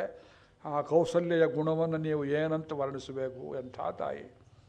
ರಾಮನಿಗೆ ತೋರಿಸ್ಬೇಕಾದ ಪ್ರೀತಿಯನ್ನೆಲ್ಲ ಭರತನಿಗೆ ತೋರಿಸಿದರು. ಆ ಕಡೆ ವಸಿಷ್ಠರು ಬಂದರು. ಆಯಿತು ಅಳೋದೆಲ್ಲ ಆಮೇಲೆ ಮಾಡುವರಂತೆ. ಅಪ್ಪ ದಶರಥನಿಗೆ ಸಂಸ್ಕಾರ ಆಗಬೇಕು, ಇದು ಹೋಗಿ ಎಷ್ಟು ದಿವಸ ಆಯಿತು, ನೀವು ಬಂದಿದ್ದು ಎಷ್ಟು ದಿವಸ ಆಯಿತು ಅಂಥೇಳಿ ಭರತನ ಕೈಯಲ್ಲಿ ಸಂಸ್ಕಾರವನ್ನು ಮಾಡಿಸ್ತಾರೆ. ನೀ ರಾಜ್ಯ ಏನಾರು ಒಪ್ಕೊಂಡ್ರೆ ಶ್ರಾದ್ದ ಮಾಡೋದು ಬೇಡ ಅಂತ ಹೇಳಿ ಸತ್ತು ಬಿಟ್ಟಿದ್ದ ದಶರಥ. ಅದನ್ನು ಬೇರೆ ಯಾರು ಹೇಳಿದ್ರೆ ಏನು ಗತಿ ಆಗ್ತಿತ್ತು, ಅದನ್ನು ಹೇಳಲಿಲ್ಲ. ಹೇಳಿದ ಮಾತಿನಿಂದ ಸಂಬಂಧ ಹೋಗೋದಿಲ್ಲ ಅಂತ ಅವನ ಕೈಯಲ್ಲಿ ಸಂಸ್ಕಾರವಾಯಿತು. ತತಃ ಪ್ರಭಾತ ಸಮಯೇ ದಿವಸೇ ತತ್ರಯೋದಶ 13 ದಿವಸ ಕಳೆದೋಯಿತು. ಆ 14ನೇ ದಿವಸ ಪ್ರಾತಃ ಕಾಲದಲ್ಲಿ ತತಃ ಪ್ರಭಾತ ಸಮಯೇ ದಿವಸೇ ಚತುರ್ದಶೆ ಡೇಸ್ ಕೌಂಟಿಂಗ್ ಕೊಟ್ಟಿದ್ದಾರೆ ವಾಲ್ಮೀಕಿ. 14th ಡೇ ಶುಭ ಸ್ವೀಕಾರ. ಹುಡುಕಾಗೋದಿಲ್ಲ ನನಗೆ, ನಾನೇನು ಮಾಡಲಿ ಹೇಳಿ. ರಾಮ ವಸಿಷ್ಠರು ಬಿಡಲಿಲ್ಲ. ಭರತನಿಗೊಂದು ಪರೀಕ್ಷೆ ಒಡ್ಡಿದರು. ಎಲ್ಲ ಶ್ರಾದ್ದಾಗಿದ್ದ ಮುಗಿದಿದೆ, ದಾನ ಧರ್ಮ ಎಲ್ಲ ಆಯಿತು ಅಂತ ಅರಮನೆಯ ಸುಪ್ರಭಾತ ಹೇಳುವವ್ರನ್ನೆಲ್ಲ ಕರೆಸಿ, ವಂದ್ಯಮಾಗದರನ್ನು ಕರೆಸಿ, ನಿನ್ನೆ ತನಕ ನೀವು ದಶರಥನಿಗೆ ಸುಪ್ರಭಾತ ಹೇಳ್ತಿದ್ರಿ, ಈಗ ಹೊಸ ದೊರೆ ಬಂದಿದ್ದಾನೆ, ಅವನಿಗೆ ಸುಪ್ರಭಾತ ಹೇಳಿ ಅಂತ. ಅವನಿಗೇನಾದ್ರು ಮನಸ್ಸಲ್ಲಿ ರಾಜ್ಯ ಒಪ್ಪಿಸಿಕೊಳ್ಳೋ ಆಶೆ ಇದೆಯೇ ಅಂತ ಪರೀಕ್ಷೆ ಮಾಡುವ ಸಲುವಾಗಿ ಮೊದಲು ಕೌಸಲ್ಯ ಪರೀಕ್ಷೆ ಆಯಿತು. ಎಲ್ಲದಕ್ಕಿಂತ ಮುಂಚೆ ಬಂದು ಈ ಹೊತ್ತಲ್ಲಿ ಇಂದ್ರನೆಬ್ಬಿಸೋದು ಅದು ಇದು ಶುರು ಮಾಡಿದರು. ದಶರಥನನ್ನು ಕೊಂಡಾಡುವ ಅದೇ ಶಬ್ದಗಳನ್ನೇ ಇಟ್ಟು, ನೀ ಎಂದೂ ಸೋಲದವನಪ್ಪ, ಧರ್ಮವನ್ನೇ ಮಾಡುವವನು, ಹಾಗೆ ಹೀಗೆ ಹೇಳಿದ ಕೂಡಲೇ ಬಾಗಲು ಒದ್ದುಕೊಂಡು ಹೊರಗಡೆ ಬಂದ. ಬುದ್ಧಿ ಇದೆಯನ್ರೋ ನಿಮಗೆ ಎಂದ. ದೊರೆಗೆ ಹೇಳಬೇಕಾದ ಸುಪ್ರಭಾತವನ್ನು ಮುಟ್ಟಾಳನಿಗೆ ಹೇಳ್ತಿರಲ್ಲೋ, ರಾಜ್ಯಭ್ರಷ್ಟನಿಗೆ ಹೇಳ್ತಿರಲ್ಲೋ, ಧರ್ಮಭ್ರಷ್ಟನಿಗೆ ಹೇಳ್ತಿರಲ್ಲೋ, ನನ್ನಿಂದಲ್ವೇ ರಾಮ ಕಾಡಿಗೆ ಹೋದದ್ದು, ನಿಮ್ಗೆ ಯಾರೋ ಹೇಳಿಕೊಟ್ರು, ಸುಪ್ರಭಾತ ಯಾತಕ್ಕೆ ಹೇಳ್ತೀರಿ, ಗೆಟ್ ಔಟ್ ಅಂತ. ಇನ್ನೊಂದು ಸಲ ನಿಂತರೆ ಕೊಂದಾಕ್ಬಿಡ್ತೇನೆ ನಿಮ್ಮನ್ನು, ಹೊರಗೆ ಹೋಗಿ. ಅಷ್ಟೊತ್ತಿಗೆ ಶತ್ರುಘ್ನ ಬೆಳಗ್ಗೆ ಎದ್ದು 1 ರೌಂಡ್ ಅರಮನೆ ಸುತ್ತ ಎಲ್ಲ ಹೋಗಿ ಬಂದ. ಯಾರೋ ಹೇಳಿದರು, ಈ ಅನರ್ಥಕ್ಕೆಲ್ಲ ಕಾರಣ ಆದವಳು ಆ ಮುದುಕಿ ಕುಬ್ಜ ಕೂತಿದ್ದಾಳೆ ನೋಡಿ ಜಗ್ಗುಲಾಲ್ ಮಂಟಪದಲ್ಲಿ. ಪ್ರಾಗ್ದ್ವಾರೇ ಭೂತದ ಕುಬ್ಜ ಸರ್ವಾಭರಣಭೂಷಿತ. ಅವಳಿಗೂ ನಾಚಿಕೆ ಇಲ್ಲ, ಕೈಗೂ ನಾಚಿಕೆ ಇಲ್ಲ. ಕೈ ಕೊಟ್ಟಿದ್ಲಲ್ಲ ಒಡವೆ, ಆ ಪ್ಲ್ಯಾನ್ ಸರಿ ಹೋಯಿತು ಅಂಥೇಳಿ ಬೇಕಾದಷ್ಟು ಒಡವೆ ಕೊಟ್ಟಿದ್ಲು. ತನ್ನ ವಯಸ್ಸು ರೂಪ ಆಕಾರ ನೋಡಿಕೊಳ್ಳದೆ ಕೈ ಒಡವೆಗಳನ್ನೆಲ್ಲ ಹಾಕ್ಕೊಂಡು ಕೂತಿದ್ದಾಳೆ. ಲಿಪ್ತ ಚಂದನ ಸಾರೆ ಹೇಣ, ಮೈಗೆಲ್ಲ ಒಳ್ಳೆ ಗಂಧವನ್ನು ಬಳಿದುಕೊಂಡು, ರಾಜವಸ್ತ್ರಾಣಿ ಬಿಭ್ರತಿ, ಅಗಸರಿಗೆ ಬಟ್ಟೆ ಕೊಟ್ಟಿರ್ತೀರಿ, ಪ್ಯಾಂಟು ಗಿಂಟು ಶರ್ಟು, 2 ದಿವಸ ಇರಲಿ ಅಂತ ಅವನು ಹಾಕಿಕೊಂಡು ಹಾಗೆ.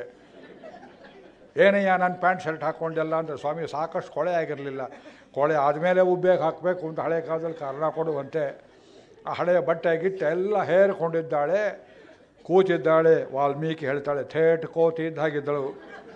ಬಭಾಸೆ ಬಹುಬಿರ್ಬದ್ಧ ರಜ್ಜುಬದ್ಧೇವ ವಾನರಿ. ರಾವಣನ ಅಲಂಕಾರ ಹೇಗಿತ್ತು, ಎಲ್ಲಿಂದೆಲ್ಲಿಗೆ ಹೋಗುತ್ತೆ. ಸ್ಮಶಾನ ಚೈತ್ಯ ಪ್ರತಿಮಃ ಭೂಷಿತೋಪಿ ಭಯಂಕರ.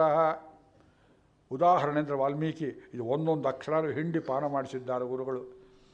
ರಾವಣ ಹಾಕ್ಕೊಂಡಿದ್ದ ಒಡವೆ ಆಗಿತ್ತು.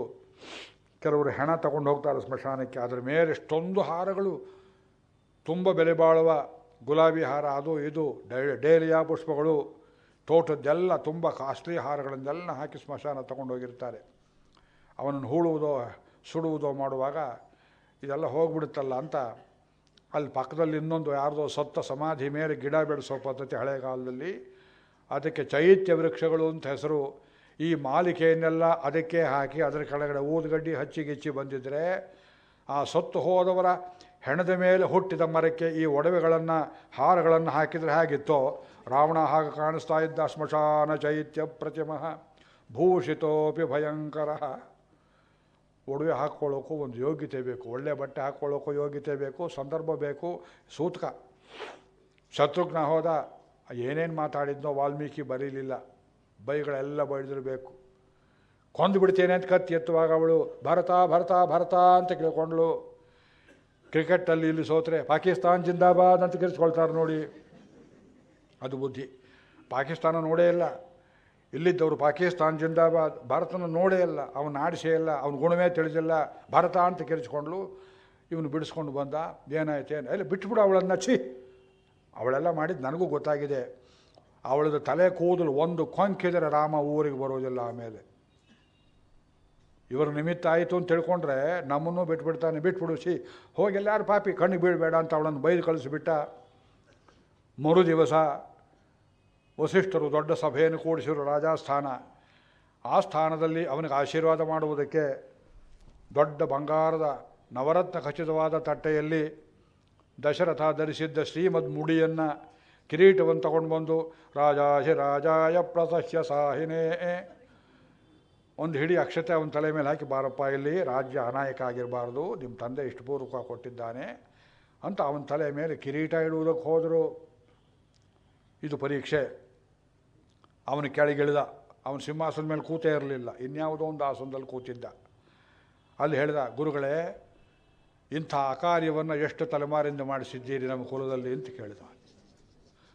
ಅಣ್ಣ ಬದುಕಿರುವಾಗ ತಮ್ಮನಿಗೆ ಪಟ್ಟಾಭಿಷೇಕ ನಮ್ಮ ಅಪ್ಪನಿಗೆ ಮಾಡಿದ್ರ, ನಮ್ಮ ತಾತನಿಗೆ ಮಾಡಿದ್ರ? ಯಾರಿಗೆ ಬುದ್ಧಿ ಹೇಳ್ಕೊಟ್ಟವ್ರು ನಿಮಗೆ? ಪುರೋಹಿತರಂತೆ ಪುರೋಹಿತರು. ವೇದ ಗೊತ್ತಿದೆ ನಿಮಗೆ. ಜ್ಯೇಷ್ಠಸ್ಯ ರಾಜತಾ ನಿತ್ಯಂ ಉಚಿತಾ ಹಿ ಕುಲಸ್ಯನಃ ದೈವಂ ಭವಂತೋ ಮಾಂ ವಕ್ತುಂ ಅರ್ಹಂತಿ ಕುಶಲಾ ಜನಾಃ ಎಂಬುದಾಗಿ ಹೇಳಿ, ನಾ ಅಭಿಷೇಚನಿಕಂ ಚೈವ ಸರ್ವಮೇತದುಪಸ್ಕೃತಂ.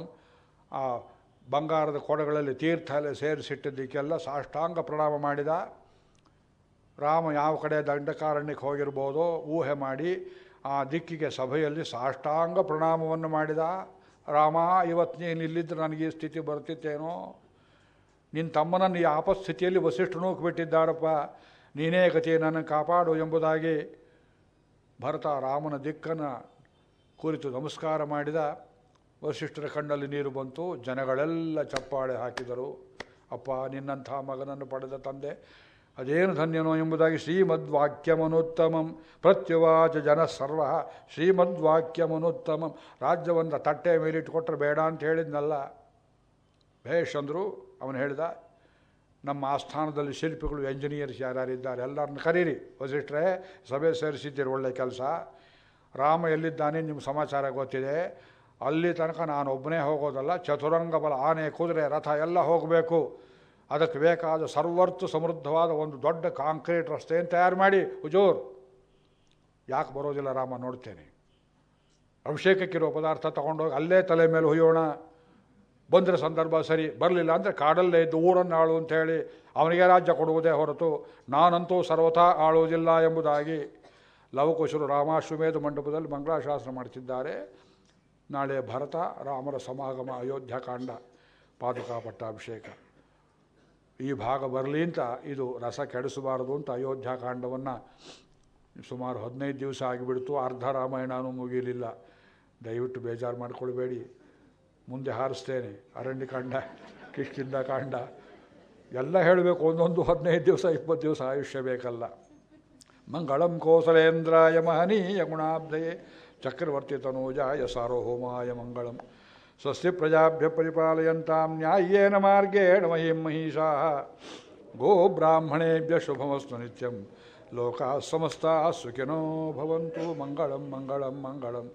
ನಿತ್ಯಶ್ರೀರ್ನಿತ್ಯಮಂಗಳಂ ನಿತ್ಯಶ್ರೀರ್ನಿತ್ಯಮಂಗಳಂ.